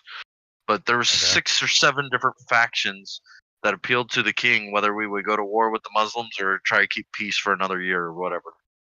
So they're all in there, as in they're basically our version of the Senate and the House, appealing to the king, saying we should or we should not, or we should do something to go to war, not go to war. Should we give an offering or whatnot? And then once the king died, the Knights Templar guy became the next king, and he was like, "Yeah, we're going straight to fucking war," and then he lost because he was an idiot, and that's actually kind of true. Okay, but I don't know. That was going on then, and I assume across the world there are these factions that are dedicated to we must have control in Israel, and they will ally with Jews to maintain that power versus Muslims having it, because they're compromising. Because last time they were there, they killed all the Jews when they were there. So this time, maybe we'll try it different. Okay. Well, yeah, I could see whoever siding with whoever for their own means. I can believe that, really, but I don't know I don't know the fucking details. I don't know him personally. Target, can you fucking link that? Remember the tweet about that? Sorry, go ahead, Dubster. Well, remember, the Pope called for these crusades. Well, isn't this like the fucking, what's it called? Gorgeous? Or what's their fucking name? Like some, like, where the Pope was like the ruler of all this shit. Like he was like almost equal to a king, basically. Right. He ruled over all the Catholic territory, which at the time was crosses over to England, into France, royalty. Spain. Yeah. Right. Yeah. Germanic, some of the. It's debatable what you would call the Germanic territory that he was in control of. Yeah. But still, these things could still be occurring, and if you believe in enough conspiracy theory, you're like, yeah, that shit's still going on.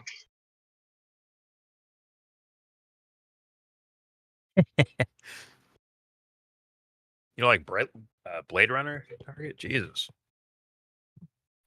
No, I'm okay with Blade Runner. I'm not the most giant fan, but I think the movie was not bad for what they were going for. Actually, I think 2049 was not bad either.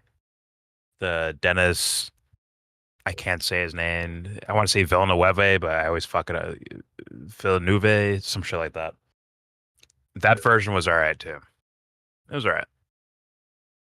Nosferatu. Go watch that fucking movie, Brandon. Go watch Nosferatu. That's a fucking legit fucking movie. At the last second, they hit me with some shit that, like, I'm like, okay, this is movie of the year. Easily movie of the fucking year. I was like, holy fuck, this is actually quality. This is really good. So, thank God I saw that last night. Orgasmed. Movie that's not terrible. Skip Squid Game season 2 though. Skip that one. That's how I ended my night. What, the first episode sucked? This first episode? Squid Game season 2. We finished the whole thing, Dubster. We finished all of it of season. Well, actually, I think they're doing like a Yellowstone thing, where they're doing like half a season, then the rest later. Maybe. It so felt that whatever's way. been released. Yes, all of what's been released for season 2 I've seen, and god damn that it's terrible now. Dog shit. Oh, Lord help them. Okay. But all right, here we go. Just keep playing this. Jewish thing, and they missed the point of the Arabs looking at it as the West trying to have a crusader kingdom called Israel in the Middle East. And as we know, most of the Jews that are there are from Europe, right? They're from, whether they're Khazarian or whatnot. So they're not from that land. At least maybe they were thousands of years ago. Maybe they weren't. But the point is that this is an issue in the psychology of the Arab world. The Crusades coming back to haunt them. I think that's a big issue, and people don't look at it that way because they think of it as Jewish everything versus you just Muslim. brought up, I think it's much deeper because the Jews and Muslims have gotten along. The Jews used to go to the Muslim countries when they were persecuted by the Catholics. When they were persecuted in Spain, the Jews and Muslims both were persecuted in Spain and kicked out, right, by Ferdinand and Isabel in 1495, right, when 1492, when Columbus was sailing, they kicked the Jews and the Muslims out of Spain at that time. They kicked them out of, as you know, across Europe many times. They purged them. They would go to Muslim countries, Jews would, and they all lived together side by side in Palestine and obviously in Turkey and other countries. So it wasn't a Jewish-Muslim thing. There must be a reason for that, West versus East thing. Very Yeah, much. we know the fucking reason. I don't know if I disagree with that. But I think the question I ask is the leverage. What leverage did it have? Is it just money? Sorry, I have to roll Matt Hunter real fast. I have to roll him really quickly. It was obvious. But is it true they made it woke? No. And the chick killed Dracula instead of the guy from Texas that killed Dracula in the source material. As far as I understand, this is not Dracula. This is Nosferatu. Different. I believe it's different. What? Is it still vampires? Yes, it's vampires, but oh my god, the movie's actually masterful. There's things that where I'm like, okay, but for the most part, they try to touch on ideas. God damn it, I've been missing in film. I'm just saying. And this is the Vampire Diaries redone? No. Vampire Diaries? Okay. What are you even talking about? The CW fucking show? I don't even know which. No, as in Tom Cruise and. That's Interview with a Vampire. Was it Brad Pitt? Yeah, okay. Yes, it's Brad Pitt. God. Okay. How dare you? So you're not a vampire like film guy or film fan like I am. I like Underworld. I like Underworld. I don't like Underworld that much, to be honest with you. I think it's awesome. I'm more of a werewolf guy. Either. So I like werewolves more. Well, but not that much actually. I didn't like. What was that fucking one guy that did the werewolf? I don't like that. I don't know. The guy was in Fear and Loathing in Las Vegas. What was that guy? Oh, Benicio del Toro. Yeah, I didn't like his fucking werewolf movie. Yeah. Yeah. Me neither. I didn't like it, to be honest with you. But whatever. Here we go. Well, is it really just money? What about APAC? You don't mention APAC. But even if you go with that, right, and you look at how much APAC gives, for example, okay, and again, I'm just playing devil's advocate here to get to the bottom of Bram Stoker's Dracula. Yeah, and I enjoy that. I think that's the right way to be. But think about Elon Musk, right? Okay, so how much did APAC give? Parker? Or, is it Harker total contribution 2024. You're pull that up, Rob. I actually don't know the number. Total. This is what does according that to say? Open Secrets. So pro-Israel, is this APAC? 2 Republicans, they gave 2.2 million. 2 Democrats, they gave 2.2 million. Okay. I actually enjoyed so Queen total of the Dam, 4.4 million, and they gave it to pro-Israel PAC candidates. So they give $29,000 more to Republicans than Democrats. Not a big difference. But can you tell me, look up total how much money APAC gave to everybody last year. Total money APAC gave, okay, in 2024. In 2024. Yeah, just typing in 2024. I actually just want to know. I don't know what you're talking about with the same number. Mm-hmm. Really? Matt So Hunter, the number is how much? Okay, they gave 2.4 million in lobbying. The amount of contribution they got was $43 million. Okay, that's APAC. By the way, I thought the number was in the billions. So $43 million. Can you go type in how much Elon Musk gave Donald Trump to a PAC? Does this include the PAC expenditures, PAC or or just PAC to him? excluded from that? So to him, it was in the hundreds of millions, right? $277 million right, to back Trump and Republican candidates. Realistically, one could say who killed the main vampire in this film? More, right? 55 That's times spoiling more. Matt Hunter. So again, for me, I really no one cares, then I'll say it. Wait, How about that? You're ignoring the concept of Someone influence keeps and blowing how their long nose and it's APAC fine. has been around. I don't think it's the right number you're pulling up, because I think, Rob, they spent and how long APAC really want to know. It's So again, Oliver for Stone me, blowing his nose. I really want to know. Wait, you're ignoring the concept of influence and how long APAC has been around. I don't think it's the right number you're pulling up, because I think, Rob, they spent on PACs $25 million to get rid of Bowman. So that's why I don't think that's the right number. And they they'll type in how much did APAC spend to get rid of Bowman. Can you just Google that? Go for it. And are these PACs private? I mean, we don't know the numbers on the PACs.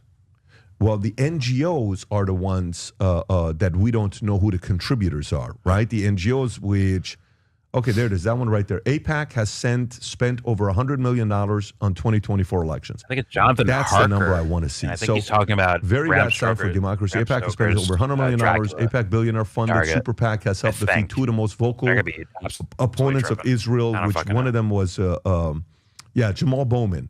And they spent a lot of money to get rid of that guy. How much was it to get rid of him? Can you pull up that number? I don't know why I think it was $25 million. Could have been a little bit more than that. But the reason why I'm making this argument is I'm making the argument to say some may not say anything about Elon because maybe Elon is supporting what you support, right? It's like, okay, hey, great. And by the way, I'm pro-Elon.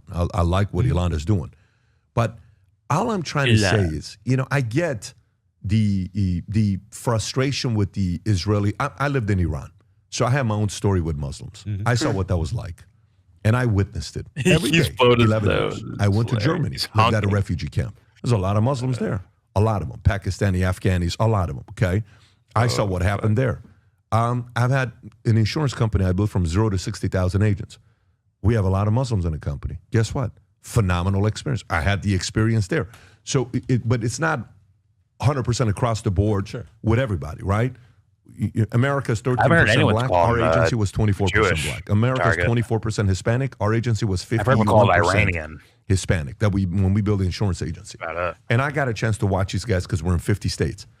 But sometimes, it can go in a direction where I just want to know, what is their leverage? Is the leverage holding people hostage? You're going to think I'm crazy when I tell you this, but the last 13 and a half years, I've been working on my first fiction book to write, ever. Fiction book to write.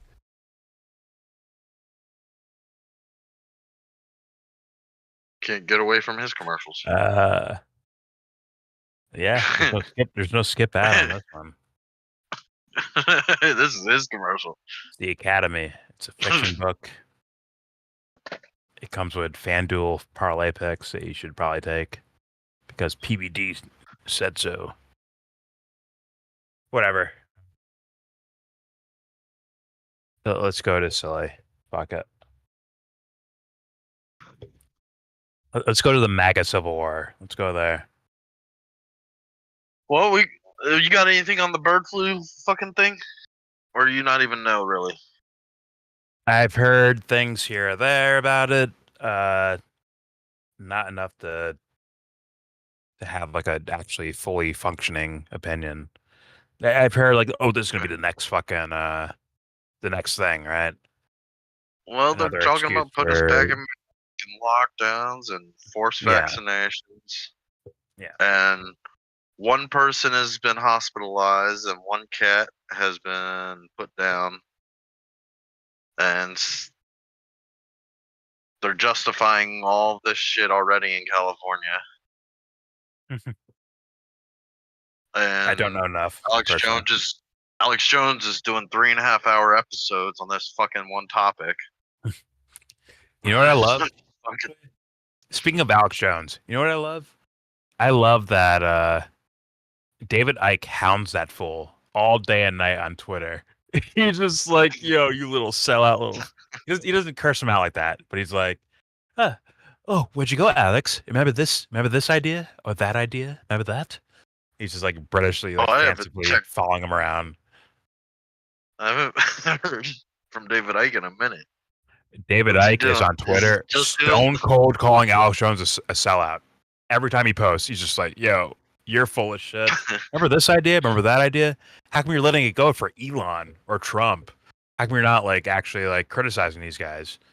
Who bought you, Alex? What's going on here? Like David Icke be fucking hounding this motherfucker. And I love it. I'm here for it. What is it? Just at David Icke? Or real David Icke or something? Let me say. I haven't checked him out in a minute.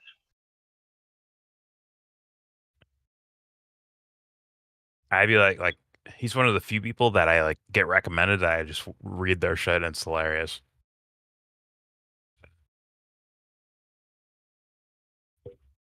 Wow, he's probably buried. He's probably shadowed. Yeah, at David Icke. Let's be real. Elon's fucking doing the same shadow banning for his own personal reasons that the old Twitter did. Like he's doing it too. All right, let's get to the Republican Civil War. Okay. It's the MAGA Civil War, not Republican. It's the MAGA people with the visas and all that shit. Let me read a couple comments.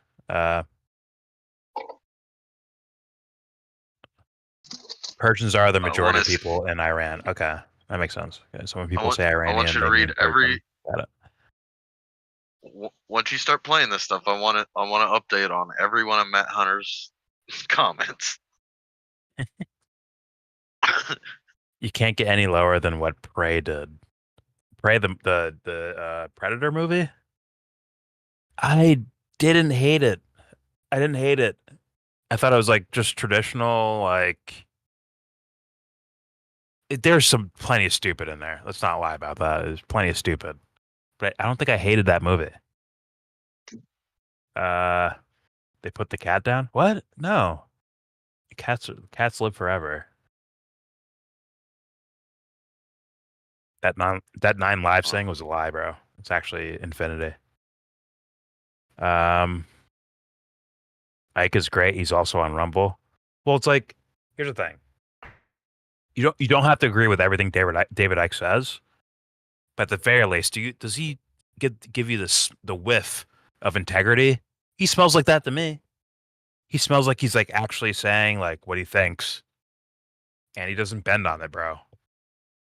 Yeah, like straight up, like he smells what's going on with Trump and Elon Musk. He's like, yo, how come we're following this motherfucker, bro? What's going on? Who's this fool? Who's this guy? And he sees Alex Jones fucking doing. He's like, "Yo, Alex, what happened to you, bro? Yo, what happened, bro?"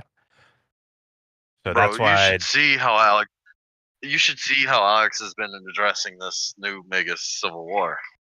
He's not shown up for 4 episodes and has his secondary do all the Elon Musk bashing.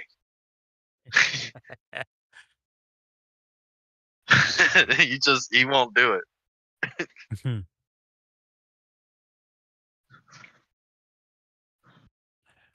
A lot of anti-wokes were defending Prey because they want to fuck the engine lead chick. Oh, she's beautiful. She's in a show called fucking the X-Man shit. Fuck. How am I fucking this up? Fucking the FX show. I was like, oh, she's so cute.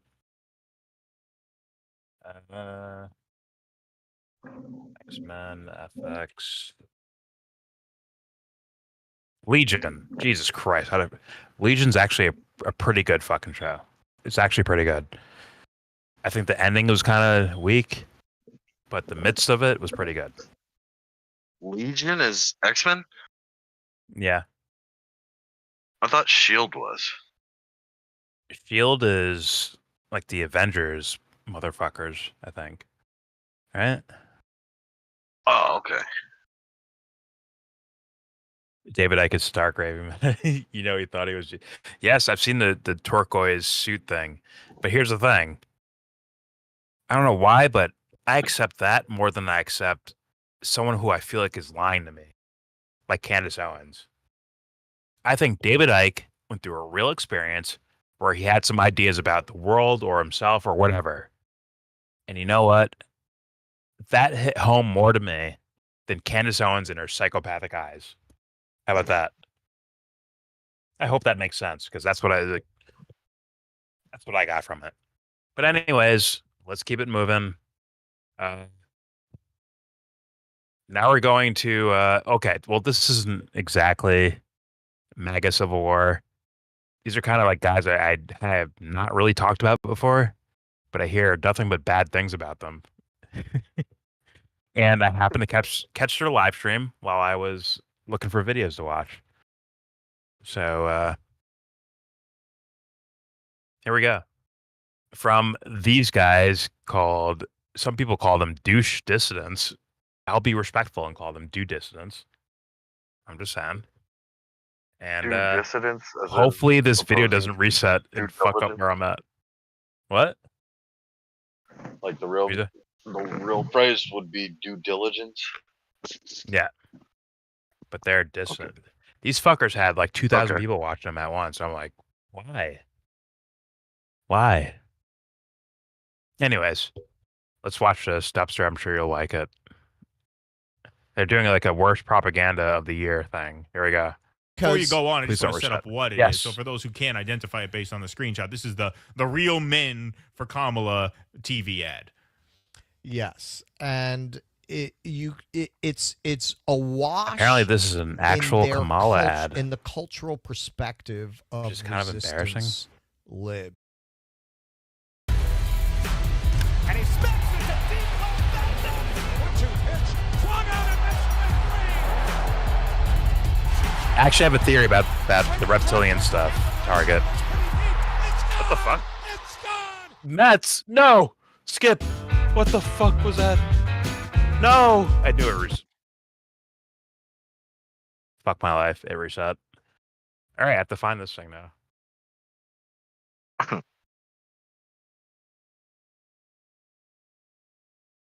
It's like 2 hours. Due dissidents. Due dissidents. There it is. Yeah.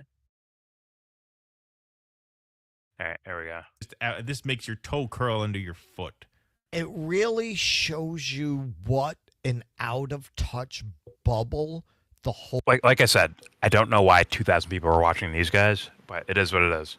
I'm sure they're very interesting people. Lib universe is unto itself. Yeah, so before you go on, I just want to set up what it is. So for those who can't identify it based on the screenshot, is hosting Jimmy Dore that much of a boost for you? Kamala TV ad. Yes, and it's a wash in their culture, in the cultural perspective of resistance libs, and it's something that most people, anyone not in that bubble, which is a much smaller bubble than Dore ball washers, it's hilarious. Believe, because it's so overrepresented in media and in academia and in Hollywood, frankly. But it's not many people who could watch this and not want to vomit. So let's take a look. It gives new meaning to the word cringe. I'm a man. I'm a man. I'm a man, man. And I'm man enough. I'm man enough to enjoy a barrel-proof bourbon. Neat. Man enough to cook my steak rare. Man enough to deadlift 500, then braid the out of my daughter's hair. You think I'm afraid to rebuild a carburetor? I eat carburetors for breakfast. I ain't afraid of bears. That's what bear hugs are for. I'll tell you another thing I sure as shit am not afraid of. Women. I'm not afraid of women. I'm not afraid of women. They want to control their bodies?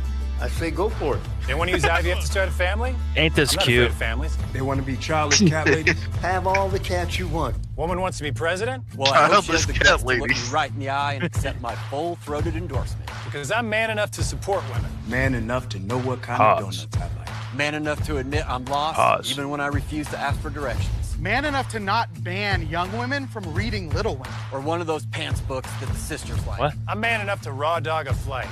It sucked. Not worth it. I'm man enough to be emotional in front of my wife. In front of my kids. In front of my horse. I'm man enough to tell you that I cry at Love Actually. Good Will Hunting. West Side Story. That and Predator. And I'm sick of so-called men domineering, belittling, and controlling women just so they can feel more powerful. That's not how my mama raised me. I love women. I love women who support their families. Women who decide not to have families. Women who take charge. And I'm man enough to help them win. All right. I'm man enough to let Kamala spank me as hard as she wants to. I'm man enough to do that. How about you guys? Right? Am I right? Exactly. No, that bitch is ugly. You think Kamala's ugly? You're gay as fuck, bro. Fuck off. Anyways, who kills the main antagonist in the recent interpretation of the Dracula novel? I don't fucking... I'm playing this. So this was part of a broke whole him. He's on thing repeat. they were trying to do. If you remember, when Kamala picked Waltz, they were trying to create this whole conversation around the idea of how Waltz represents a new kind of masculinity, where he's sensitive, but he's a real man, and nobody was buying it. Look, I'm sorry. Okay. Oh, hey, pause. Hey, God. Go ahead. So there's a video with him trying to shoot a shotgun. I guess he was trying to put the bullets in the butt of the gun. What? He was trying to load the gun from the stock of the gun, the ass end of the gun. Yeah. Like he didn't know what he was fucking doing. That's one of those videos that they're referring to. He's manly, but he doesn't know how to fucking load a shotgun. I don't even know, to be honest with you. It was hilarious. Alex Jones was making fun of it. Well, Alex Jones is a grifter at this point, right? Do you agree? Is Alex Jones a grifter? To a point. To a point. Huh? To a point. What the fuck does that mean? I mean, once you grift, you can start telling the truth. That's as long as you got your dollars covered, right? Jewish way. Okay, I'm taking that as Dubster fully endorses the idea that Alex Jones is a grifter. There's kind of no way around it at this point. Hey, if I got my shekels, after I get my shekels, on my way out the door, I can say, you do know you don't look good in that hat, right? Good God. Watch Doorknob interviewing Chrissy Mayer, the maternal boss of the nerd, the hot redhead. Listen, I already know that leaning into this culture war sense of things, Door doesn't even view films or entertainment or pop culture as important at all. So thus, they'll all get like, the fucking red carpet rolled out if they have enough followers and viewers. And Jimmy just wants their audience. Jimmy is Nosferatu. This old ass, cobwebbed, fucking earlobe ass mother, like feeding off of the youth and shit like that. That's Jimmy Dore right now, in my opinion. He may have altruistic, intentions, and I'm helping the cause. It's a strategy for the cause, but he is Nosferatu out here sucking the blood of the youth, bro. Get out of their way, you fucking old man, bro. You weak-kneed old man. Get other old men to help you out and shit. Fuck out of here, bro. Mahler sphere. Yeah. All right, there's a second part to this that is probably going to get lost because as soon as I hit play, it's going to reset the entire video. But here we go. This is a short category. This is a singular award for Waltz. They were trying to create this whole conversation around the idea of how Waltz represents a new kind of masculinity. The media. Oh, okay. So it's going to be a tweet by Elon Musk. I'll just say, like, you are the media now, is the idea. So, is obsessed with that. Let's hear their thoughts on it. They really want to show you that they know what that is. That's why that's in there. And it's repulsive to most people. Yeah. Yep. Absolutely. All right, folks. So we got a few more categories, and then we're going to get into our predictions from last year and predictions for the new year. This is a short category. This is a singular award for Tweet of the Year. And Chrissy Mayer's my work wife, I thought by the that way. Vivek Ramaswamy tweet from last week said a lot about the cultural conversation that we're going to have now that half of MAGA, the tech bro wing of MAGA, has exposed itself for being not all that MAGA. But big picture, it's got to be this one. Just look at the view count, 105 million views, and that's a partial view count. That's from when this was screenshotted. We don't know when it was screenshotted.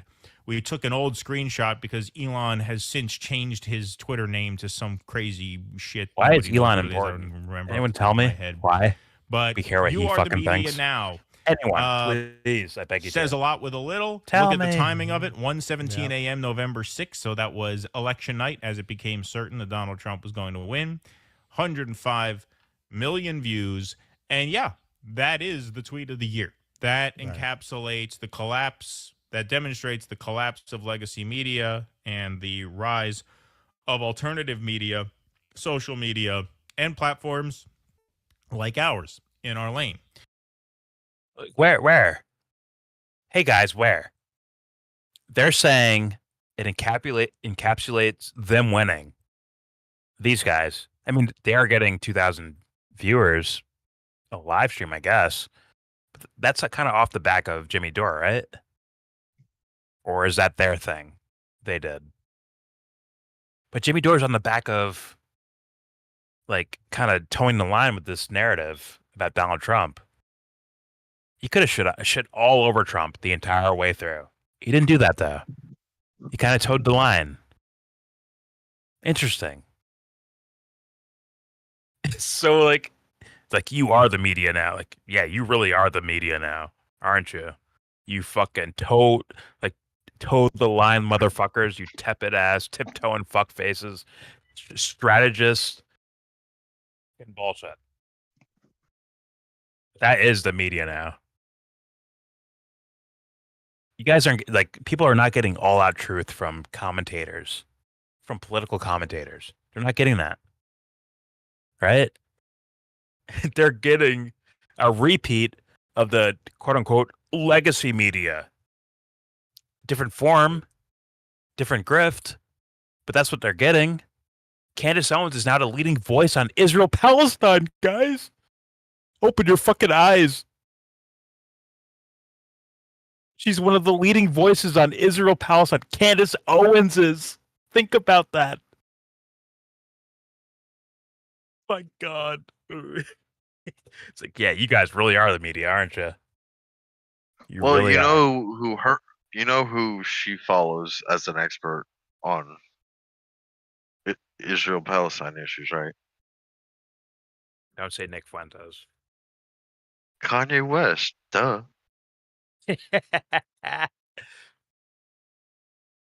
I'm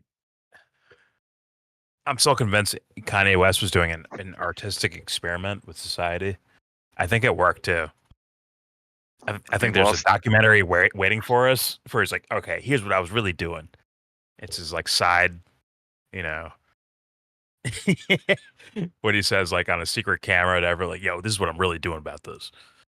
It's actually an experiment to see how people react to it. You know, Kim Kardashian's been named in the P. Diddy thing, right? No, I swear to God, I have not given the Diddy thing enough attention. I've been recommended that guy's documentary a bunch of times. The dude Anthony told me about it. FD Salinger? Whatever. Like the guy that I played during the you're talking about the election, and the reason why Kamala lost is because she's a woman and brown. That's the reason why she lost. Whatever. Oh, I vaguely remember that. He has dreadlocks and shit like that. That guy. Yeah. Yeah, you guys are the media. Congratulations. Who's getting the most? Who's actually getting the most attention for this new media? Asmund Gold, Tucker Carlson. Alex Jones too. Yeah, Tucker Carlson, Alex Jones, Asmund Gold, Jimmy Dore, Elon Musk. Elon Musk actually. Yeah, he is the media too. Guess what he did with fucking Twitter? He made a 45-minute video with Trump and got 1 billion views. He bought a social media company and boosted his own account with it. That's crazy. No bots needed. He could just boost himself to everyone's fucking feed. Oh yeah, that is true. If you're new to Twitter, guess what? He is going to be riddled throughout your entire feed. Maybe even if you've been there for a while, you're still going to get Elon Musk or Elon Musk adjacent throughout your fucking feed. It's very bizarre, actually, when you look at it. All right. So, yeah. All right. Nothing.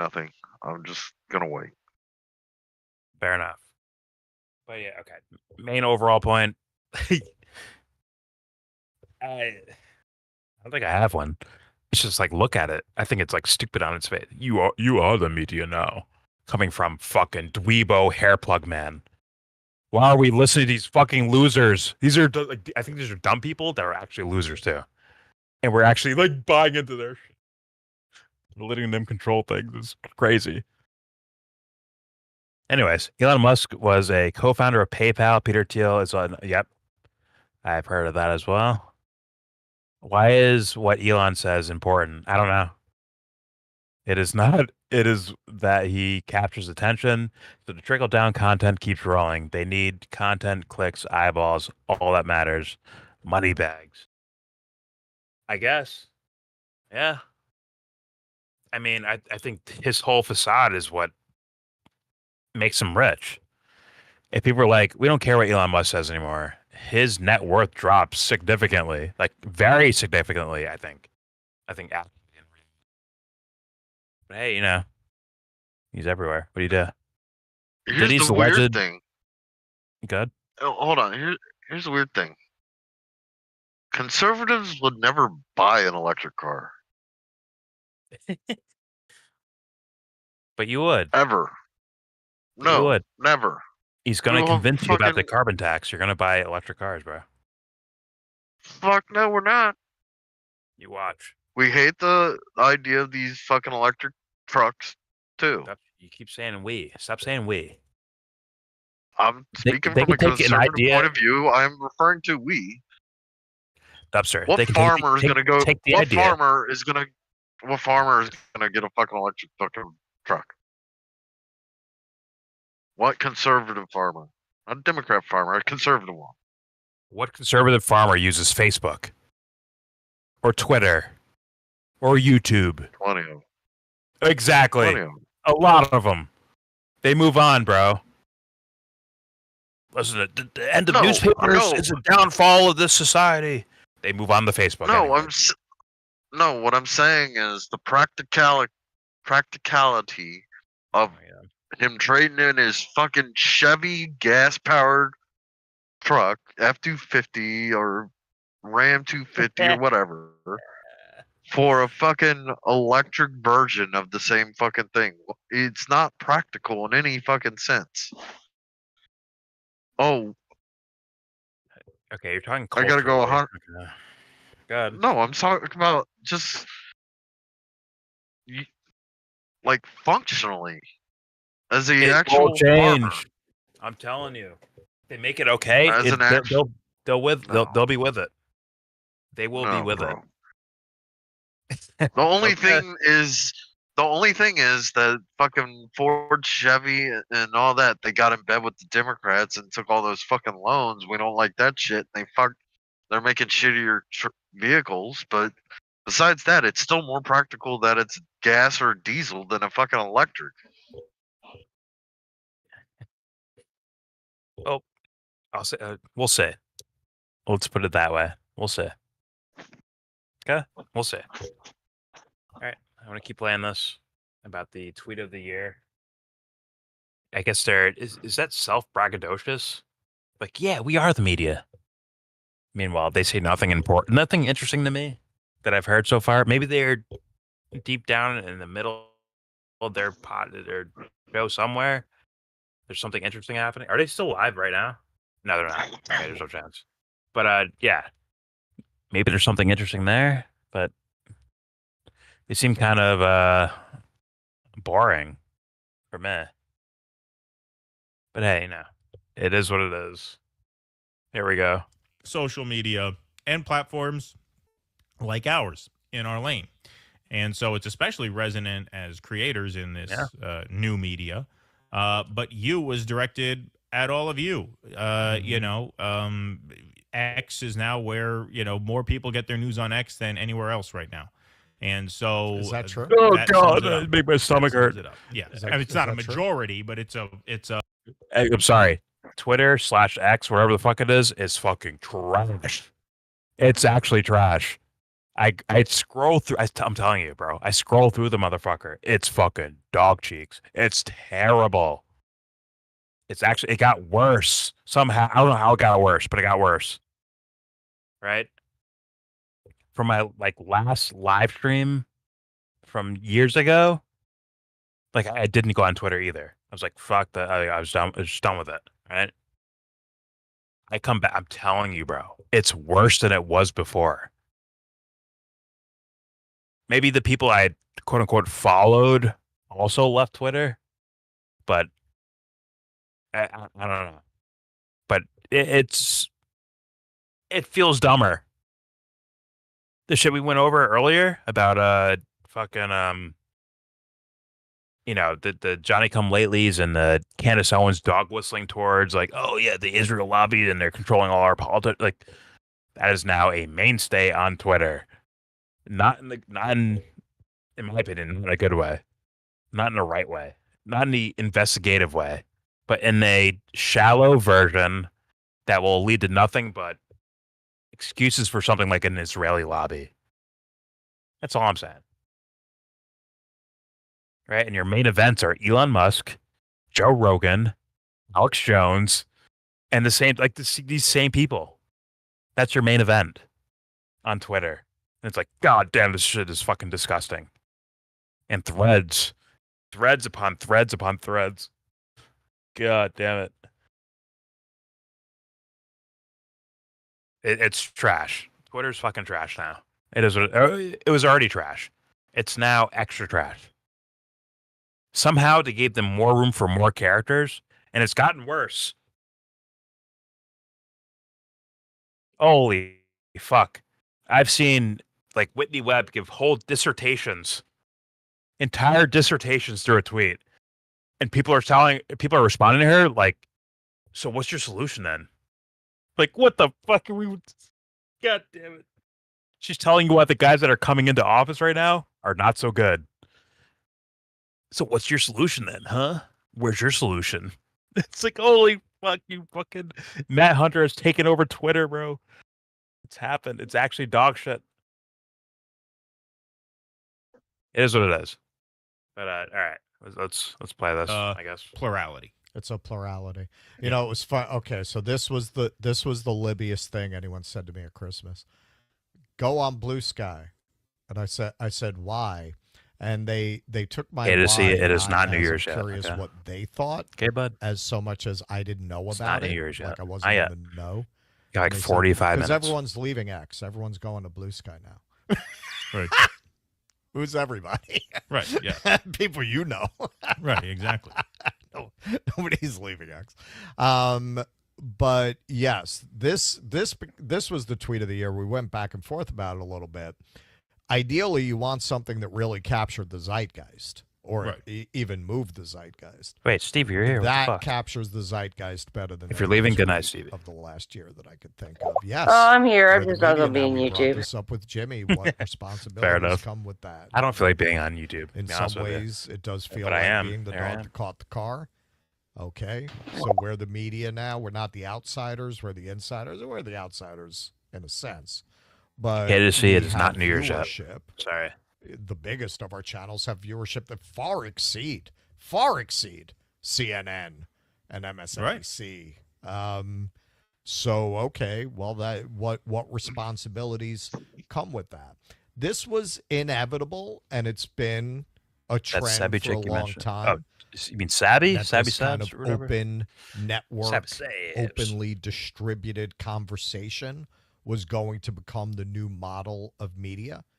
And this was the tipping point, really. Everything they threw at Donald Trump couldn't stop him.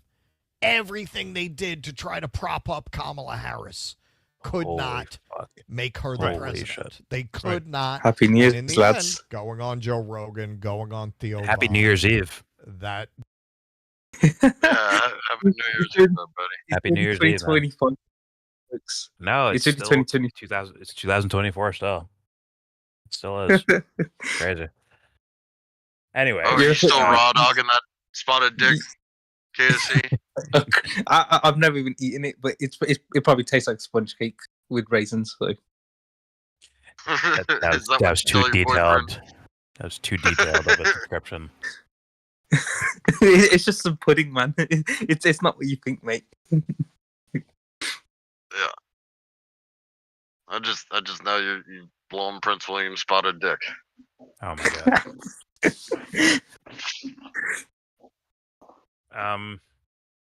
God damn it! I had something to say. I forgot. Fuck. Damn your spotted dick. Okay, it's your fault. It's your fault. Hey, you guys will get Walker's Crisps next. Don't worry. Dubster, call the Was U.S. that English? Marshals. Call the U.S. Marshals. Have them invade my Discord and take him. Please. What do you say? His potato chips. He calls it a different name. No, they're Walker's Crisps, mate. He's talking about Lay's potato chips. Lay's. Anyways.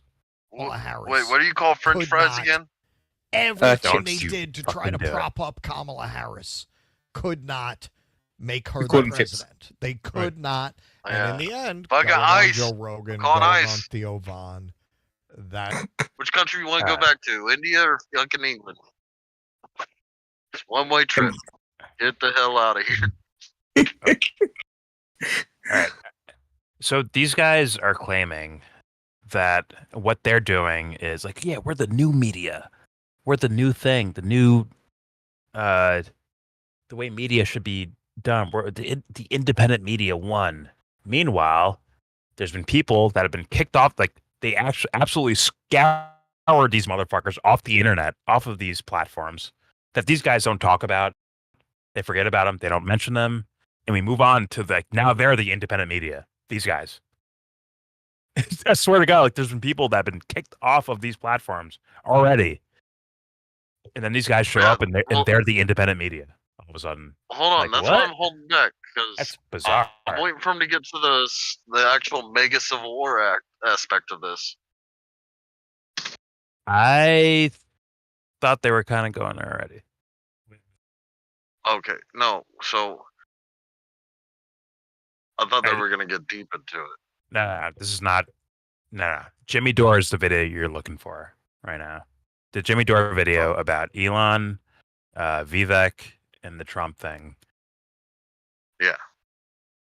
But this is kind of part of it, of Elon Musk declaring that the best tweet of the year, that these guys are they're late, right? Essentially. At some point, they're going to have to turn on Elon too, because Jimmy did.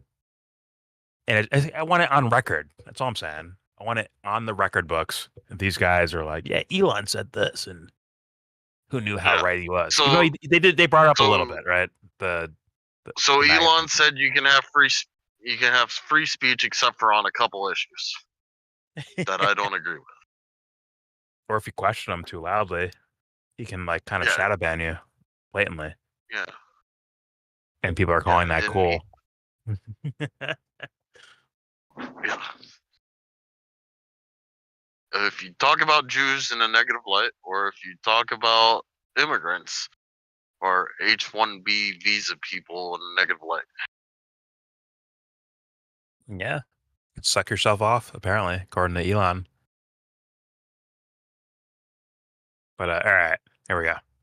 I'll play a little bit more of this. A lot more for Donald Trump than whatever scripted and heavily redacted interviews Kamala actually agreed to go on. Now, do remember, Kamala was an exceptionally and historically piss-poor candidate. And if you had somebody who was less underqualified to be running under other circumstances. Wait, is that double negative? Story. Less under? But nonetheless, that may have just delayed the obvious for an election cycle or two. The media's been moving this way for a while. As we'll get into with my predictions, I think the next domino to fall is the entertainment industry. I think as the technology, largely driven by AI, the culture war is put into bullshit. people's hands to really do content creation at a level that looks less and less. Okay. Sorry, this is my movie fan coming out here. People think that they could just make Black Swan in their backyard somewhere. Like, no, you can't. I'm sorry. It requires writing acumen that motherfuckers don't seem to showcase. Are there really good, excellent, greatness writers out there? 100% there are. And they get skipped over. They don't get fucking jobs in Hollywood. 100%. But to think that Bob down the street's going to make Black Swan is not going to happen. Sorry, guys. I don't know who told him that or this guy thinking that. Like, sorry. Now, when you play something like that sounds complicated, because like, you know, with music, like if you hear like a guitar solo, like with a fucking guitar solo, right? It's like, oh, that sounds complicated. I can't do that. They don't realize they can't do that with cinema. They can't do that in writing. They can't do it, bro. But they think it's like some sort of like you just get the CGI. You could do it. Like, no, that's what Michael Bay thought. That's why his movies suck ass. They suck ass because there's no soul to it. That's why you let everybody do it, so that you can find the ones that fit your quality. Sure, but do you want like? Isn't that watering? Isn't that hiding those actual great talents as much as Hollywood is hiding the great talents? No, it's allowing new talents to come forward. More talents. No, but if no one knows why they're excellent, if there's no actual barometer of why they're good versus someone else, what if it's something like WWF, right? Remember when Stone Cold said like, he's like, you talk about John 316. Well, I'm Austin 316. You can kiss my ass, right? He said ass out loud on wrestling. Apparently, was like, holy shit, he said ass. That's the coolest thing ever. He talks shit. That's awesome. This guy talks shit. It made it a phenomenon, right? It had nothing to do with actual like character shit. But if you allow everyone to participate and it's just a free range, then who will stand out will stand out. But that's how it works with music. Do you hear the best lyricists? Have they bubbled up to the fucking top dumpster? Have they? No, I'm saying. Yeah, how about the best guitarist? Has the best guitarist in the world what I'm actually from social media, where they have this platform where they can fucking play music and share it with everyone? How come they haven't bubbled up all the way to the fucking top? Huh? Some of them have. A lot of them haven't. A lot of them haven't. The point is the reason why some of them have is because they finally got the opportunity. Like, for instance, Oliver North. Or they're willing to do something that these other motherfuckers might not be willing to do. How about that? Can I throw that at you? Monkey wrench? Huh? Maybe these other motherfuckers are not willing to do what these guys are doing. Thus, maybe they don't get those opportunities because of that. Then what do you expect from someone not participating? No, dude. I'm saying, like, they are participating in the sense of making music, uploading it for everyone to fucking see. But when it comes to contract time or whatever, hey, can we use your song for this? Hey, will you do a feature for this? Hey, will you write a song for Bob or Johnny or Sally? Right? And they're like, no. All right, bye. And they never go anywhere. No one ever hears of them. Like, what's your guard or safeguard for that? Are you telling me they're not participating? 100%, 100% they are, right? They're fully participating. They're just not getting, under their own terms. They're not actually like being allowed to participate in the bigger stage of things, right? In the mainstream. No, they're choosing. They said no. That was a choice. Oh my god. Quantity over quality is basically what you're saying? No, that is not. There'll be so much quantity that's at some point, I guess, quality pops out, right? Yeah. But how does one get from one area to the other? I don't know. It seems like, okay, like Jeremy Johns, right? Is he the best movie critic on YouTube? Don't know. He's not. He's not. But yet, he is one of the number one voices for movie critiques. He sucks ass, though. He's kind of bad at it. Okay. So maybe being first is more important than being good. Is there someone that's actually better that you know of that gets no credit? Dude, you're better. You're a better movie reviewer than Jeremy fucking Johns is. Okay, how about that? So what's your point? Like, I'm not even pursuing it, though. Oh my god. But there are people who are better than him, right? Right. But they don't get there. Because he already set the tone of what movie reviewing is in the first place.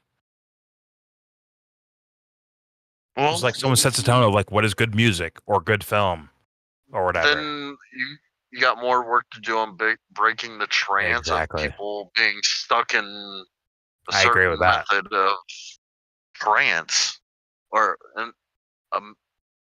breaking the trance of someone recognizing tone. I 100% agree with that. There's more work to do. 100% agree. Absolutely agree with you on that. There's more work to do. Let's keep rolling. There we go. Or whatever. Cheap play this when compared to Hollywood, when it looks more and more like Hollywood. It's what I'm done with these guys. Fuck them. Let's move on. Okay. Here's where you're looking for, Dubster. Can you see that? What the actual breakdown of the issue is? No, I'm not looking at my screen. All right. Don't worry about it then. Keep it a surprise. Dora is still whining about Susan Sarandon, and if you listen close enough, it's implied he wants to fuck her. Whoa. Well, goddamn. I mean, I would totally go on a date with Susan Sarandon. She could take me wherever she wants to. We get ice cream. I'd hold her hand. We could do yoga in the morning together. It'd be hot. Anyways, did you see the from the nursing room she's in? Dubster, you're the gayest man on earth. Susan Sarandon, like Dubster? 80, not her? Not even her? Really? No, Susan fucking Sarandon? What you cut off? God, he's the gayest man on earth. She went full libtard, bro. She went full libtard. Forget about age. That's why Susan Sarandon at any age. Any age. Oh, when she was yeah, she saw it back in the day. Okay, you're only half gay then. So what's your cutoff then? Got it. Dustin, what's your age cutoff? 78. She's younger than that. No, she's not. Yes, Susan she is. Sarandon will school me on life. She took her witch mask off, bro. She's 183. She's not, dude. Yeah, she went full libtard, bro. Oh, that's the problem. She went full libtard. So she was conservative, and now she's liberal. Her and Madonna were caught up over the cauldron, mixing some spells. Wait. Were they conservative before? Now they're liberal. No. Okay. So when you call her hot, was she liberal then? Huh? She was. No, she wasn't libtard. She wasn't libtard. Anyways, did you see The Rock return to WWE for this year's WrestleMania and confront Goldust's talentless younger brother? Yes, I did see that. I did watch WrestleMania last year. Oh my God, with Goldust's younger brother? Right. Fucking Cody Rhodes. Cody Rhodes. Right there. She's 78. Holy shit, I'm right, dude. She's older and a goddess and She beautiful. doesn't look 78. That's what I'm saying. I want to hold hands with her. I know she's dolled up, but still, dude, she don't look 78. I did see that target. An example of musical masterpiece from the anti-wokes. The Duke who made the Ramona Flower song. The anti-wokes will definitely reclaim entertainment. From the anti-wokes, the Gook who made the Ramona Flower song. That's from Scott Pilgrim, right? The song's name is Ramona Gook? Flowers. That's what he said. Yeah, the song's name is Ramona Flowers ruined a generation of women, and the singer's name was unironically School Shooter until YouTube, Spotify, SoundCloud forced him to change. Hey, listen. I didn't know Viet Cong were allowed music. I had no idea. I don't know how you know that or why you know that, but you know that apparently. And me personally, what? I'm a Metric guy, and apparently Metric made that song in that movie. So let's move on. His name was Gook? Now he goes by the name of Negative XP. He's a gamer then, okay. Dubster needs some fish and chips. Yo, KC, just take him with you. Take him with you. Let him be your problem. What are you fucking talking about? This is my country. I guard its borders. Get the you're fuck going with out. him, bro. You're getting what's that? What was that shit? The racial draft? You're getting drafted, dude. Hey, calm down, or you're going back to the DR. What am I looking at? Hey, tell me when I'm going. Next week. Let's do this. You're going to Why? UK, I'm going to DR. Is winter coming? Is winter is coming? What the fuck are you doing, man? Winter is coming.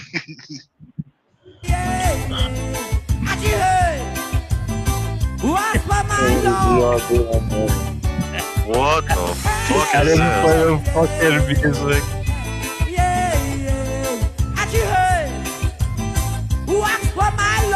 What the fuck is going on? Stop it on your side. He's crying.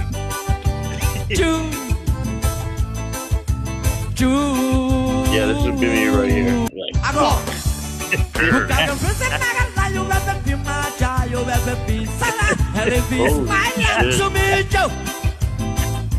It's so fucking music. Get out,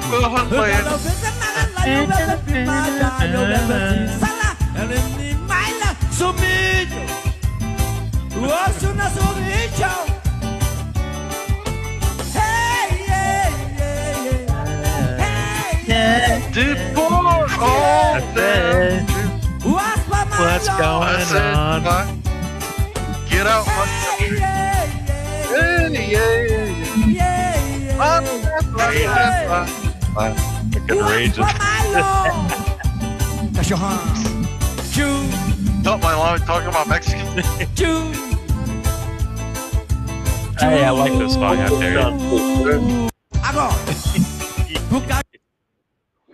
Oh my god. I like that song, man. It's in we should watch that video. That dude. Of what?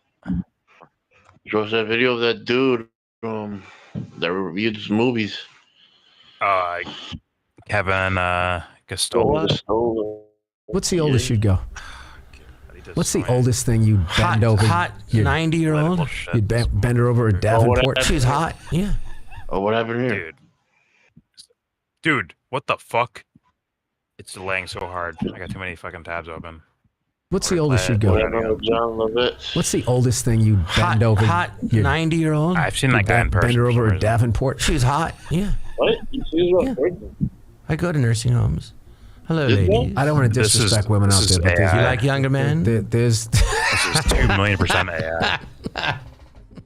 What's the oldest you'd go? 2,000,000% AI, Jesse. How dare What's you? the oldest thing you'd bend over? Hot 90-year-old? You'd bend her over a Davenport. She's hot. Yeah. Yeah. I go to nursing homes. Hello, ladies. I don't want to disrespect women out there, but there's. You like younger men? There's. Not that funny. It's AI. It's AI. Yes. Are you sure? Oh, yeah. So what's the deal? I don't know. This is true, Jesse. You're right. You're correct. But I thought mods would get all of it, so whatever. I'll bring some efficient. Shut up, KDC. How dare you? This is for Dubster, apparently. As we wind down the new year, the old year to the new year. This is for Dubster, apparently. What? Beckham in the house. Watching a little soccer. Nice. Oh my god, am I gonna get caught? Bro, are you eating my Lay's? There's no way, right? Yep. Wow. Yo, turn this off, World bro. Cup. And it's football. KDC, you made me play this before. Chris. Those are cleats in my chair. Boots. But that is soccer. No, my Yo, friend. nobody that knows what Dave is Beckham football. is. Everybody knows Dave Beckham. There's 700 million people watching this little football match right now. That's gotta hurt. Ha! Everybody knows. Soccer is a round ball. Football is an oval ball. Like those golden balls. These. Okay, here's the thing Kate is saying. See, replace Peyton with Von Miller from that same year. Replace him with Von Miller. And every time David Beckham opens his fucking mouth, Von Miller gets a spear him. Then let's have a conversation about football and soccer. Let's do that then. Okay, see, you know what Indians call potato chips? I'm out. Indentured servitude. They call it indentured Jesse, this is servitude. AI. How dare you? So I want to watch this after the stream. Because y'all work for the English, you ass kissers. Yo, Spunky, what are you doing, dog? You sniffing ass? What the fuck? What is this? Yo, Spunky, what are you doing, dog? You sniffing He's in the ass, bro. He said it. He's all in, bro. Okay, we're getting silly here. Actually, I like it. Casey, get on a plane, come pick up all your Indian friends and take them home. We're done with them too. Dubster, listen. Dubster's gonna claim that, like he's gonna claim he played football in high school, but he's lying. Okay, he's just fully American. He's fully Americanized. That's why he's saying football over soccer. Like that's why he's saying that. Trust me, a true American. I played soccer. Shut when up, I was in Dubster. Shut up.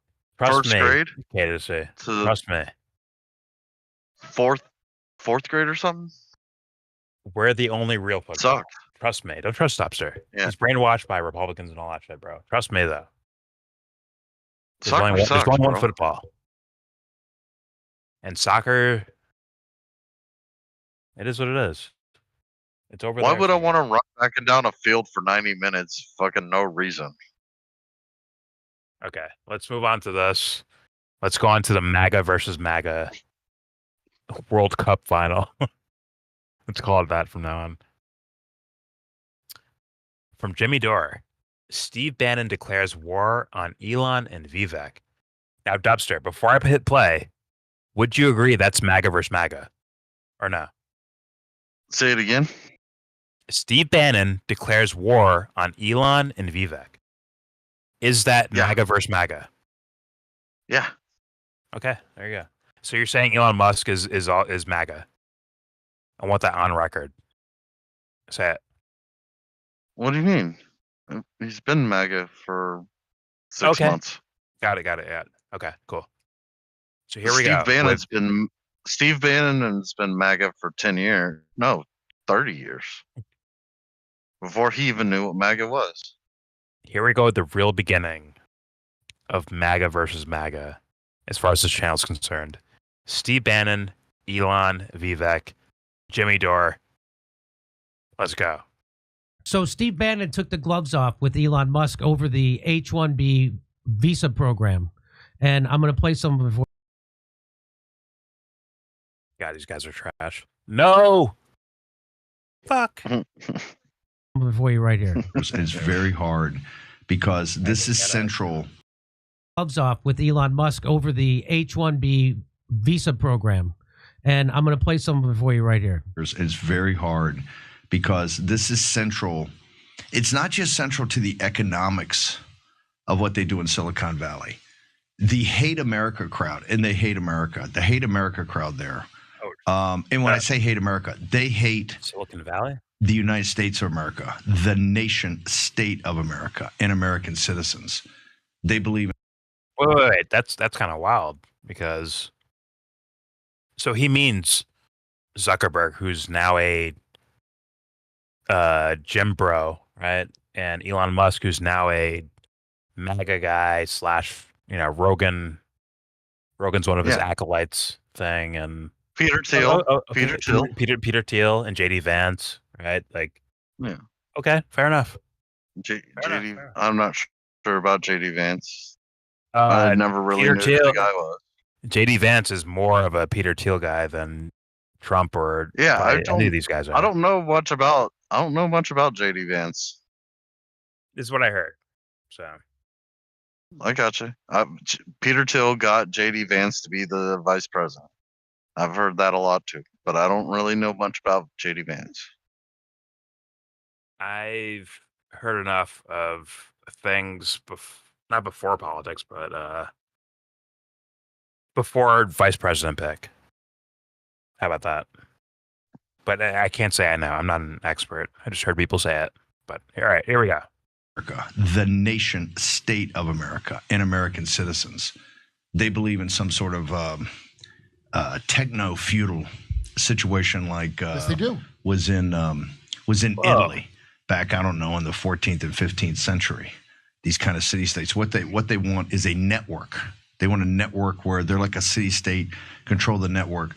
And there's a bunch of serfs that work for them. Not American citizens, the but serfs, Medici's. indentured The servants. Medicis. That's what they want. That's what he's and referring to, They're not going to get that. When Florence We're going is to win coming this up. fight. If you think that... So that's what he's saying. They want a feudal state. They want serfs, not even Americans that work for I've them. heard of that target. And But also JD Vance. try as they is might, kind they of will the never guy, turn us right? into the flourishing Gordon and highly Whitney Webb. successful Chinese middle class. I'll tell you that. Here's what Elon Musk said. The reason I'm in America, along with so many critical people who built SpaceX, Tesla, and is because of the H-1B visa program. Take a big step back and F yourself in the face. Look, First of all, suggesting that you big, take, but it's not that big, Elon. yeah, Oh, sure. Elon. Suggesting that you take a step back and then F oneself in the face reflects a profound lack of understanding about basic physics. I find very troubling. Obviously, he's never studied yoga, nor He's a surgically comedian. removed several He's reading ribs. jokes. Believe me, I've tried. Anyway, my dog That I keeps going believe. me, makes it That look I easy. believe, But Jimmy the Dog. point is, Like So- Son of Sam. so here, he retweeted this. He said, someone please notify Child Protective Services. They need to do a Notify. wellness check on this toddler. Steve knows a lot more stuff than he's letting on because that feudal state thing, that's a real thing that he knows about. Yes. And he went to Epstein's. He has that documentary that never came out with 14 hours of talking to Epstein. So I'm not saying Elon and Epstein. I'm saying all the tech people. If you heard about tech from 2011 through like 2015, go back and look at stuff they were saying. It's insane. He's 100% right. Damn, that's crazy because I heard of that before 2011 with the Ray Kurzweil and like Rogan was into Elon Musk before Elon Musk. Like before the name Elon Musk even popped up into his consciousness, he was already dick riding Elon Musk ideas. Way back, like the original Joe Rogan shit. Hopefully someone was around while that was happening. I understand what you're saying. What? I understand what you're saying. Like his You old remember- comedy bits. When he was actually on stage comedian, he was saying some shit that was like futuristic. No, dude. He had a podcast. Right? And he would talk about these ideas. And Ray Kurzweil is one of the biggest names he'd bring up, which is yesteryear's transhumanist Elon Musk before Elon Musk became extra famous. Right? Maybe Elon Musk was like kind of known, but now he's different, right? He's in the fucking stratosphere right now as far as fame goes. And those ideas, I'm telling you, Rogan was already dick riding the fuck out of those things already. So yeah, I heard about it before 2011. It's actually interesting. Maybe it's subconsciously why I'm like, this Elon guy, yeah, I'm not impressed, not interested. I think he's kind of a weirdo, and there's so many like steps that are needed to happen before. Like those other guys failed, right? Those other guys, those yesteryear guys, Kurzweil failed. I think people probably look at him as like crazy almost with some of his ideas. But Elon's kind of said certain ideas out loud that are kind of similar, and he doesn't get the same scrutiny for some reason. Maybe he will now, right? Maybe Steve Bannon's wing of the MAGA cult will do that. Maybe. I guess we'll have to see. Anyways, here we go. So here he is he's saying they're going to bring in just 0.1% of foreign-born engineers, which is, well, here's what I'm going to play you. This is about 5 minutes long. Every year. I'm going to play it without interruption. Steve Bannon's going to lay it down. It's very hard because this is central. It's not just central to the economics of what they do in Silicon Valley. Mm-hmm. The Hate America crowd, and they hate America. The Hate America crowd there. And when I say hate America, they hate the United States of America, the nation state of America, and American citizens. They believe in some sort of techno-feudal situation like was in Italy back, I don't know, in the 14th and 15th century. These kind of city-states. What they want is a network. They want a network where they're like a city-state, control the network. And there's a bunch of serfs that work for them. Not American citizens, but serfs, indentured servants. That's what they want, and they're not going to get that. We're going to win this fight.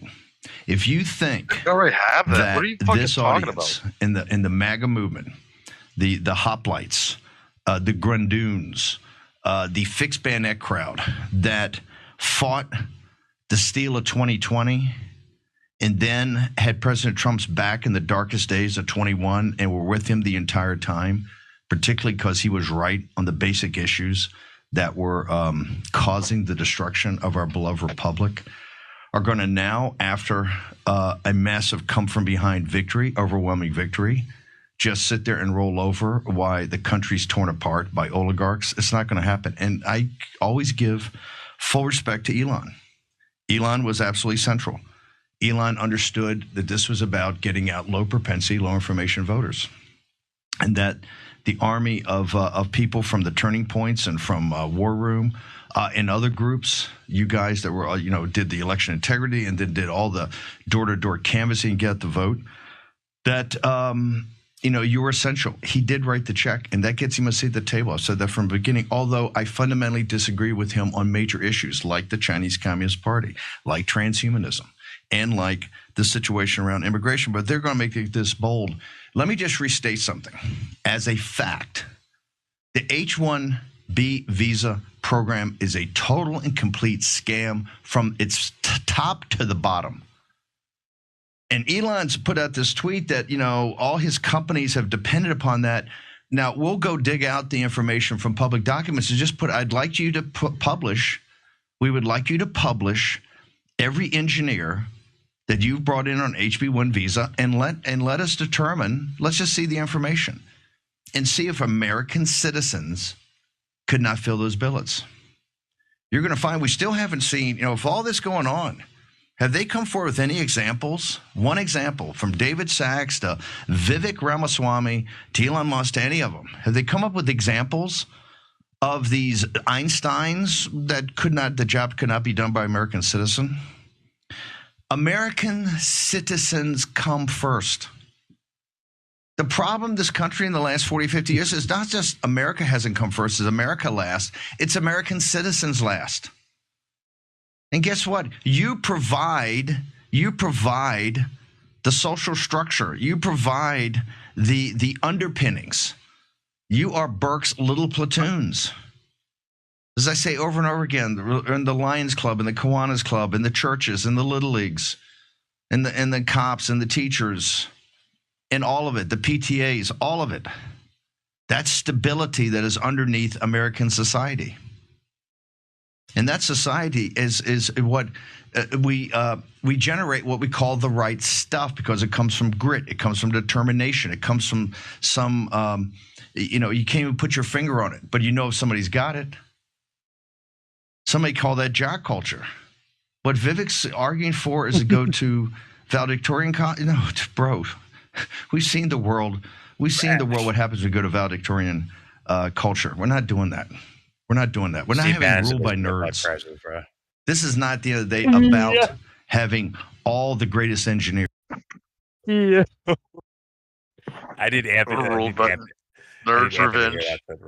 That's hilarious. Nerds Revenge. We're not doing Nerds Revenge, motherfucker. Nerd shit here, bro. We're jocks, okay? Revenge of the Nerds is an unsuccessful fucking movie. I mean, you know what? I agree. Nerds ruin my fucking movies. So you know what? I'm on Bannon's team right now, culturally. Need to put these nerds in lockers pronto. for the sake of saving America. Get the I say it, they be popping up. Get these. I was watching on YouTube. Get these weirdos out of here. I ain't with that. These fucking nerds out of here, bro. Oh, He man. calls them nerds. Yeah. You Dude, can't rise to the top. my exact tweet. What's Fuck, dude. wait. I need to find this shit real fast. Oh, we got like 8 minutes till. Oh shit! I'm on the wrong fucking thing. Was 8 minutes till 8 minutes New till- Year's. 8 minutes. Oh, cool. Shut Happy up. New Year's. It's not It's not happy. yet. Dude, what are you doing, dude?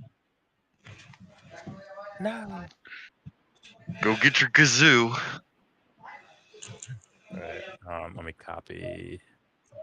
Damn it.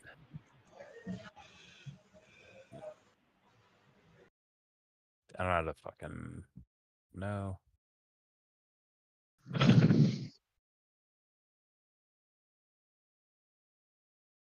Jesus Christ, Twitter's fucking like confusing me now.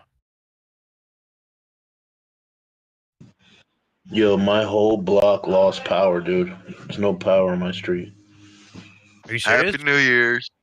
Dead. Fuck. It rained crazy. Bro, I just saw a fucking post about someone losing a where was it? It was like a foreign country though, where they lost power too. No, it rained crazy for like 45 minutes, and I think something got fucking flooded or something. The entire street's fucking off. Goddamn. Go lick the power line. Give it the power back. What? Go lick the power line. What do I look like, you? You must have experience doing that. Said that Yeah, blatantly. trust me. That'll fix it. Go lick the power line. I wouldn't piss on you if you were on fire, Dubs. This fool is like, why are we not? Thank you. If you're engulfed in fire, I think you want a little piss on you, and I wouldn't piss on you. No, I'm good. No, I'm good. Just how about you put the fucking fire out? That's all I got. I don't need you to piss on me. That's all I got. I drink 3 gallons of water. That's all I got for you, bro. Bruh, this Vivek guy was like, why aren't we celebrating screeches in Urkels? I'm like, you fucking dweeb. Fuck you. Throw it in a fucking locker. Bro. Did he say that? Did he say that? Yes. I swear to God he did that. In this fucking thread, he did it. A culture that venerates Corey from Boy Meets World or Zack and Slater over Screech in Saved by the Bell or Savan over Steve Urkel in Family Matters will not produce the best engineers. This dweeb, bro, put him in a fucking locker. That's what Steve Bannon's saying, bro. He's like, yo, throw this fool in a locker. This dweeb. Bro, Screech committed suicide. Did he? Yeah. Dustin Hoffman? No, that's not Dustin his name. Hoffman.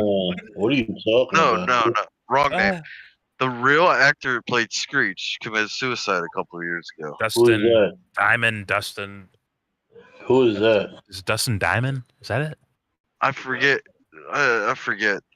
Why is Dustin Diamond sound wrong? But and he right? was miserable. He was miserable because of playing Screech.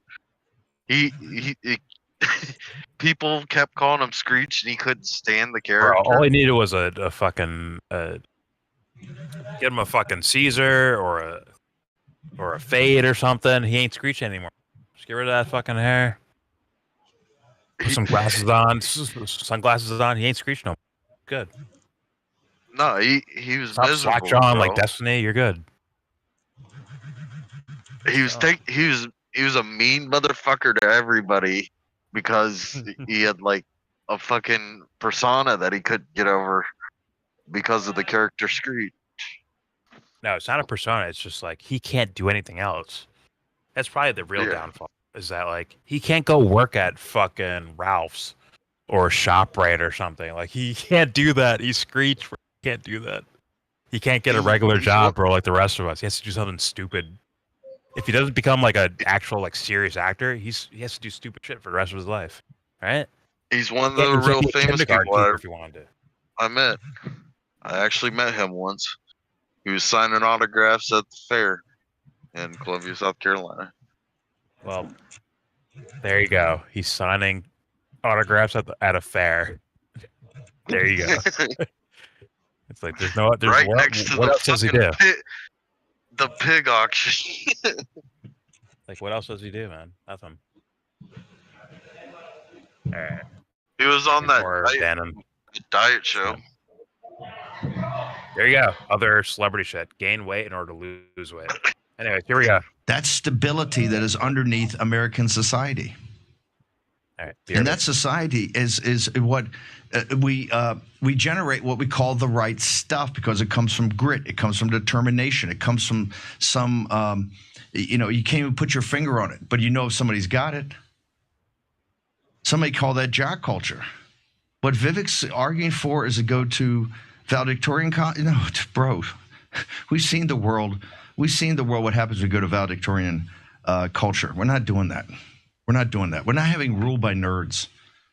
This is not at the end of the day about having all the greatest engineers. It's very important. Don't get me wrong. We're at the cutting edge of innovation.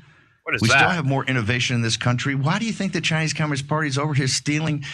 Why did Bannon name his channel The War Room? He's a weirdo, bro. He's kind of a weirdo. But yeah, I've seen that. Let's watch the balls drop. So. For what? Why not, Of bro? course you want to watch balls. Jordan can't keep his eyes off the balls.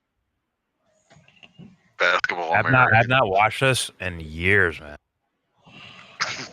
Yeah, me neither. I did when it happened. Last time I found this site Well, it's called gonna be another year before I watch it. They'll let you unbox. I didn't seek it out either. Don't be a bitch. This is ads. Yeah, it's kind of cool. It's a rare W from Dubster. Rare W. K2C. It's done in New York, by the way. For you, K2C. You didn't even see it drop. You didn't see Mary J. Blige singing. That Hunter, these basketball Americans are out of fucking control. He's the Breakers. They're playing What you John gonna Lennon. do about it? Yeah, imagine, right? Yeah, they're playing anti-war music. Yeah, I heard an anti-war song today from John Lennon. I'm like, it's not bad. It's not very American. Anti-war music? No pause, Jesse. It's New Year's. Those balls drop. Man, that shit looks anticlimactic. I ain't gonna lie to you. Anthony, I don't want to see a bunch of minorities holding hands and shit, bro. No one wants It's to see not that for shit. them, dude. It just looks. No one wants minorities, okay? What if I get copyrighted for this? It'd be hilarious, right? God, Times Square looks like dog shit. They're wearing Planet Fitness Happy New top hat, Year. trash Happy New Year, cans. Dexter. We made it, man. Happy New Year. Another one. Yo, this shit got delayed, yo. I hate TV, dude. This shit's delayed. We barely made it, Dubster.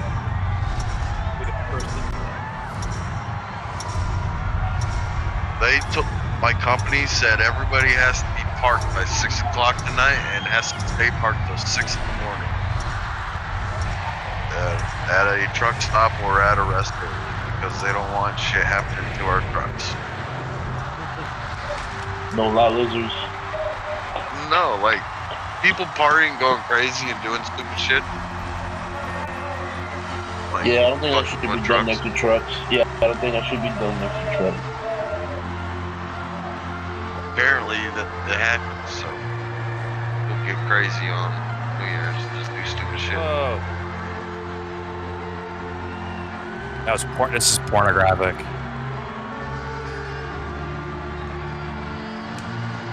Oh, I'm hearing Happy fireworks New Year. outside. It's my first New Year on YouTube. I think it is. That's right. You played New York, by the way. I gotta turn my truck on, turn the heat on.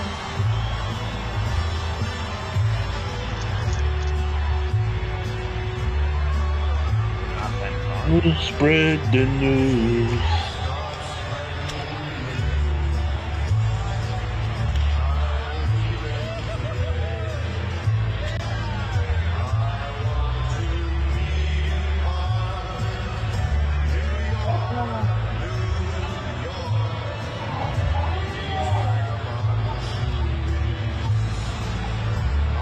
It's a real New Year's Day today. I know you're asleep already. Don't worry. KFC. Where you at, man? Don't put the out on me, KFC. You know New York does the real New Year's. We're the real New Year's countdown. Now it's New Year's.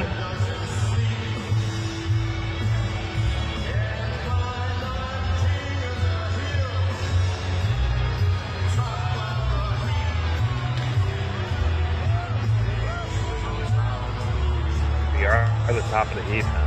I agree.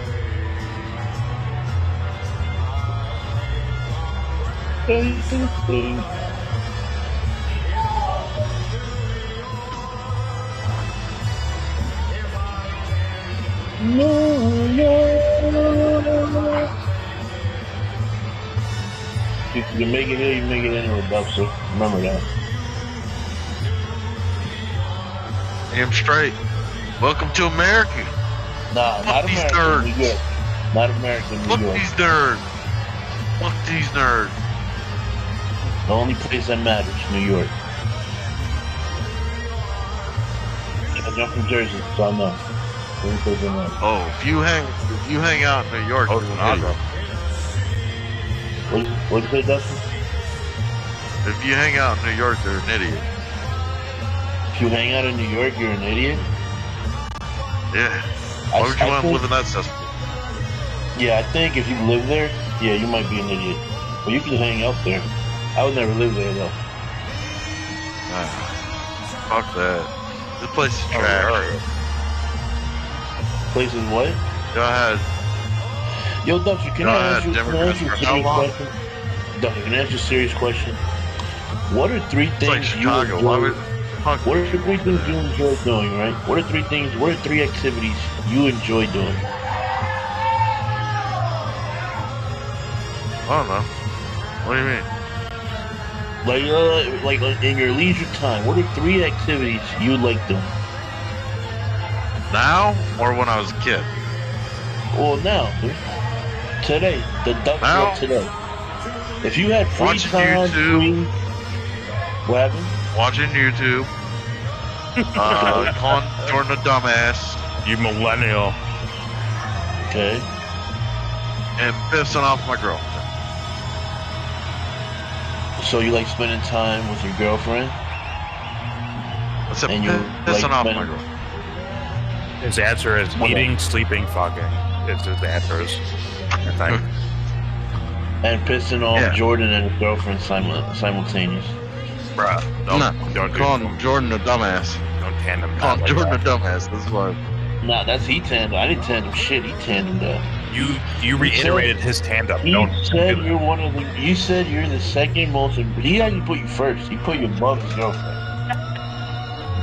Hey, Dubster, he's right. Yeah, Buddy. That's kind of wild. That's kind of crazy, bro. Nah, I'm about done with her. Why am bro. I even She's on your pissing list me now? off. Yo, listen. Why am I on He your said list, he's bro? done with her. He ain't I'm done not with you, done though, with her. Jordan. He's done with her, but he's not done with you. Why am You I don't on your cost me list? fucking thousands of. You don't cost me thousands of dollars. Yo, This bitch you is heard fucking that? expensive. Yo, he's crashing out for you, bro. Stop making just. What's the word? Rescind. Whatever. Yeah, Do that. Jordan's right. He's Take it full back. wrecked. He's full wrecked. Stop, Anthony. You're the one sorting this right now. Shut up. Dude, Take I it was back, just genuinely Dubster. curious. But yo, I asked him in a genuine way, yo, Dubster, what do you like to do? And a happy new year from Live Now from That Fox. was wild, Happy bro. 2025 That was wild. for those of you on the East Coast. Man, I'd It rather only makes hang sense. out. Yeah, than I'm fucking good. He ain't running from it either, bro. Still my He's girlfriend anymore. For every This Fox girl Midnight is fucking bitch, dude. He's still Tired. leaning into that shit, dude. About to tire her number, man. You ain't tired of Jordan, though. I see that. Anthony, stop leaning into this. Like, Bro, this is fucking Christmas. What are you talking about? This is Christmas. It's time to flaunt your Indian roots. I need you to Indian give that comment, bro. Take it back. Take that shit back. Oh, okay. Jordan and Anthony. Yeah. I like calling you both dumbasses. Oh my god. Whatever. Yo, Jordan is despondent right now. I'm just going through content, man. This is a serious channel. No, I got you. Anthony felt left out. That's all it was. What happened? Happy New Year to everyone. You felt left out. It's officially Happy New Year. Listen, man. Officially. You can have 100% of Jordan. No pause. Bro, Anthony, why are you putting... Jordan, you know what's funny? You know what's funny, Jordan? He can like put it into it whenever he wants, and he's not doing that. Anthony, I have like a little notebook, and I'm writing your name down. Like I'm writing your name down right now. And one day, when you don't expect it, he's gonna show up and bend you over. It's gonna be the worst day of your life. That's all I'm saying. Wait, what? Dubster, see, Dubster, you're already attached. Is that Copage, Dubster? What the fuck? This is your fault, Anthony. You see how he attached that like that? You put batteries in his back. He's not ready to go. Yo, this shit's wild, dude. I'll see you guys, my lawyers, tomorrow morning. My lawyers will be at your front doorstep tomorrow morning. Just so you know. It's all blasphemy. It's it's libel. You never say it every day, dude. There's never something new every day. All right, but for real, Happy New Year, guys. Happy New Year's. Hey, you're gonna sue me. Hey, if you're gonna sue me, my real name is Elon Musk. Oh God. Hey, that's a good guess. I want to sue Elon for his hair plugs. I want to take them back for humanity. But yeah, listen, I don't want reparations, but give me those hair plugs back. It's to shave your head like a man, you pussy. Anyways. Oh, he's got hair plugs? Yes. Have you seen 1999 Elon He was Musk? bald, dude. He was in his bald. prime, in his prime, he's balding, bro. He's scattered hair everywhere. All right, I'm saving this for after the stream. I don't want to watch this fucking idiot. I don't. This one was bonus. I saw it live as I was about to go live. I saw this on here. Caleb talking to Jamal Thomas. It's kind of Who is? Caleb Moppin talking to Jamal Thomas. People slandering me for being too hard on AOC. Now cheer CEO killer Luigi. They actually lean towards my direction, where it's like, yo, you can't just walk up and shoot someone on like a New York City street. Like, that's people cheering that on is like kind of cringe. But I'm not gonna lie myself with these two. I mean, it's dangerous. Yeah, I was gonna say that, Jordan. Don't do it. Don't. I know better because Jimmy's gonna line up with Candace Owens. I'm not lining up with these fucking fools. Like it's just not happening. Mr. I'm on vacation all the time, and Mr. Spanks a lot. I'm not joining their team, bro. It's not happening. No, they're both freaky, actually. Yo, Jamal's freaky too, bro. Haven't heard Pardon the enough. interruption. Just wanted to say Happy New Year's. Happy New Year, man. Happy New Year. It's officially New Year's because the East Coast. I'm in the East Coast. I'm in the East Coast right now, so. There you go. Oh, that's right. I got another hour. You're in the Beast Coast. I'm in the Central time zone is where it's time at, right now. That's not a coast. That's not a coast, though.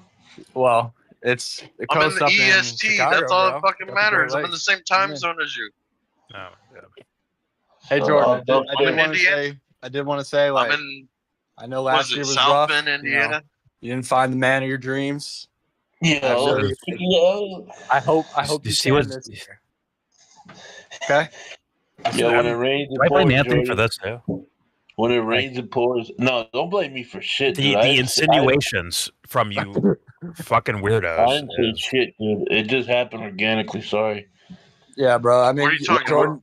you Love walk was around cool with your, for you walk dude. I'm around. sorry, dude. I didn't want to be that. I don't want to be in the middle of that. You walk around with those fucking skinny jeans and then puffing your hip out when you stop. Talking about the name South Bend? Snapping your thumb and all that. Like, yo, the signs are Name of the clear. town. Like, we get it. But The you can be who you want to be. insinuations. The insinuations. Not only did he just imply that he's watching me wherever I go, but he's also lying at the same time. Like it's You both got skinny bizarre jeans, bro. activities. You see? Do you hear Yo, this? you gotta let the boys breathe, bro. You can't be wearing skinny jeans, bro. You gotta let them breathe. Bizarre activities. Exactly, Anthony over here co-signing. Yo, Jordan, honestly though, like if you weren't gay, like you would just be like, yo, whatever, like fuck this guy, he can say what he wants. But the way you deny it, like it's just you're not making yourself look good. But, we all know Jordan's gay. He's a tutti frutti. yeah, but it's all right, Chip, man. Chip, you should help him out, bro. You should. That's all I wanted to say, Anthony. Nah, his boy Prop was here helping him out, coming out the closet. You know, I bet. I know you guys like twist tongues together on the weekends and shit, but I don't know why you're ganging up on me. More gay shit. I know you guys gang up on each other on the weekends. I don't know why you're ganging up on me, like trying to gang up on me. One of us here had an ex-man messaging us, you know, to come spam dick pics. Yo, shout out to Teddy, man, wherever he's at, bro. Shout out to Teddy. Yeah, Teddy's getting some pussy in South America right now, you know. You said what? You got in our country? Yeah, these fools gang up on the weekends. And they're trying to like spread the love, but I'm just not into it, guys. A lot of gay references, bro. I'm sorry, guys. That's all I wanted to say. It's you guys ganging up like on your every weekend. Like he's the one accusing us of being to me, but it's not working. He had a grown man posting dick pics, telling him about, yo, come on down, you know, come spend porn with me, man. Be who you want to be, Jordan. What was that about? You know, what was that about? I don't see Josh or fucking Anthony texting me about come spam fucking porn and dick pics. Who texted you that? Who texted you that? Huh? Hey, who texted you about that? Yeah, Prop is messaging Jordan to go spam fucking dick pics, you know. Good old gay time, man. Downloading pictures of X-Men's dick and go spam it together. As what we a all fun know, time two grown men you're were both in having, Canada, and you both have access to each other. So there you go. Enjoy it. Yeah, but I don't hang around Enjoy with fucking your white faggots posting dick pics. What do you? I heard they're really much. They're in the gay marriage. You guys should just get married then. At this point, right? With P Diddy with his fucking $1,000. Listen. If you guys want American citizenship, yo, you know, I got a guy. I can call him up. His name's Anthony. I can call Anthony up, and he can hook you guys up. It could be a fake gay Jordan, that's a thing. no-go. We do not accept Canadians, especially Mexican Canadians. No, they'll be American citizens if they marry Anthony. If they tongue kiss him and marry him, they'll be full-blown Americans at that point. That's a no-go. We do not accept Mexican Canadians into America. He's flipping faster than all that baby oil down on P Diddy Boulevard, man. Nah, it's not P Diddy. It's Q Diddy. It's Q Diddy. Oh shit! It's your boy, Jigga. He's sliding in next, right behind.